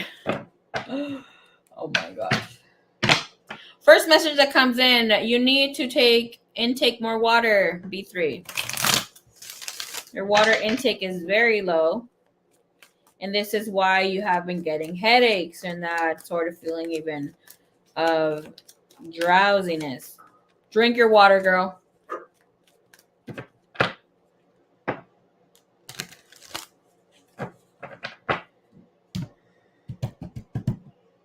Okay.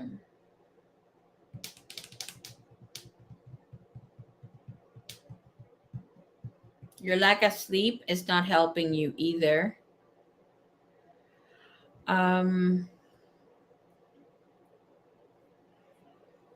Yeah, I'm gonna connect here with Bonnie's energy, but spirit, if the spirit needs to come and say something to you, it will come and say it. Okay, it might not be relatively in the beginning with that, but they want you to know. And this is something about your nose being too dry or something. Keep that in mind, okay?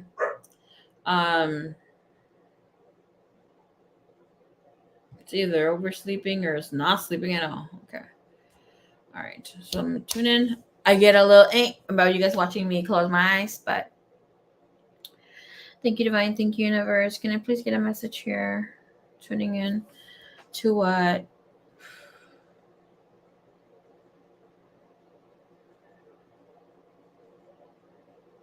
B3 needs to know.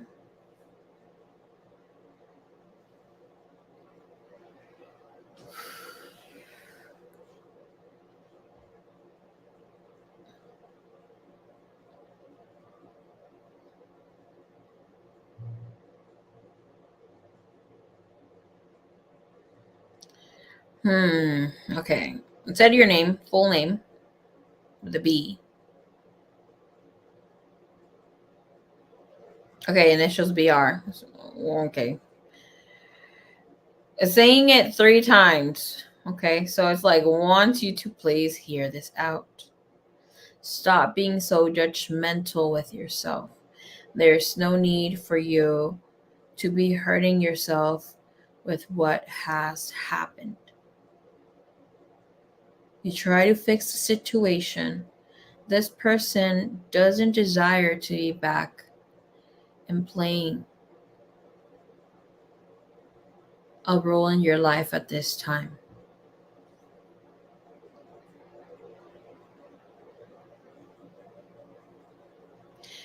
It's not that they don't desire to ever not have communication with you, but this person, Bonnie, feels that it is safe for them to not have interaction with you because for saying look at her when she says this. I don't even want to look at you when I say this. Okay. Spirit saying is that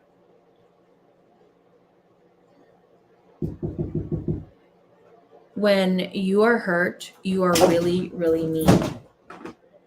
I'm really busy.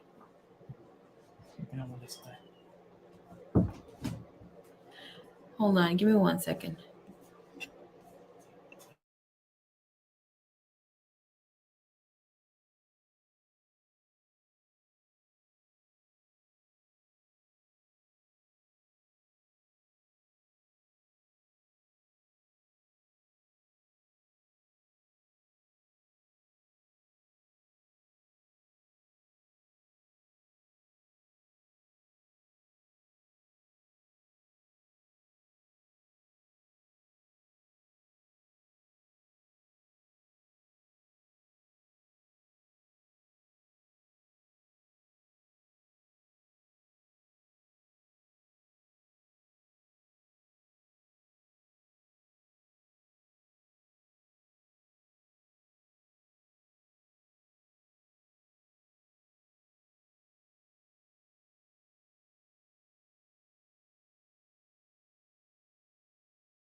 All my siblings had to come into the office.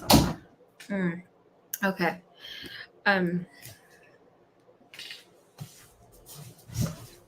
The message was coming in as when you're hurt, you're really, really mean and you don't measure your words. And have in mind that words impact people and linger for a very long time.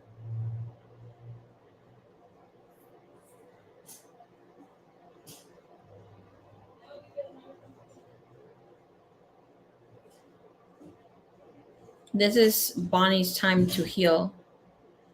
She hasn't yet found out what you said, but will be even more hurt about it.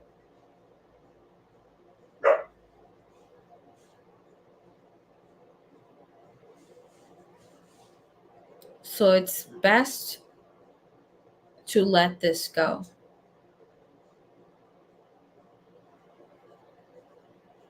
Your feelings are beautiful, but they're not going to be accepted or taken in as you want them to be taken in as. You are only hurting yourself by holding on to this connection as you are.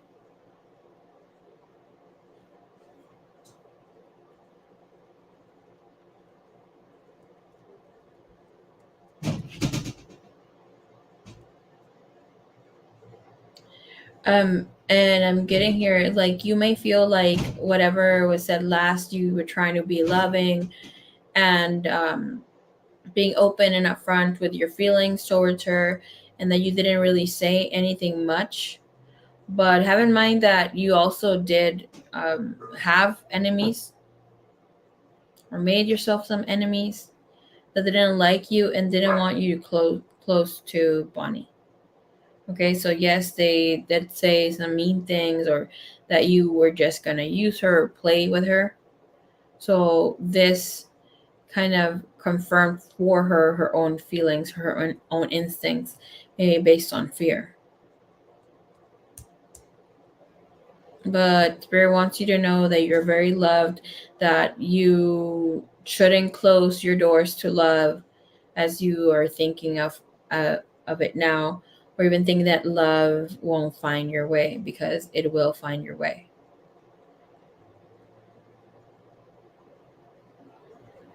Just get your thoughts in order.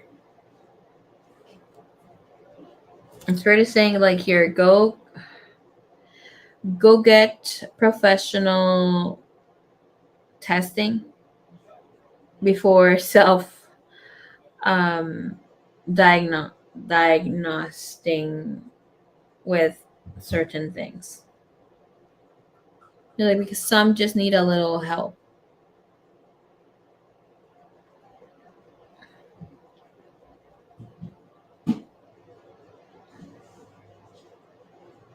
And one day that came was like, why are you just closing yourself out to certain people in love? um this can be of you, your partner being male, your next person, and you're closing out yourself to wanting to live that femme on femme, right? Right now you might feel like ugh about men, but you are to be dating men. But if you feel that you're more drawn to women, like, go ahead and experiment. But I'm hearing again, you're closing off yourself to situations that are not meant for you, meaning you're not supposed to live where you are at. You're supposed to travel, and you need to find your way out to travel or to get yourself into a relocation, because the place that you're at right now is not the place to be. I get that a lot of your family have been stuck there because there is a yellow, not a yellow, a blue flag, and I'm seeing like some land or some island. But that's just key code for me. Like, oh, your family has been stuck here for so long, and that's just part of the DNA or ancestral thing. You need to start navigating on your own. Don't expect contact with this person. It's not going to be harmonious. Okay? Find your own way. Do whatever you can. If you need to stash money, and even if it takes you 10 years, you need to get the heck out of where you're at. You're not going to be truly happy. You're always going to have that control grip on you. And like, you're living in fear is not a way to live. Feeling that you're not going to make it, you're only self-depriving yourself from growing. Okay. Follow-up question. If you have a follow-up question for Spirit. And what's up with the tummy aches? They feel like balls of air, and then, yeah, but like the little tummy aches, gotta do something about it. Take control of it. I don't know if you're getting whoo girl. Yeah, okay. It's not.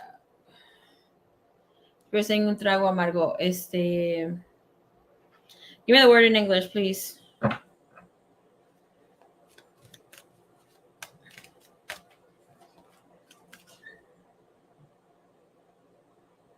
En inglés, por favor.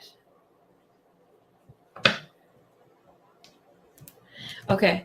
Getting here, you need to be in control of lo que sea de tu pancita, because you might get your gallbladder removed later, because estás tirando mucho líquido amargoso de tu pancita.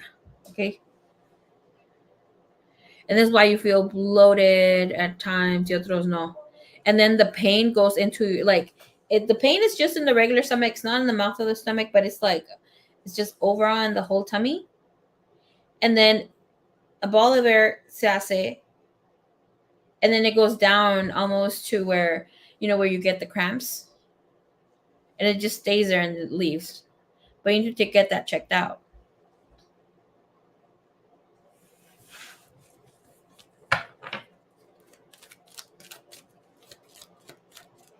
And that's your lo que sientes en tu pancita is tu solar plexus is so off because you're not trusting yourself, your choices, and the next moves that you need to make.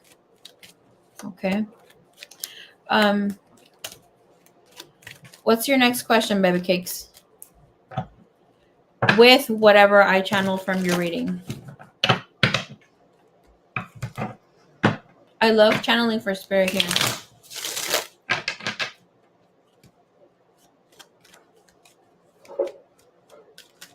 Can you ask spirit what to think about the mistakes I can't? Let me see. Let me say a little bigger because the chat is so small for me here. Can you ask spirit what to think about the mistakes I can't change? I don't think I am lovable.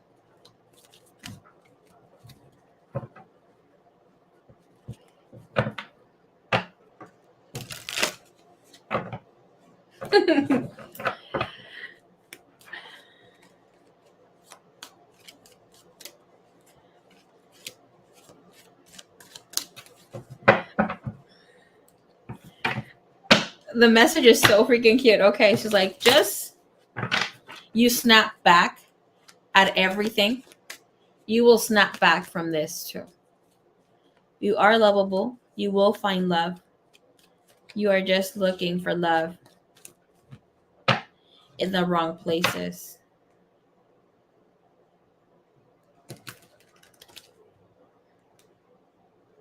You want to be accepted so bad for whom you are not that you get distracted to find and see those that really do care about you, those that really want to love you. Again, you are boxing yourself into being this person of whom you are not.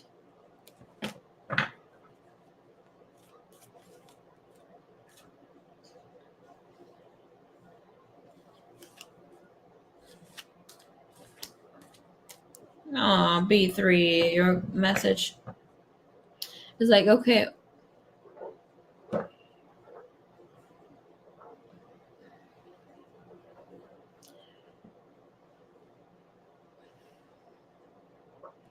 I know it's hard for you to not see this come true for you or accept that you are lovable because you don't love yourself. You only see yourself in a negative light. But know that that negative light is not yours. Yes, your grandmother, your father, your mother have not been the best to express love, and love has been fed in small portions. I'm just hearing a cucharaditas and I'm seeing a really small spoon full of honey and it's like halfway eaten and then pulled away.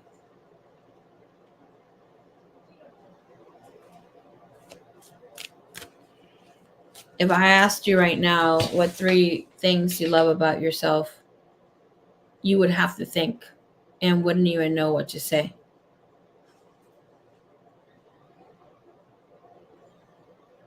But I, Spirit, and everybody else loves you so, so much.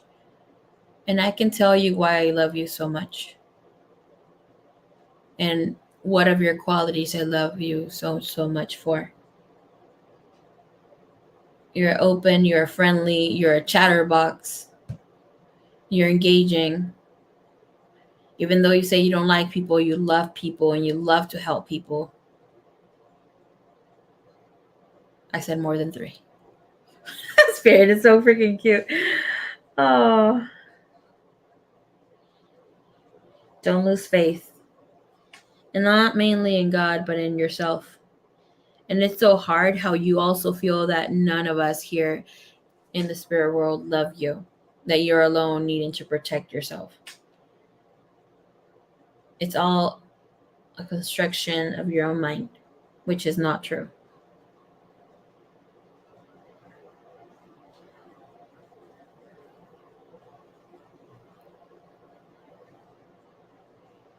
If you want to be connected more or feel more connected, allow yourself to get messages from, the Pleiadians. But don't box yourself with that as well.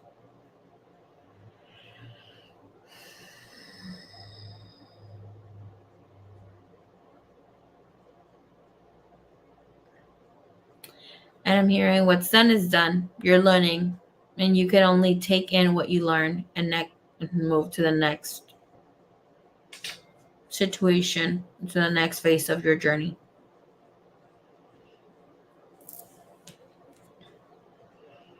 Don't keep letting other people's opinions, especially those by you, of your mentors and some of your peers, be what you believe about yourself.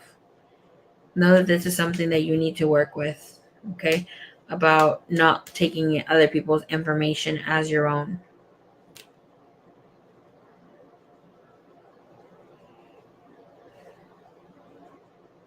And stop believing that you're ugly, because you're not. You're very beautiful.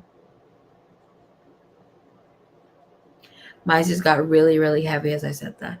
Oh my goodness.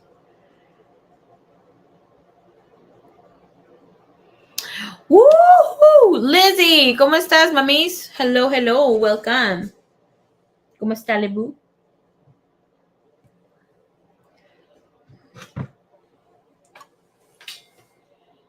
I just got rejected so much at school and by people. That's why I hate myself. No, girl. 444. Thank you, Divine. Thank you, Universe. I'm sorry about that, B3. That sucks, love.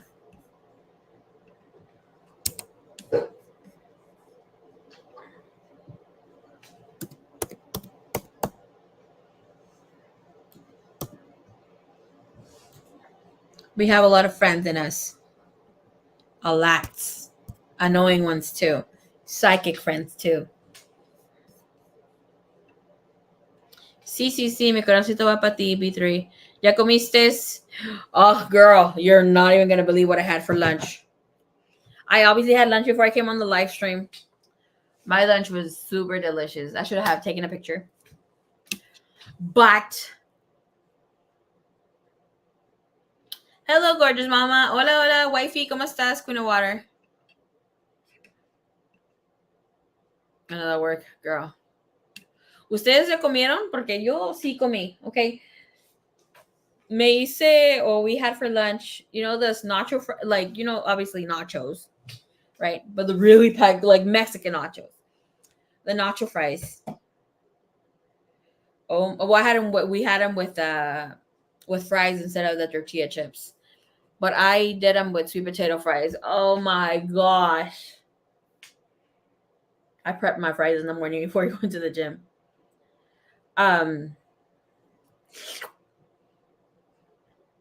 I got the cheddar, the jalapeno cheddar cheese. And we did the black refried beans and then whole beans. I chose the whole beans. And then I did this bomb ass roasted green salsa. My sister did a red one. I had that too. And I put sour cream, cotija cheese, obviously the cheddar, jalapeno, nacho cheese. And she wanted with lean meat. So we had it with she did this bomb ass guacamole. Oh, it was packed with veggies. It was so good. And then it had a turkey, which I was like, I'm not a fan of turkey. Okay, not a fan of turkey, but the way that she did it was so good. It was you know how like there's this taco seasoning. So the taco seasoning, she puts it on the turkey, and oh, out of this world. But the sweet potato fries are I love Mexican. Yeah, we did them here at home. We were all delighted. I did the regular fries for them. I tried just a little bit, but the sweet potato fries were something else. They were a little bit mushier, but just the whole taste was so delicious. Y no tengo hambre because of it. I made Mexican grilled chicken today, like el pollo loco. Oh, girl, nothing compares to pollo loco. But yours was homemade, which might have been better.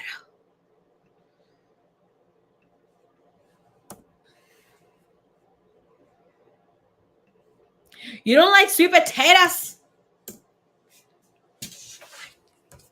What's wrong with you? Jalapenos too and guac. Oh yes, girl. The guacamole had chopped jalapeno. Ugh. Me recuerdas, I'm gonna go get a little sample to show you guys. Or broccoli.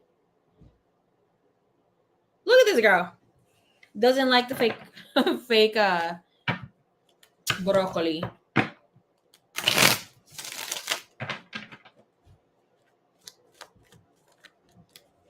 Go girl, but the charred part tastes so good, Kim.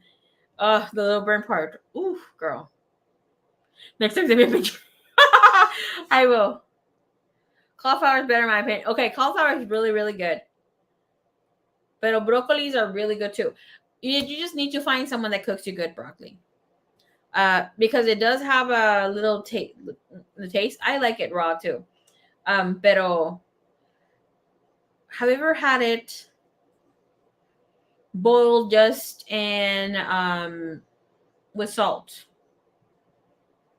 And then having it not mushy, but fully cooked. And then go into water until it's cold or ice water. That takes away some of obviously the cooking part, but also the lingering taste. And then just let it sit a little bit for the water, and then obviously take the water away. That takes away that I don't know. There's this like earthy herb feeling with it, like dirt feeling.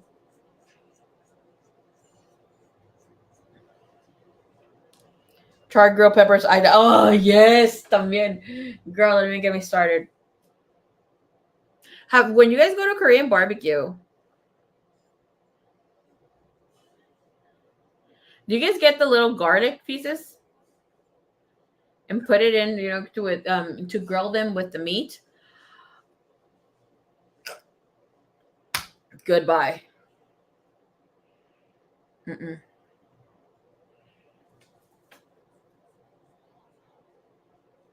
Like those freaking garlic, dude.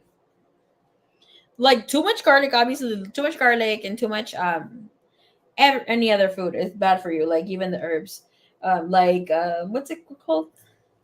Ginger. Even ginger. Oh, goodbye. But like when you go to Korean barbecue and they give you like you ask for the thinly sliced garlic. You grill them. It's so freaking delicious. But obviously, be careful with your breath the next day. Obviously, eat a lot of lemon. That cuts out the smelly part. Or the jalapenos too. Oh,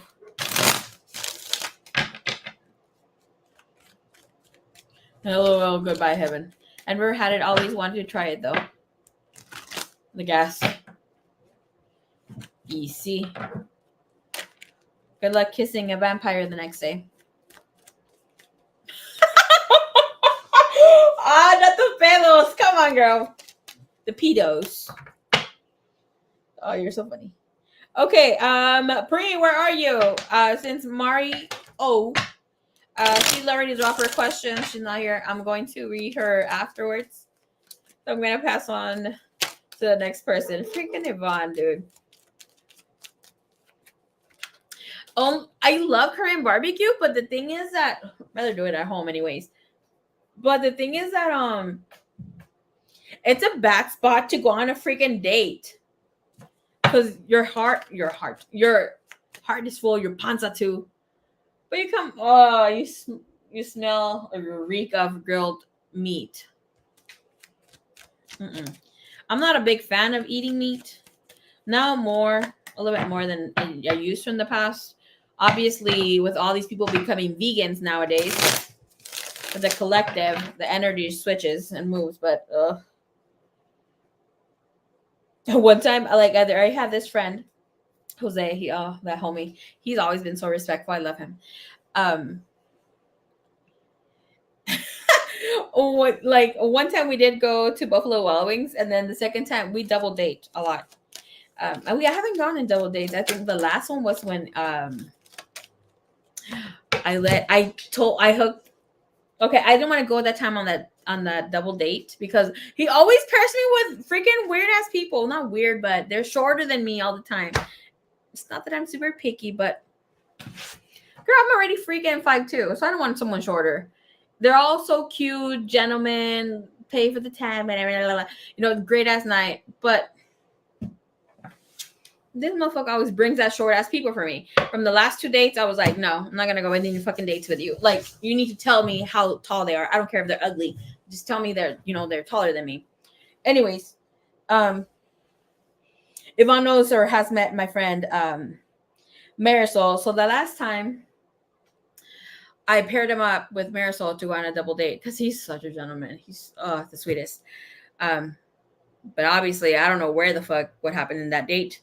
Because the date sounded like it was really good on both ends, but then we didn't hear Jose no more. And Jose obviously was like, "Oh, I'm sorry about this and that, but I don't know about doing the single date. We should double date." No, goodbye. No, we're not gonna double date no more. But where was I going with my story with it? Oh, okay. So the last time he's like, we shouldn't be freaking eating wings. It's not cute to eat wings. Like, some girls eat really nasty because the last date that we went on, the girl, she was like pulling on the freaking cartridge on the freaking chicken. I was like, girl, boo, you're making us look bad. I mean, well, show them the skills. Then oh, hell no. Your stomach starts making noises as loud as a thunderstorm. Goodbye. A date. I haven't been on a date since Jesus.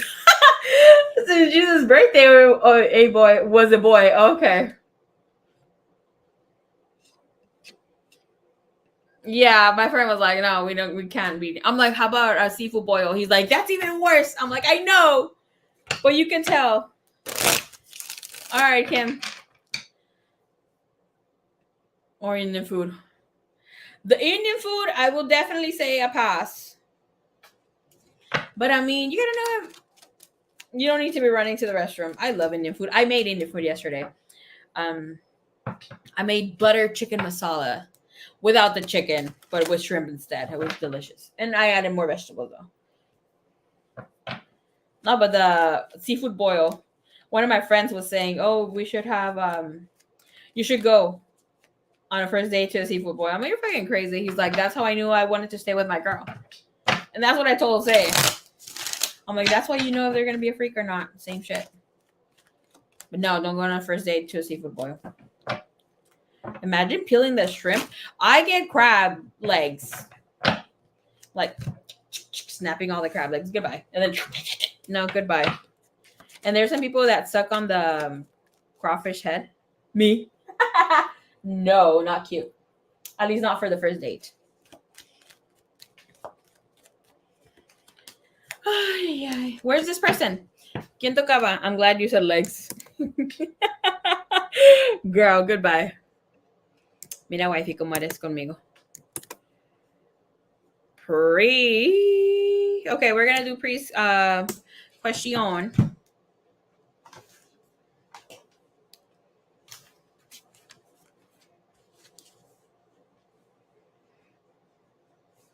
I hope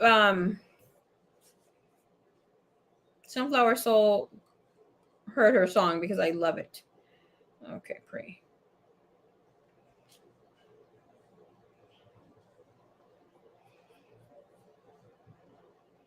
The last date I went on was not the best. Not gonna lie. Well, I think I already shared that with you guys. It was okay, but the guy took me to a cheapy place the second time, the second date. Goodbye. Not gonna happen. And it was not that it was a cheap place, but you can't take me out of a place and take me to another one because you get jealous that other people are talking to me. I talk to them on purpose. Okay.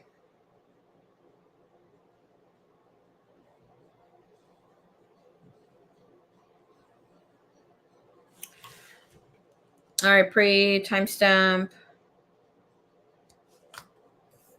Give me 1 second.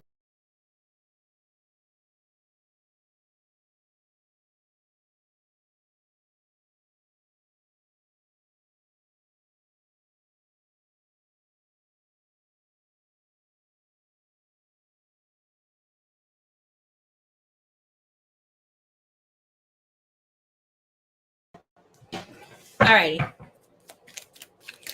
All right, pre.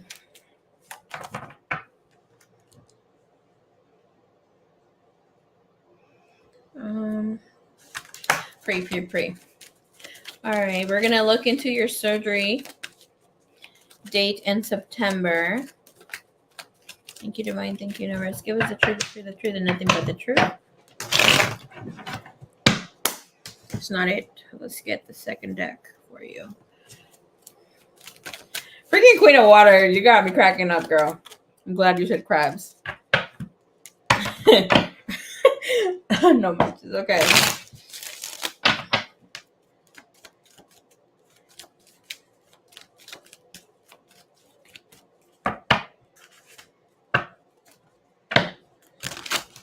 Timestamp for 4:58:09.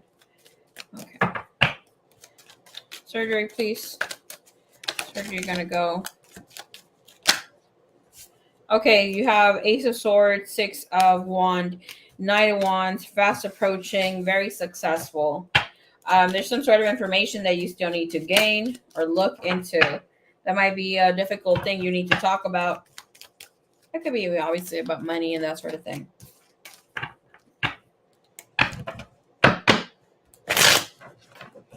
Show me here her energy about it, where she stands in now.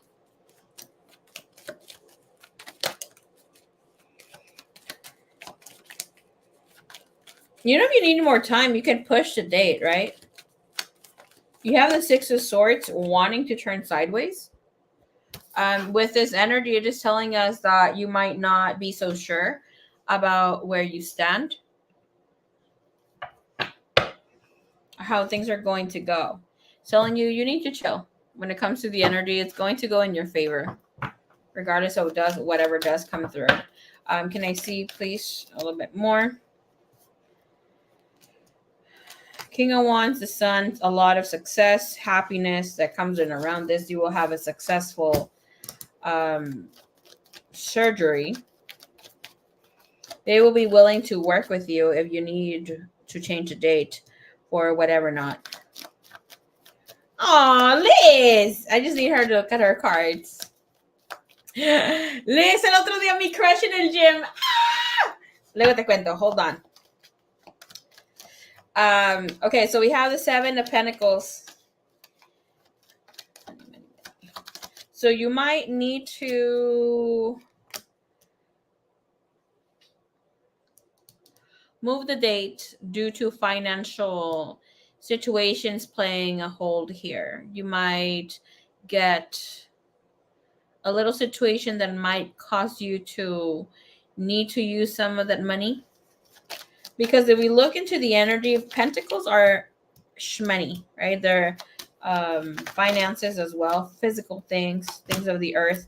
And it's just, you will come to have the money if something will rush, wish come true, somebody comes for you, somebody gives you a loan, which is highly an energy with the star, getting whatever is that you want. Obviously, in this situation, might be about balancing or getting earthly things. We see a lot of pentacle energy.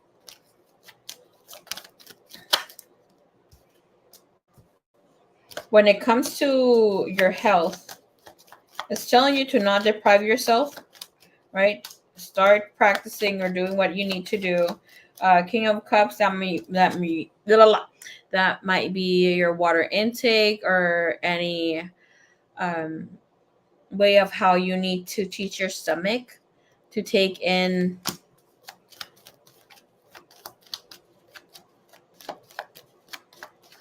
fluids and liquids now. Page of Cups. Like, again, it's giving you the Page of Cups, and the King of Cups is like needing to balance that out, especially with your water intake or things that you do here. 10 of Cups. Freaking Cups, dude. Okay, but you're going to be able to lose the weight. Lay off the Debbie's. The Debbie snacks. But 10 of Cups, 10 of Pentacles, you're going to get what you need. You're going to be able to do so. You might, the only thing is the time construct that is here. You might need to push it 2 months. I don't see it being the next year. If things are coming in your favor for this year, it will be kind of tight for you to have the money by then. The weight seems like it's going to be off or even more. You're not going to have a lot of trouble. Please do keep yourself on check, because the energy is showing that you're doing things or losing weight as you should. You're doing things right, or you know how to do things. Just because you're getting a positive reading, don't hold yourself like, okay, she said yes, and you splurge. Obviously, you're self-sabotaging this way. So it's telling you, you keep doing what you're doing, you will be 10 of Pentacles. Very happy with the outcome. And the next energy is the 9 of Cups, getting your wishes coming true, feeling real good about yourself. And here's just the money thing. Seems like you may have had a budget, or might have already had an idea of how much you were going to spend, or talked about it with your partner, and then you got a surprise of an increase where you don't know where, if you're going to get the rest of the pentacles for this. But you're going to get it. You're going to be able to ultimately get it. 6 of Pentacles. There's going to be an equal balance, and with the energy, you might get a loan, or even within the energy, because the 6 of Pentacles is somebody give you the remainder of the money. So I'm volunteering for you and that sort of thing. But with the 6 of Pentacles coming into play and the 10 of Pentacles, it's you getting what you want on a physical level. Okay? Woo! Now, get your procedure done. Hello, Palabi. Oh, nice to see you here, baby cakes.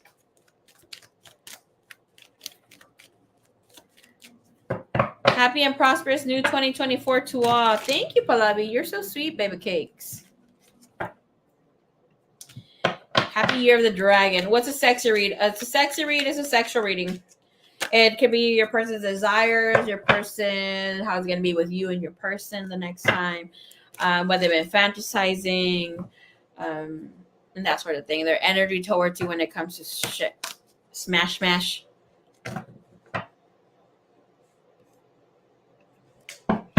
I'm going to be live on TikTok in a bit. Come say hi when you finish. Woohoo! Okay, I hope that you're still live streaming. I will. I've never been able to catch you, girl. I might just go in right now.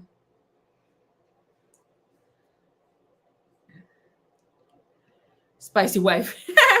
Okay, baby cakes.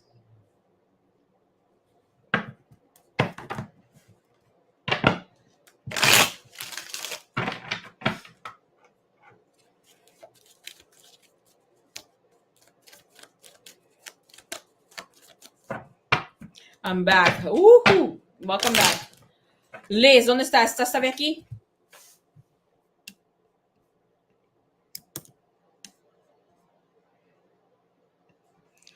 Kim says she'll be back.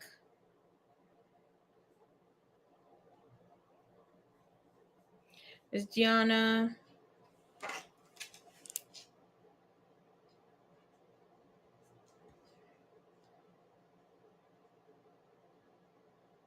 See. Oh my gosh.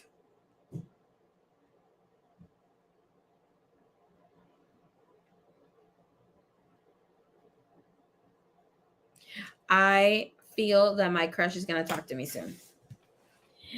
No más porque sea una intuitive, but because he can't hide that he likes me now.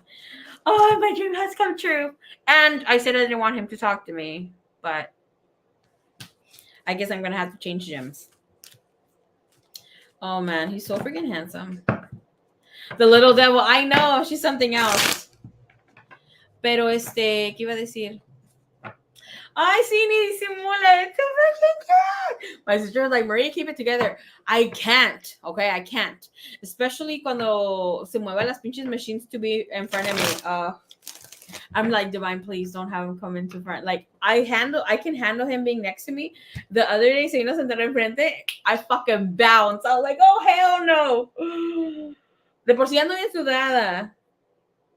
And I get like really flustered, really pink. Like I'm already pink right here, right now. Girl. Pásale.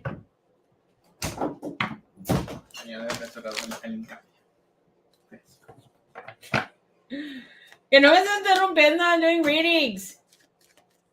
I think it's the oversize. I'm gonna put something. It's not oversized, that's my size. My brother's obviously thinner than I am. He's like, I like this oversized shirt. This fool.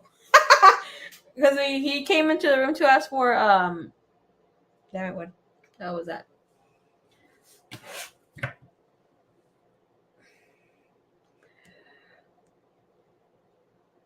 For some loan clothes. He's like, I like this oversized. He's fucking crazy. It's a little bit bigger for me, but obviously that's because it used to be one of my gym shirts. But I wanted to be more feminine. Pero ¿qué iba a decir? Oh, that time when that fucking bitch talked to him. Ah!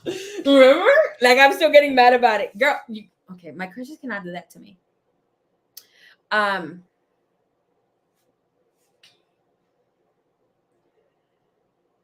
Me sharing about my crush. So last time, my gym crush isn't...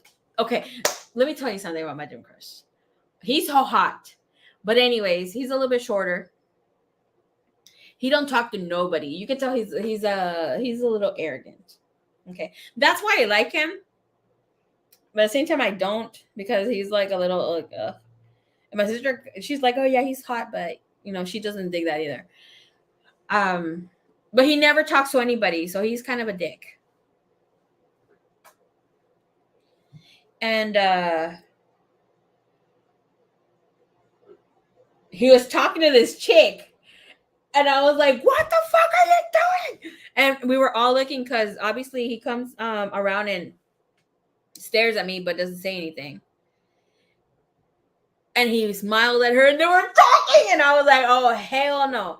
And one thing about me is like when I get upset or when I like, this is with my crushes. With other people, it's kind of like, okay. But with me, like you're either obsessed with me or I don't want you.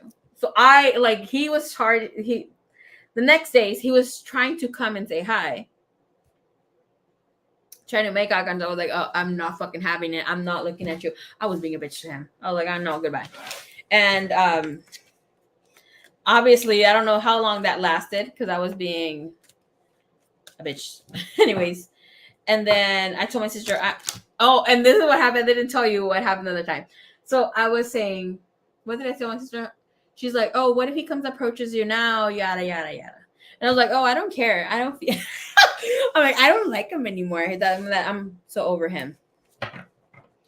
Obviously, I've said it before. I like him. He's a motivation to go to the gym, but I don't want him to approach me. Nah, maybe I do. And maybe I don't. But anyways, I was telling my sister I was being a cocky bitch, okay? I was being cocky about it. Make it to break it. Girl, hell yeah. So I was like, but this was my face. I'm like, I don't want him no more. Like, I don't even want him to look my way. Yada yada. I was bitching. I was like, he's hot or whatever, but I don't want him. Oh my gosh, that was a day that he freaking sat in front of me and smiled at me, and I was like, goodbye. Like as soon as because he was sitting in the machine where you go down like this, I was like, as soon as he looked down, goodbye, patitas porque te quiero, corrí. And my sister, she also bounced with me. She's like, what happened? I'm like, girl, I couldn't stand there smiling having him smile to me. His beauty's too much. No, he's not super tall. He will be my first short crush. I think he's like 5'8". 5'9" would be too much. Like 5'7", 5. No, like 5'8", 5'9". Y ayer le vi su pancita. I love pancitas, okay? But yeah. He's so freaking cute. Oh, but then there's this other guy. Maria's me running away. And when I catch him staring at me, girl.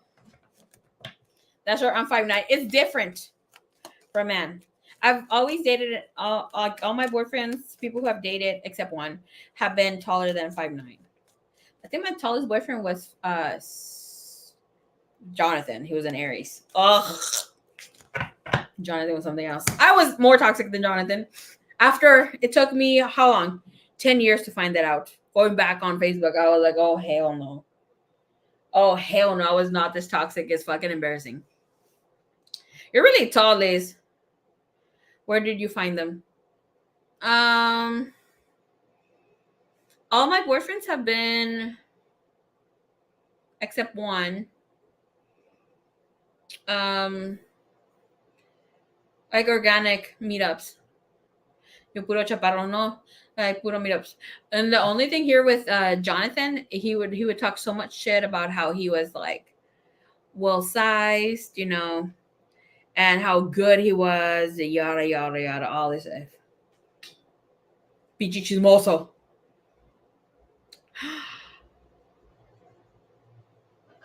Did you have to bend down to kiss your other boyfriends? Girl, goodbye. Oh, okay. So let me tell you. So I used this señor in the gym. I call him Jock. We call him this Jock, me and my sister. Okay, he's an older male.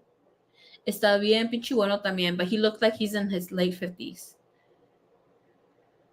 Everyone is taller than me. Girl, don't tell me you're 4'11". Goodbye. She's 2 feet. También hoy le vi la pancita. Pero él, ese señor, he likes me. I think he's attractive, pero se me hace like...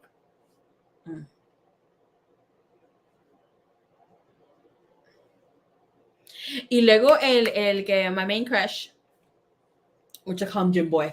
Pero anyways, él se ve como que he's half like Caucasian and Jewish, which is very weird because he's full of tats. 1 or 2 inches. Oh, okay, well, that's okay. That's decent. Yeah, that's a good difference. Like the guy that okay, I'm 5'2". Okay. That time that I went to a double date with Jose, with my homie Jose, obviously I took a girl for him. And a girl that I would think that he would like. But this fool started being a little picky. Well, not too picky, but a little bit. And I took pretty ass friends. I have pretty friends. I don't know what the fuck is wrong with him. But that day, when we went on a date, I'm like, oh, is your friend tall? He's like, you're going to be okay. This fucking dumbass takes a friend. When he said I was going to be okay, let me add to that. I thought the friend was going to be a little bit taller. ¿A dónde vas? Have fun. Okay, bye-bye. My brother, ¿qué se va? ¿De dónde vas a putear? Have fun. but he's gonna go wash. Como que you're gonna be okay? Exactly. So he's like, you're gonna be okay. So me, myself, and I thought of, okay, this friend might be like 5'8", because I had already talked to him. Don't bring me any short double dates anymore. And then yo también bien cabrona. I don't let it be anywhere romantic. I'm like, hey, pero yo le vinimos a hacer paro a este güey, you know? And they're like, oh yeah, yeah. So I don't let it be something romantic. So don't even think about it. And then obviously me, I start being a goofball. Pero ¿cómo te decir? So I wore high heel, like really high. It was like maybe like a 4-inch heel, up to the thigh. Boots, winter boots. His friend was 5 feet. He was 5. And I'm 5'2". So con mis zapatillas me veía más alta que él. And I remember I got mad at Jose. I don't remember. He was being a dick that night. He was being like, he thought he was being funny. He was not. And his jokes were just a little bit like, ugh. And have in mind, Jose is like 5'8", 5'9". And the friend that I took was 5'11". That was really funny. But anyways, I got mad at Jose. I'm like, I'm just gonna go home. You're being a dick. Like, he's like, no, you're just being you're being too sensitive. He's like, this is just your gift kicking in. Don't even start there. Don't even poke there. But anyways, his friend ran after me. I fucking bursted out laughing because his friend is so short. And I'm like, oh, stay away. The pinche chaparro viene atrás de mí. He's like, no, stay with us. Yada, yada. I wanted to call the friend name. So I'm like, el pobrecito no está haciendo nada. And then Jose approached me. He's like, see, you're just being dramatic, yada, yada. I'm like, no, you told me their friend was tall. And he's like, I told you you're going to be okay. I'm like, this motherfucker. I'm like, eso no se hace, like, and he was just being a dick. He was trying to be funny with my friend, which he was not being funny. But yeah, he blamed us for wearing heels because we both wore heels that day.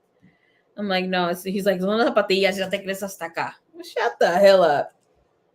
But yeah. So no, I haven't gone any double dates with Jose. Oh, the GIFs on YouTube. Finding the right ones to make your stories more funnier, girl. This will really bad as a double dates, and I would take them pretty decent, not even decent looking friends, but pretty decent female friends that were too good looking to date him. But anyways. Oh my gosh, and let me tell you what he did when we went to Korean barbecue. So with this fool, when he's like, we're not gonna eat wings at the date, but let's go eat Korean barbecue. I didn't know it was his first time going to Korean barbecue. So we got my friend hadn't even gone either. I think Marisol hasn't gone either. I think we're supposed to go with her too. But anyways, I'm over here popping people's cherries with Korean barbecue. But ¿qué iba a decir? So Jose hadn't gone to Korean barbecue. His friend hadn't either. My friend that I took that day didn't either.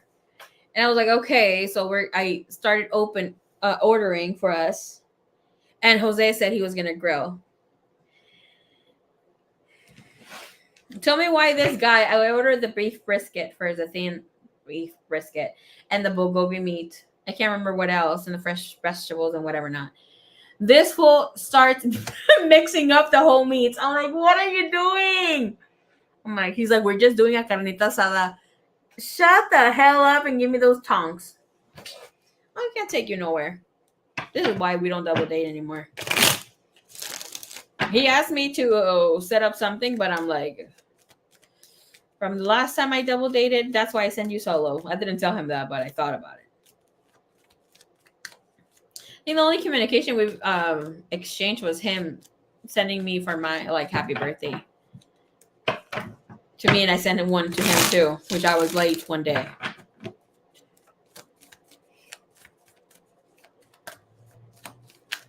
Jose is me, the exact same thing I would say to a girl.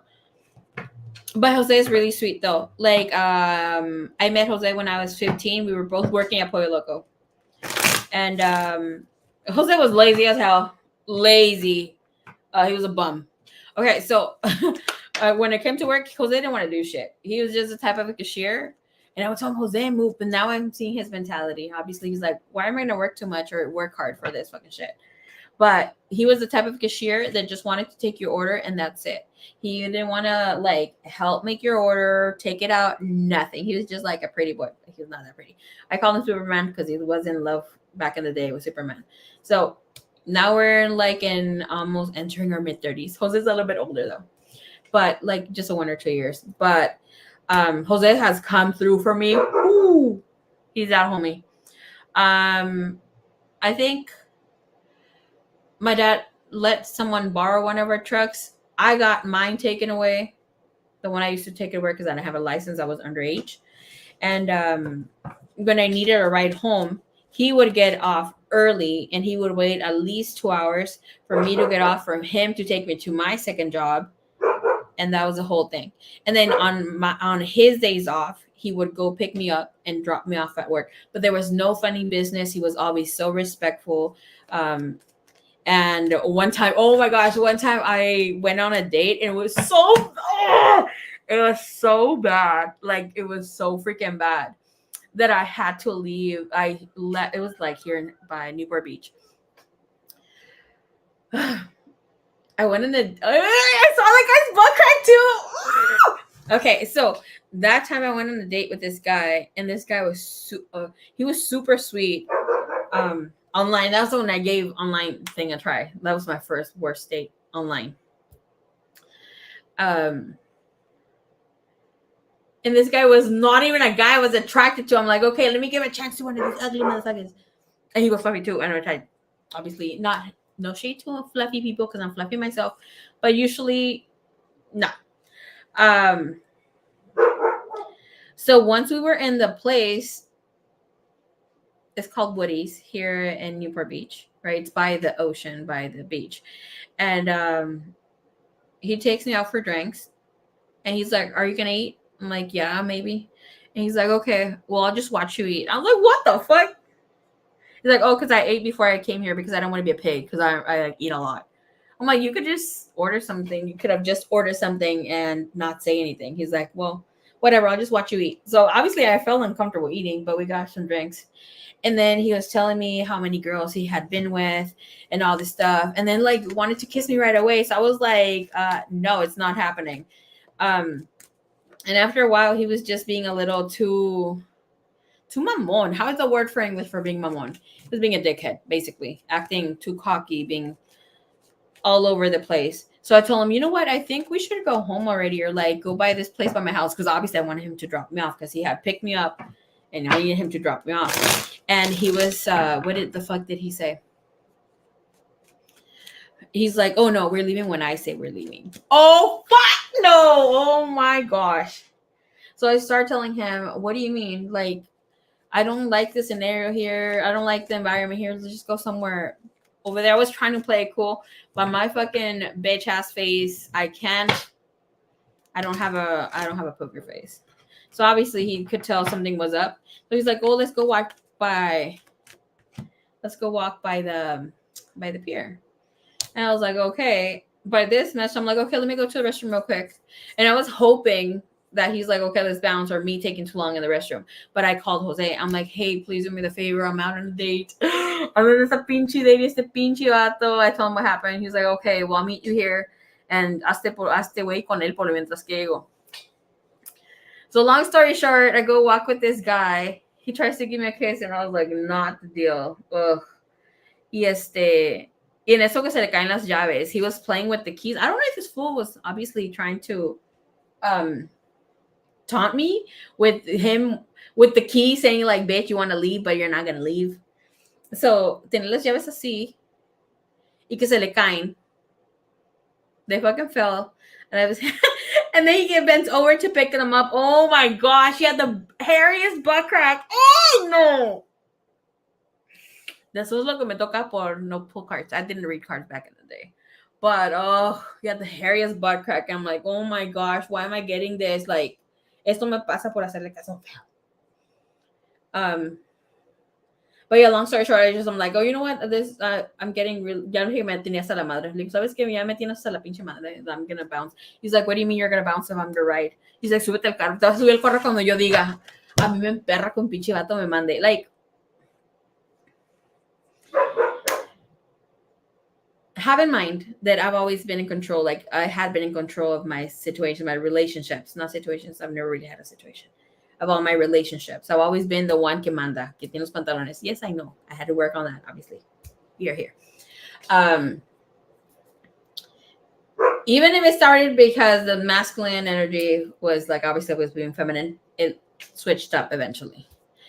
Pero mi mamá me dijo eso, I'm like, oh no, ya voy a empezar a caminar. Y me empecé a caminar donde estaba este guy, donde I was gonna meet up Jose. Pero qué bueno que llegó Jose antes que the time that he said he was gonna get there. He left the girl that he was out on a date with in the spot, told her to wait, y vino a recogerme, and I ended up having the date with all them. Breaks and shit. Oh, no. Se cuento, mira. Okay, let me tell you this. He had a flat ass. Not that I have a big booty, but el guy tenía una flat ass. Tenía la pielecita. Su piel de él is a little bit, his skin is a little bit darker than me, but he had like a lot of pigmentation in his butt, like up in here, and his upper cheeks and his back. And then he had those little dots that you get because vas que no te echas crema o yo no sé qué vergas. Oh, y tenía el fundillo, tenía el fundillo peludo. Oh, pero it wasn't like small curly coarse hair. No, it was like picudos, like they were a little long. Ya me puedo imaginar cómo se ven los huevos. No shade. A mí me gusta la gente peludita. Okay, I've said this before. Like guys with a little tummy, pero que tengan poquito pelito en su pancita. Oh, that was too much. But yeah, Jose rescued me from that date. He rescued me from another one. Y cuando se me quedó mi truck también. The fact that we're going more into detail. Girl. Mm-mm. No, but Jose has been the real MVP. He's rescued me from 2 dates. That really horrendous one. And another one that was really mediocre, but it was just like whatever.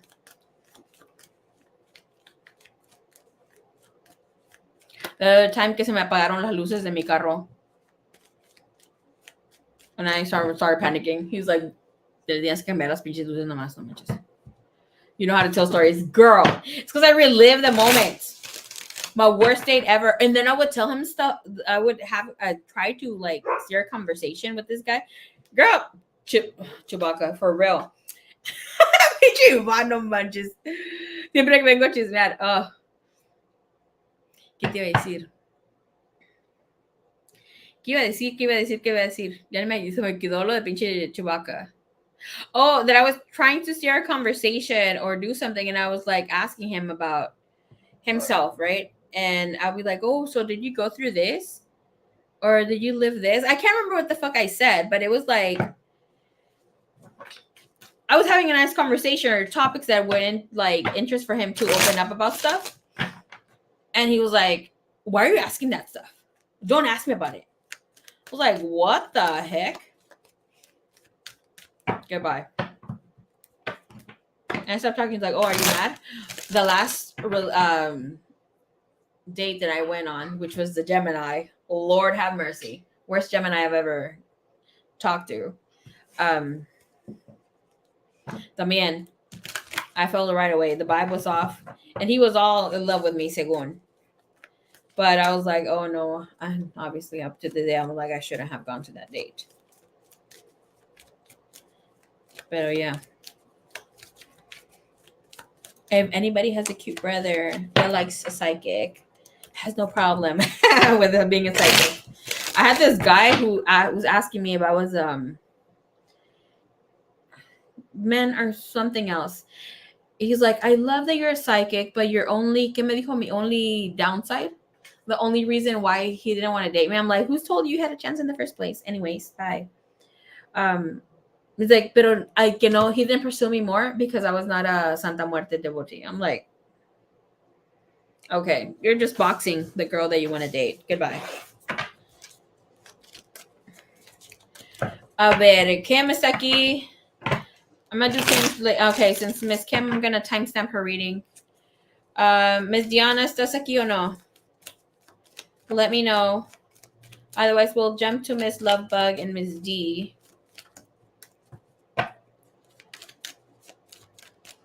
Right, boy, bye. Girl, I've always had really, really good dates, but that one's just a little too much.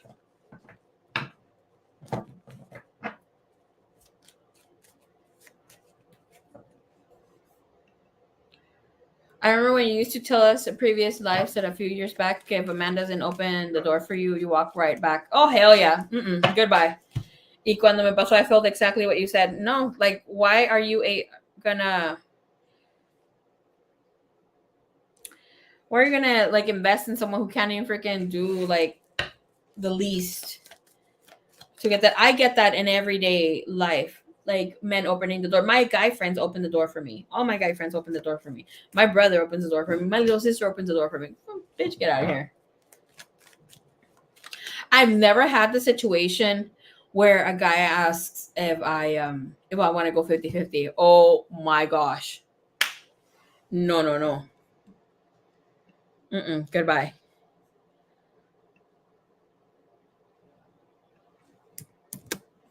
Me acuerdo una vez que sí, ahí ofrecí, pero like nunca me dijeron que sí.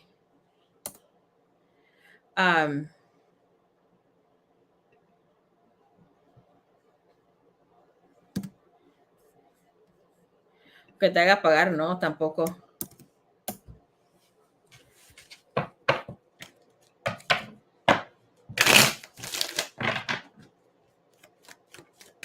Like when the check comes in, obviously don't play like, oh no, like all scared. No, like he's supposed to pay. Play your feminine role. But also be respectful of his energy, be grateful, right, that he paid, show gratitude. When a man tells you you're beautiful, que te ves hermosa, don't say thank you. A man is not doing something for you. It's like, oh, appreciate that. That's it. But then obviously you can be cutesy about it. The only times you should say thank you to a guy or to someone, mostly a guy, man, is because they're doing something for you. But always tell them, I love that you do this for me. But be specific about it. Porque men take mental notes and they keep redoing what you tell them. Feel free to send payment to get on the list. Yes, info on the stream. Okay, give me 1 second. Let me go pee. Okay, what's your question?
Okay, we're back.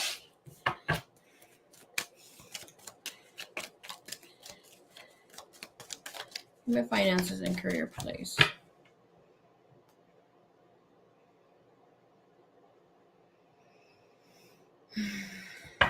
For any changes, opportunities here for the Mrs. Love-Bug. I feel good about my job, but I'm itching for a change. I'm sure it's not time yet, though. Okay.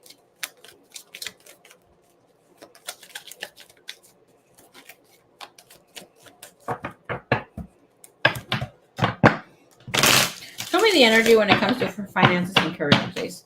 With the energy here. I'm a 5-card spread for the Mrs. Current energy.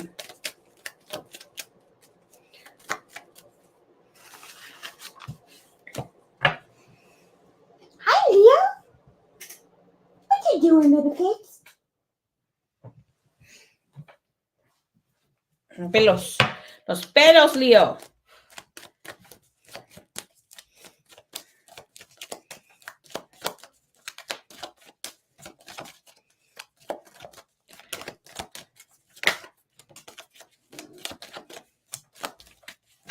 Present.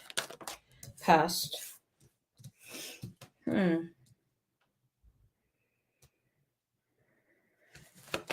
me a future energy here. Give me a propelling energy.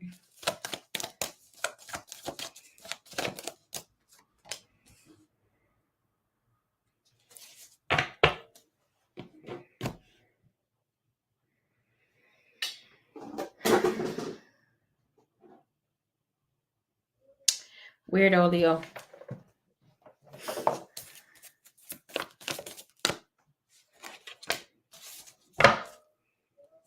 Oh, Lord, have mercy. Look at this energy. I love it. Okay. All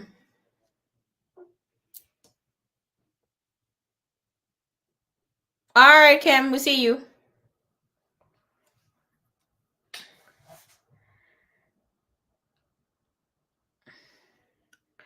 Dolly Borka. Hola, hola. I thought the Kim was Dolly Borka. Okay. Let's erase the comment here.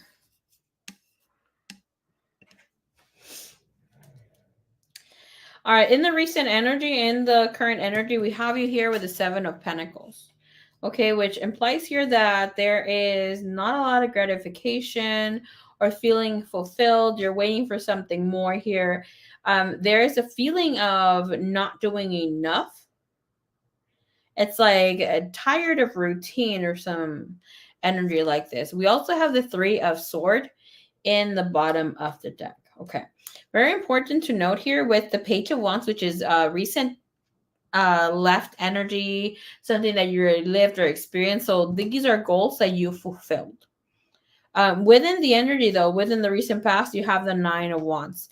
That is an energy of not feeling so challenged, feeling like there is not enough and like there is a need for something more, which obviously may have you feeling here in this energy of 7 of Pentacles. But one thing for sure, within the energy, it is showing that that energy comes here from not feeling empowered in your life. There's a need for movement, which because the energy of work is showing you having a lot of compensation, being in a really good energy space where others like you as a leader. They may not express so openly as maybe you want to get much feedback, but you do have great feedback to other people. Direct is just a bit. Okay. Movement that's coming forward for you. It's a great energy, which is the Magician. Right? So this is the energy that is moving the energy forward. The Magician, obviously, self-explanatory. But with the magician means that you have all the tools to make shit happen. You're going to make shit happen. There's going to be a respark of you feeling fulfilled or feeling good about going to work. After the Three of Swords, we have the Eight of Pentacles, which means that this year will bring you a lot of monies. With the Page of Pentacles and the Eight of Pentacles makes Nine Pentacles right away, right? So that is getting an increase of money, getting some sort of windfall of abundance when it comes to this job. I will tell you that you do have the strength coming in here, the energy of power. With the separate deck, when I ask, what does she need to hear? What does she need to know? And you have the Two of Swords, but the Two of Swords came in reverse here. I do not have any cards in reversal. The card was just flipped. Okay. So it's telling me here that within the energy, you will have a change of heart, change of mind, and you will free yourself from the clutter that is taking place or happening here with you. The thing here is that you might feel at odds because it's like you don't have a lot of that has happened at work to kind of make you feel this way, that you need a way out. But it's telling you you're going to feel better within the next coming weeks. Give me energy here, please. Six of Swords comes in with the Magician again.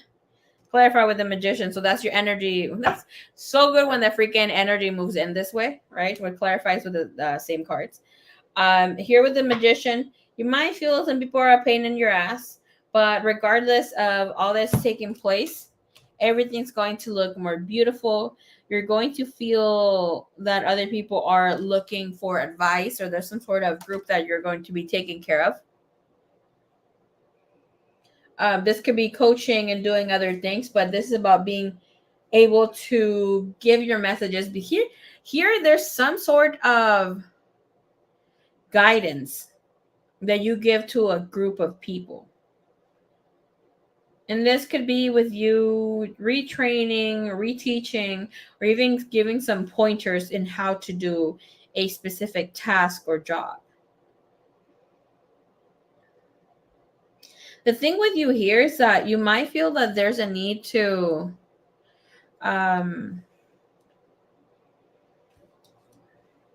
express yourself in a different way that you are.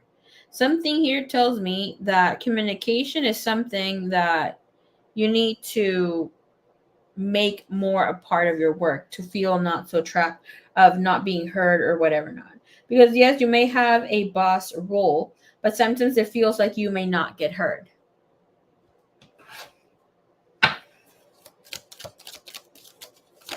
Energies come in as soon as Aries and Taurian energy steps here. With the Nine of Wands, it's the same energy that's here. Right? The Nine of Wands, Nine of Wands. So it's going back, the energies, stepping back and forth, stepping back and forth. But you're able to move forward, especially with the Queen of Pentacles. You will have accommodation. Something's going to come your way.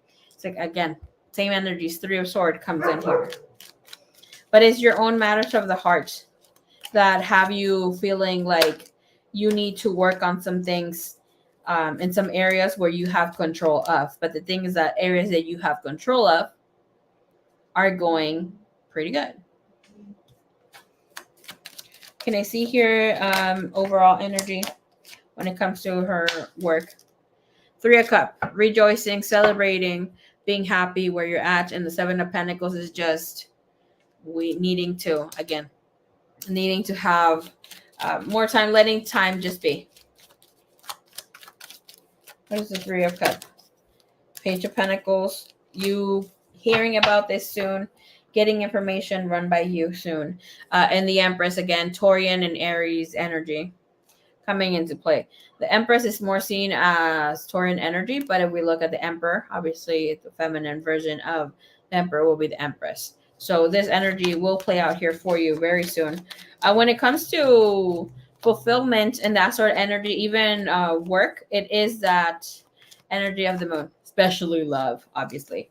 But within the energy telling you that you will get this fulfillment, you will be in a really good energy space when it comes to this, and you won't be conflicted in the mental space in the coming weeks or the next few months. So something very good to look forward to.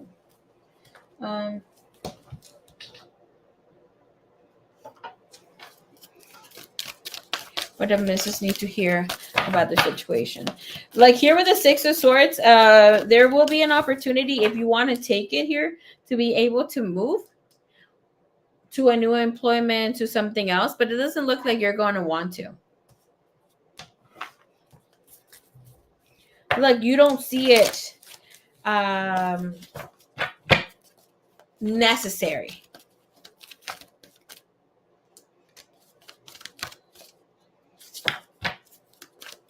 Comes to her work.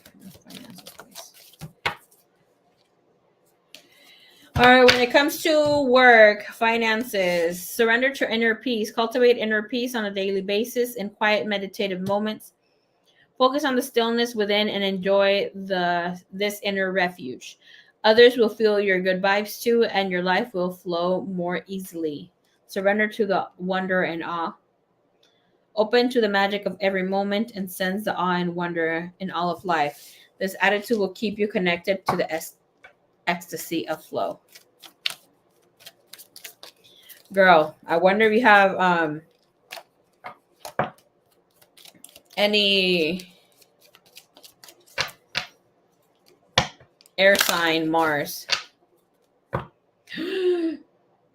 What is your, I think are you an Aries Venus? Did we cover this? Are you an Aries Venus? Aries Venus is one of the worst placements to have. And even Pisces is better than Aries when it comes to Venus.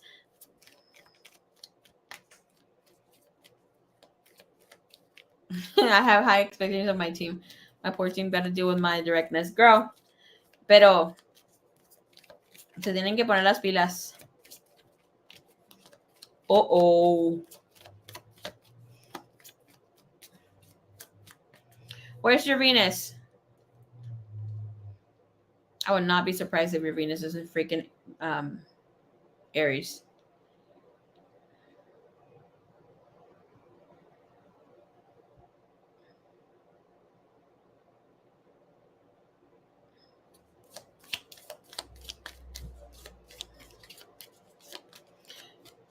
And sometimes my Virgo boss tries to Virgo me. Goodbye.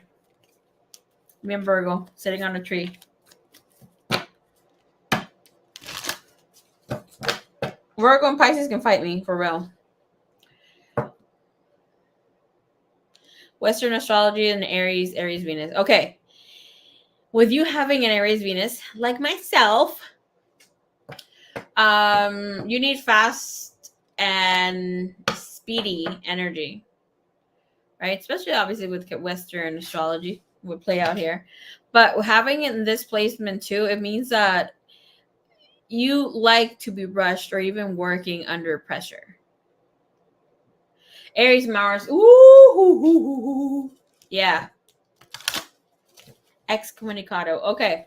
So with that energy here, it's the thing here is that with an Aries Venus, it means that as soon as it comes, it goes too.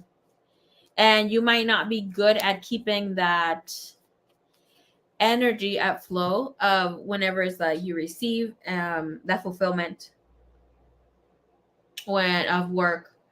It's like you're rushing to the next. What should we do now? How do we conquer the world next?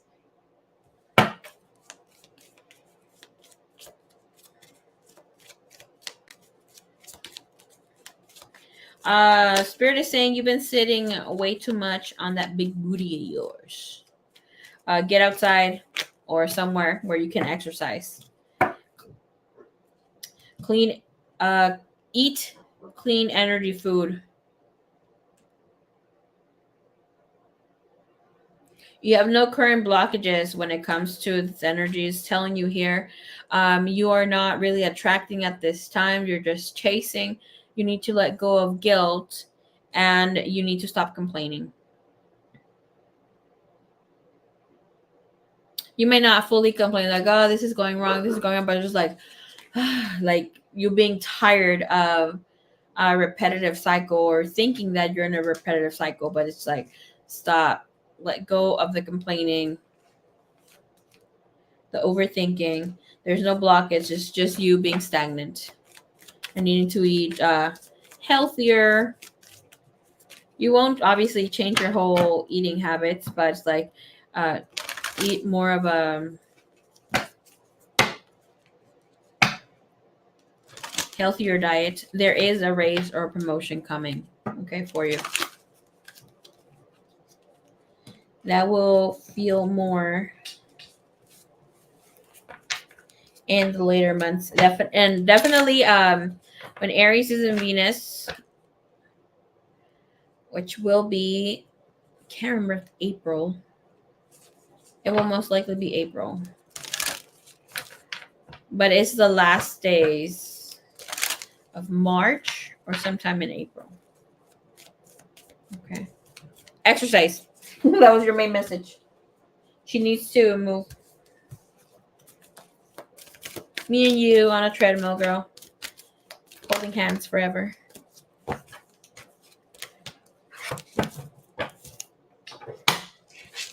Okay.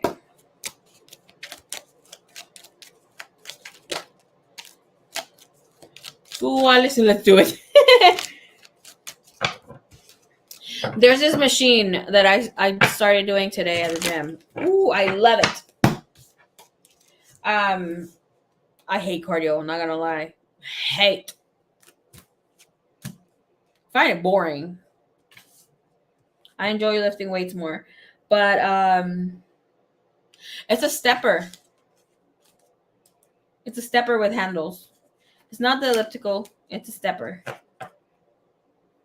And obviously I've been trying to get back in my roller skates. I'm like, oh shit, then this one's gonna help.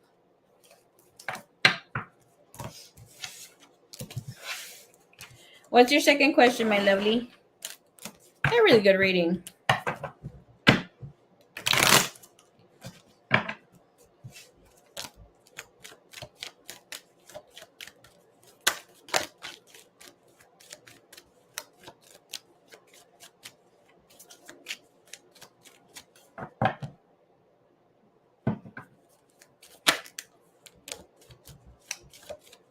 Mystic Butterfly. Hola, hola. Hello, hello.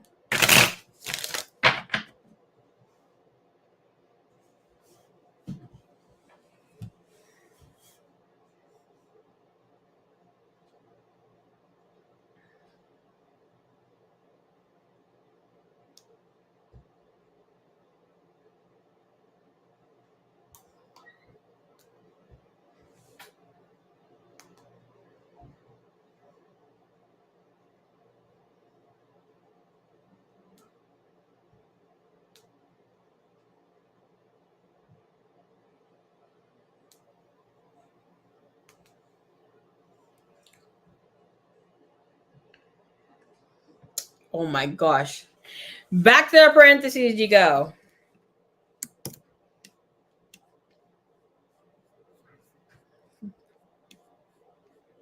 Actress that keep working hard.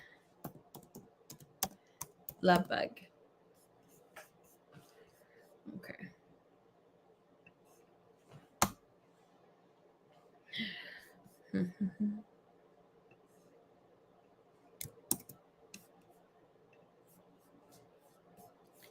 Okay.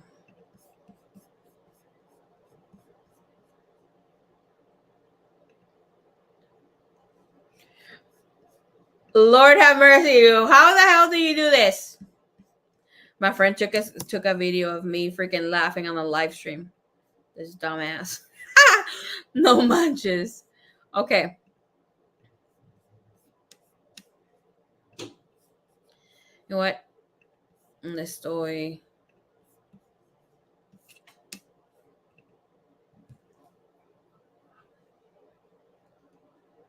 Love, but because that's a whole mood for the rest of this year for real. Oh, girl.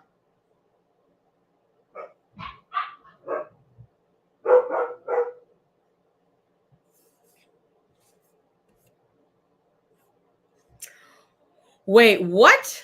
He messaged you? Message about Gemini death by association and that he is living a double life and he keeps in for me. Girl, I would have doubted. Geminis do that. I have a good feeling. I have a good feeling too. 1111. Thank you. Thank you, universe. Okay. I'm gonna go eat something because I'm fucking hungry. I ate at obviously around 1:30 or so. Let me go with something. I'll be back like maybe in 2 hours. I'll be back. D, you are next. I got Ma, Mario, Kim, and Deanna. Hopefully you guys make it back. Otherwise, I'll see you guys soon. I'll be back tomorrow for sure. Hopefully I don't fall asleep after my little 20-30 minute nap. You can tell I'm a little tired already. But I'll be back. No need to ask about it. Ya vas a empezar. Of course you need to ask about it. We all ask about it. Mira, yo todavía pregunto. I still ask questions about my twin flame, and I could give a rat's ass. Según. Not for reals, I would. My chicken babies got lost because a motherfucker still hasn't come. Sometimes you gotta be doing something while you're waiting. I remember I was avoiding the message Spirit was trying to give me last time. I'm like, yeah. I heard waiting. Goodbye. No. And then I was like, oh, my message wasn't too bad. Like, it was just asking, what are you doing while you're waiting for this person? Just waiting. Not doing shit. Yeah, he's on his own.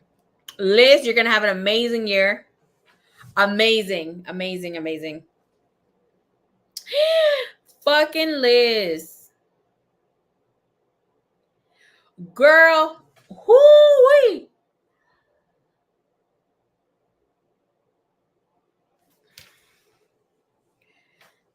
You're born in the year 2000.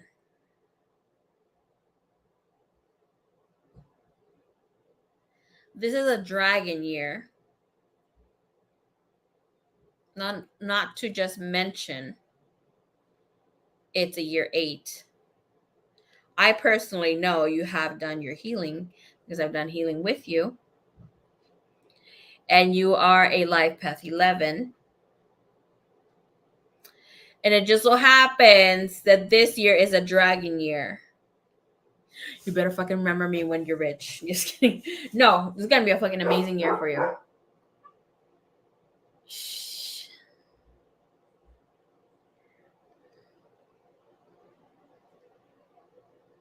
Nah, this year is your year, especially for when it comes to career. Cancer itself, the sign of Cancer sun, you will have a great energy when it comes to work life. And whatever you were experiencing for the last 15 years, this could be with you trying to take care of your mother, taking care of your parents. Since you were maybe 12, 15, even a younger girl, that thing that has been kind of weighing on you, where you haven't really moved, that is uplifted. Especially coming in, you'll feel it more. Like, you already may feel it, but you're going to feel more free to actually do things for you, to also go on vacation, because it's like, oh, you want to experience things with your parents, with your mom, but just like you want to take her along with you. You want to explore out in the world, but you may only like private yourself to certain areas that she feels comfortable, or like feeling things like within that. That's gonna go. Like, that weight is being lifted. Leave it to Aquarius and the other signs to feel it now. But now it's like more of a way to go, especially since you have, if you had a lot of great influence on your mother, right, or your parents and your siblings too, you'll get compensated. Like, this year, 8 year, is always of karmic balance, of strength. It is that of being seen, receiving. Like, I saw some guy from Walmart. I can't remember who the fuck it is, but it's a spokesperson for Walmart, speaking to the masses about deflation. He said deflation is bad. Motherfucker. People are just out of their mind. Okay. Pause the video, please. I know my sister has been coming for me. She's like, Marie, put those fucking videos out. They don't fulfill me, but I will. Liz is such a beautiful person. I love Liz. And Liz has gotten asked, love bug, asked Liz about my classes. I have taught her a thing or two on tarot. See, I was gonna say season 1. She's on level 1, 1, 2. Mr. Bernard, but My mom, the one I'm doing it for, she would get so spoiled. I love you guys. I love you guys too. Love is a beautiful person too. Everybody's a beautiful person. Okay, let me go eat so I could come back around 10:30. Okay. Let me get my second computer. Do. You're so sweet. But Liz knows how to read, and she didn't want to read before. Okay? Just putting it out there. She's meant to read. You have a master number 11 year girl.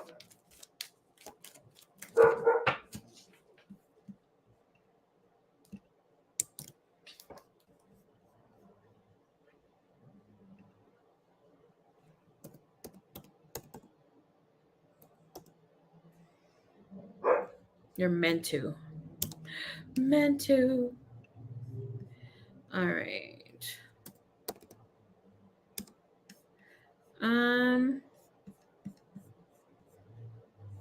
See you soon. So I'll leave the live stream for 10:30. Okay. Hopefully you guys be here. Okay, maybe you'll be more available.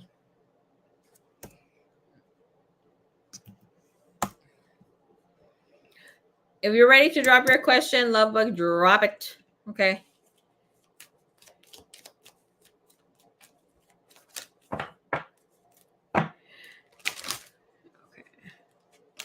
I'm glad you're not famous yet, porque hold your horses for that note. I don't want to, but I'm supposed to. I really don't, because being with it, like, holds more responsibility, people hating more, talking shit, yada yada. Then goodbye. But I'm supposed to. I have a lot of 11th house placements. Things like 4 of them. 1, 2, 3. Ayo, goodbye. I only have 3. I have my sun in the 11th house, my Mercury in the 11th house, and my Venus in the 11th house. My Venus in the 11th house and in Aries.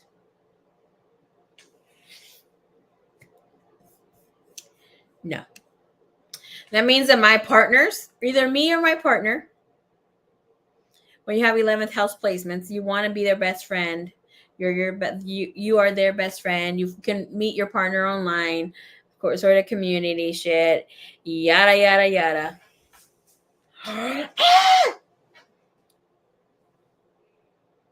They may want you to only be their best friend. You might have partners that do not have friends, but you are their only friend, which it is great to a point, to an extent, but not so great, because they want you to have your life revolve only around them, and them be the only social group that you have.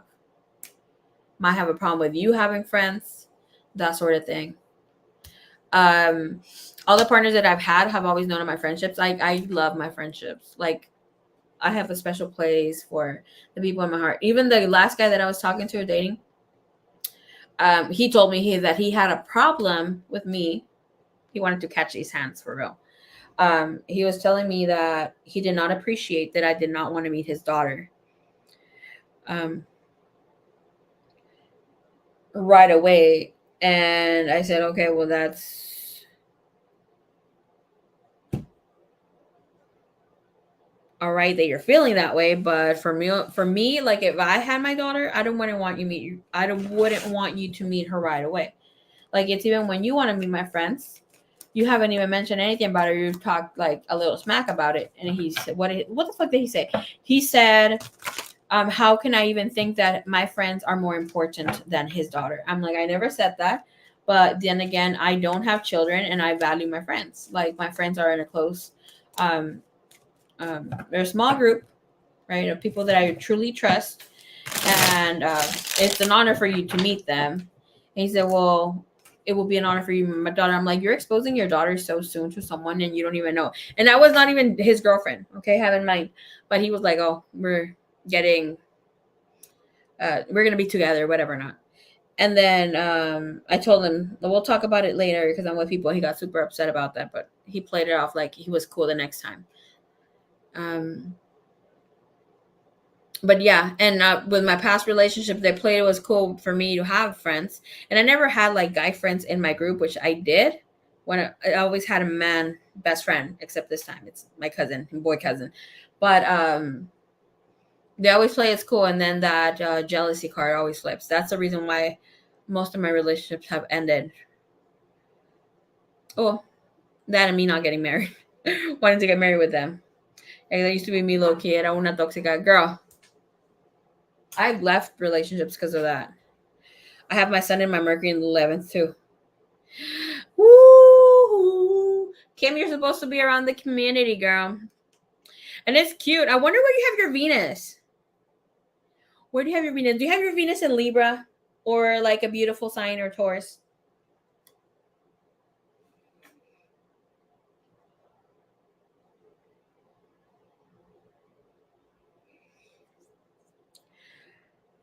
That would mean here you're coming to make the world more beautiful, which Venus is Gemini in the 12th house.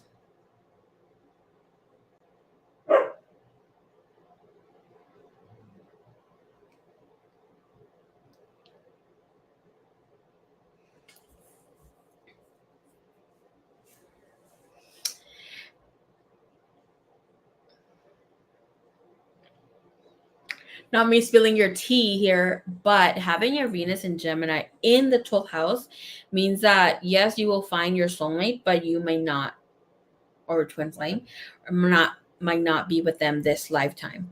And the only way you will be with them is in a taboo situation, a relationship. It means that there had to be a lot of sacrifice, or you got to be the other woman, or like you would have situationships, or your partner will end up like your partners end up like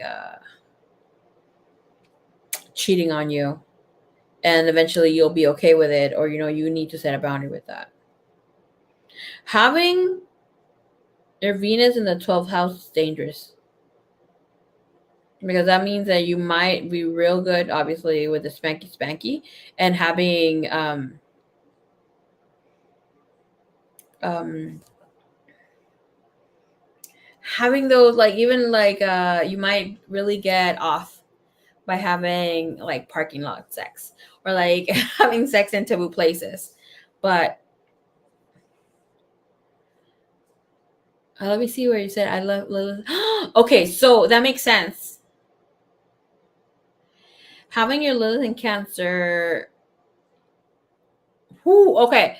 Having your Lilith in Cancer, first house conjunct in the rising, and with your Gemini in the 12th house, there's most likely a case of you being sold by your family, by household here, where you were sent off to or married to someone you didn't love and rebelled by escaping or doing whatever the fuck you wanted.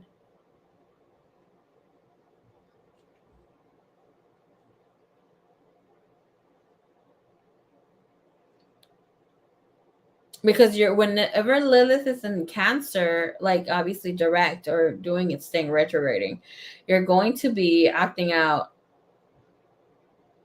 like crazy. Very feminine. Most of the time you will be like soft spoken, caring, and like feeling very deep.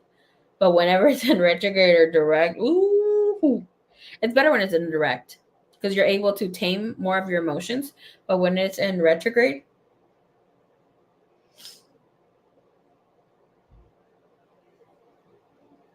damn, especially when Venus is out.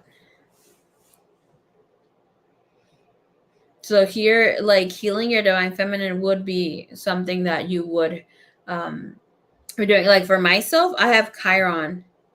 I have Chiron in my 4th house. So Chiron in my 4th house would be the wounded healer, right?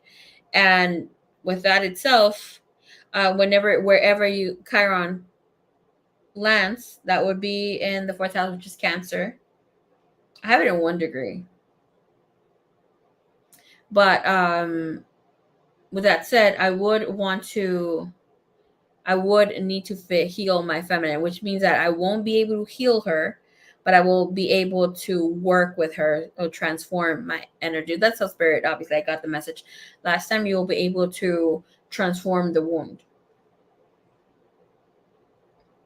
But the thing here, where Lilith is at in your placement, wherever she's at, you need to be able to connect with her and be her, even if she's direct or not. Like, try to connect with how it is, because Lilith is also how the wound would. That's something that's ahead. How do you call it? Herencia. It's a gift given by your mother. How do you call it? Herencia. That was given by your mother. She might have been shamed.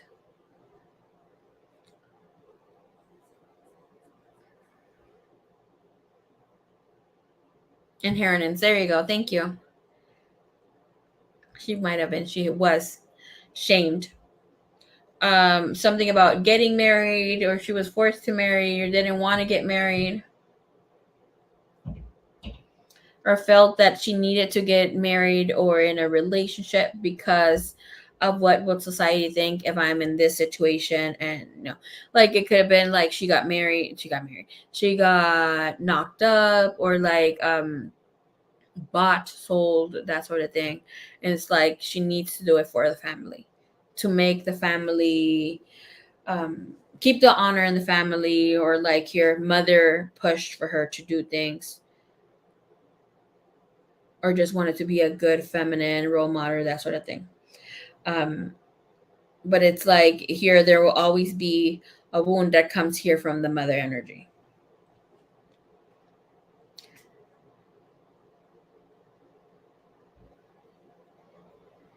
Her family didn't approve of her relationship with my dad. So that not getting approved, that will come circle back to you here. Oh, Kim. Okay, she ran away to be with my dad and told him after she left. Yeah, because Lilith will always be a space where someone gets shamed. And that's about family circle and stuff like this. Chiron, you have Chiron 4th. Which you're in Libra.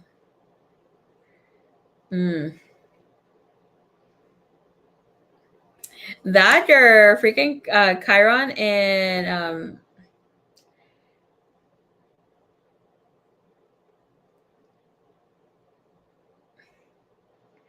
you might have fixed women up to get married. Beautician. That is crazy. Okay, I'll be back. Let me go have something to eat. I need to cook something because I didn't cook nothing. I need to cook something healthy. All right. Man, that is so interesting. See, freaking planets being all freaking telling us the tea. Where's your moon? Where do you have your moon? We're trying to find out the family tea. Where do you have your moon, Kim?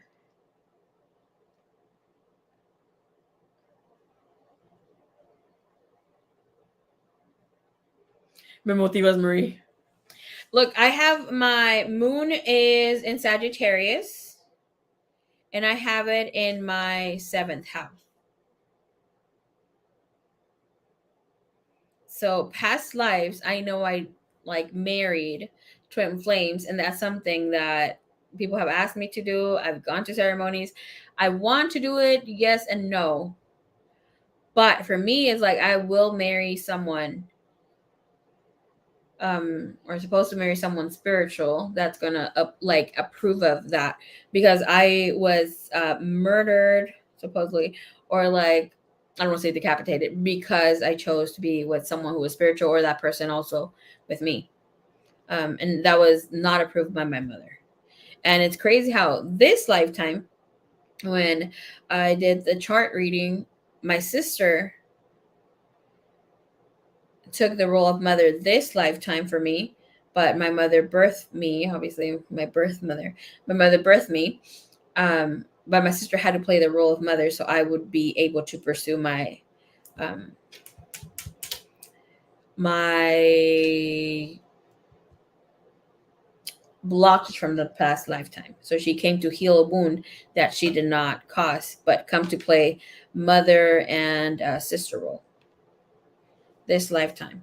And my mom this lifetime did not fucking approve of me doing what I do. And then obviously she asked me for forgiveness. Does not yet, like, she doesn't like what I do, but she's accepting of it now because I set healthy boundaries. It was either you be here, allow me, not allow me because obviously I don't hear permission, but I cut that that thread of it's either I'm doing things for me now, for the collective, for God, and it's either you want to be a part of my life, you're welcome. Otherwise, I have to cut you off. And I had to cut her off for like 2-3 years, almost 3 years. But she had obviously worked out. Taurus moon in the 11th house. Oh shit. Okay, so Taurus moon, great placement to have a Taurus moon. But with Taurus moon means that you are afraid to expand on the beauty of whom you are. You might have felt ugly past lifetime, and were shamed here as well again by the community, or seen less than because of something that you did. Were seen as ugly in the community. Not that you were like really ugly, but like bring dishonor of some sort. And that's why I hear you might be hesitant to make moves and choices. So you might battle a lot with making moves, but you ultimately make them because of your sun in Aries. Might be a little abrupt, but even though you might be abrupt in making the moves, that could be with business, career, relationships. Like you may not have the best head to start off, and it'd be like, fuck, you went for it, but she always makes it. And that's a really good energy to have. Like I have an Aries sun and a rising Taurus and a Delulu moon, which is something I tell my sister. Like, damn, my placements are like, they're cool and everything, but like I start off things, I always end up doing them, but I take my time. It's either I rush to them or I procrastinate to do them. And then obviously my Delulu Sagittarius takes me different places. But my sister says, like, you need to get a grip with some things that you procrastinate. And I'm like, the shit is that I procrastinated some shit, but I always end up meeting the deadline. That's the problem. That's the problem. But shit, that's it. The fucking placements work in your favor. What can you do? Where did you say you had your rising? It's interesting to see people like in this other light.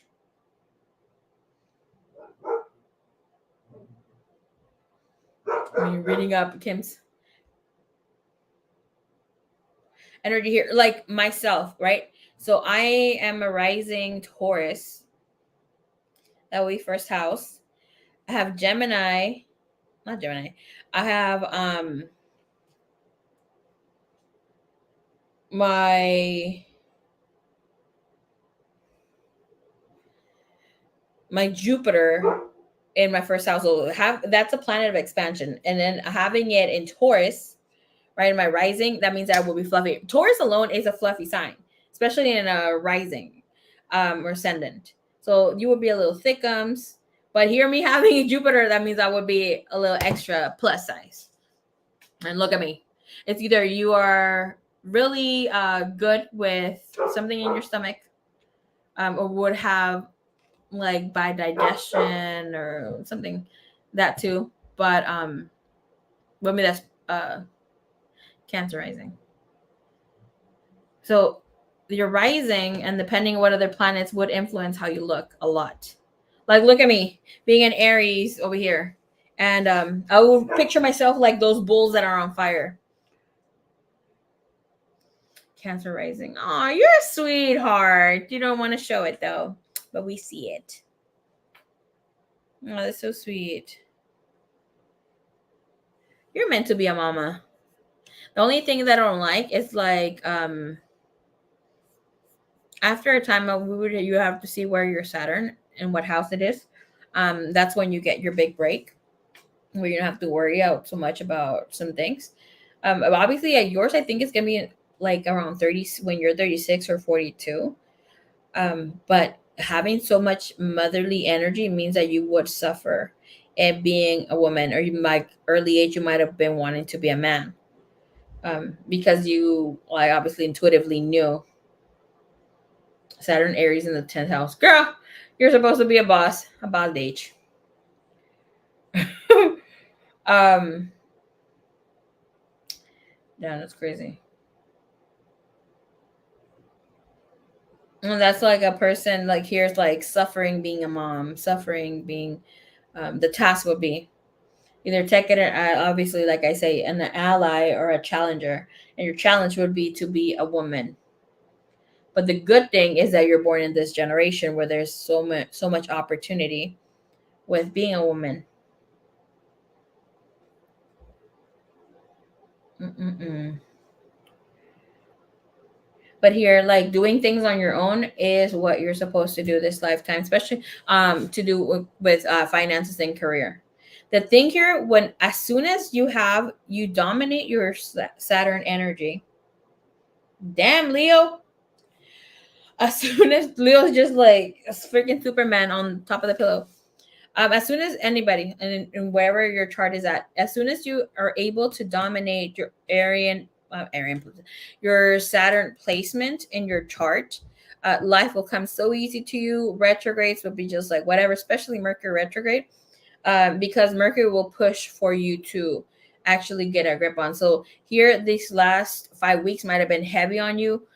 You thinking about how to expand, how to grow in your business, how do you want to remodel, push businesses. People might have been really giving you the shorter end of the stick when it comes to that placement, especially people who have not kind of like moved in a space where you like to maybe hearing feedback about things. But that says that you need to do a lot of the movement yourself. Having 11th house placement does mean that you are to be working with a community though.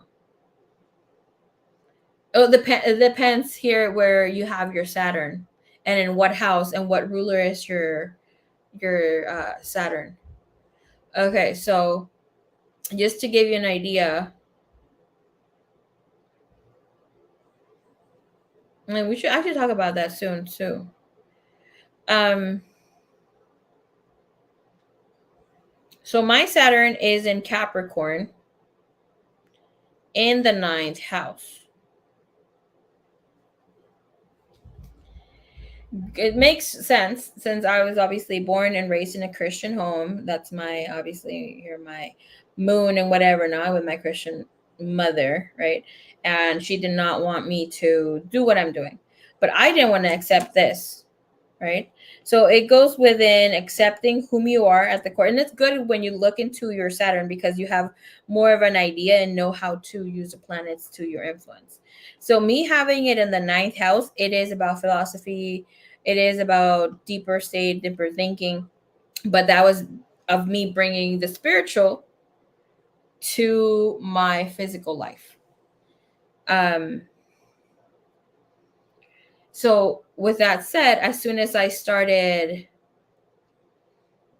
bringing my spirituality, my gift out into what Capricorn would be, into making a living out of this, right? Or starting to make a living out of this, doing things. I do not feel like this is work for me. I enjoy what I do, right? But this is also about looking at it after obviously I get tired like everybody else. But I would have a change of mindset of how I go in it and make it fun for myself, obviously with the air and energy. But it's like after, for me, it was more so of not embarrassing my moon, which would be my mother, right? But after a time where I'm like, why do I need to hide who I am at the core of what I want to do, what I'm doing it in my Christ consciousness, right? So you have to bring the Christ consciousness because have in mind that Saturn is seen as Satan or something that is seen as negative. So how do you bring this to the universal heart would be the Christ consciousness or the Christ Sophia, things that you do out of goodness. So here, what you do, you might enjoy very much, right? But might find it very hard to get yourself grounded and get going. And that's part of Saturn here with, I'm just going based with what you have or what I see here that you have here with your business that you're starting. So when you take charge of what's going on here with your business or really have a concrete idea and not letting other people's opinions, yes, it's good to have opinions and all this stuff, but when it's your based on what you feel at heart, like, okay, this is my next business move, I'm not going to let anybody else influence me, I can get opinions and try to work my business. And just like you get readings or you get other people who have maybe more experience in the same business, but you concretely make the decisions overall, and you being comfortable with what you're doing is how you are going to expand on it. Especially here, also having fun with being childlike and goofy and that sort of thing also brings in, because obviously you can be doing other things, right? But it's like what you feel at heart, what brings you passion, you're able to move into this energy. So if you wanted to sell, I don't know, that gooey thing, that goop. I don't even know what's the name of it.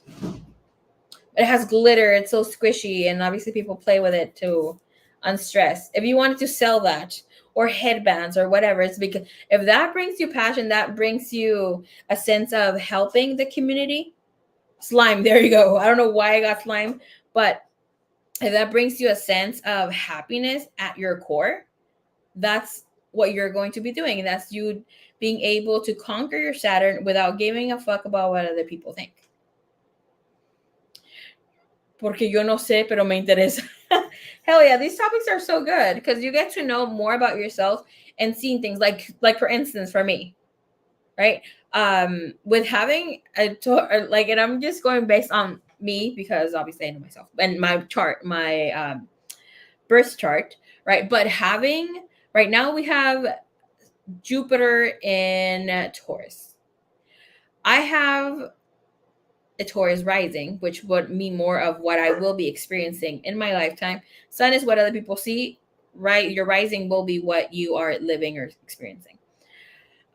So me having this information of Taurus in Jupiter, I would expect a lot of my business to grow, finances, windfall, that goodness, it will hit my home, especially because I have an Aries sun. That also would hit home.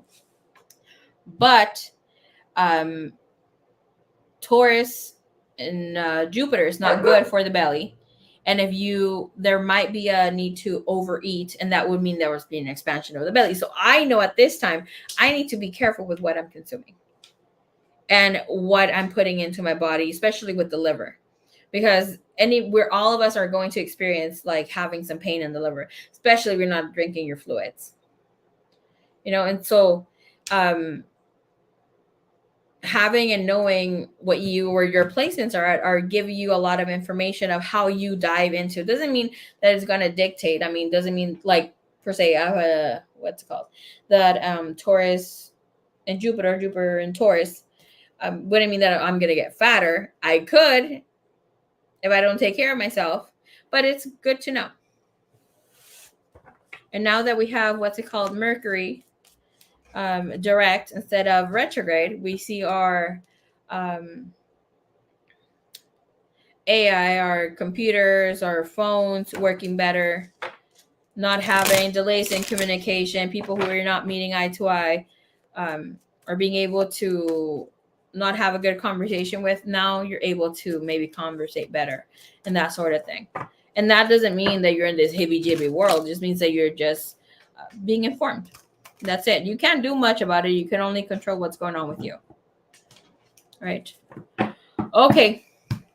All right. So talk to you guys soon because I do want to come back at least for an hour or two. All right. So I'll see you guys later. Bye-bye. Sleep tight. Don't let the bed bugs bite. Okay.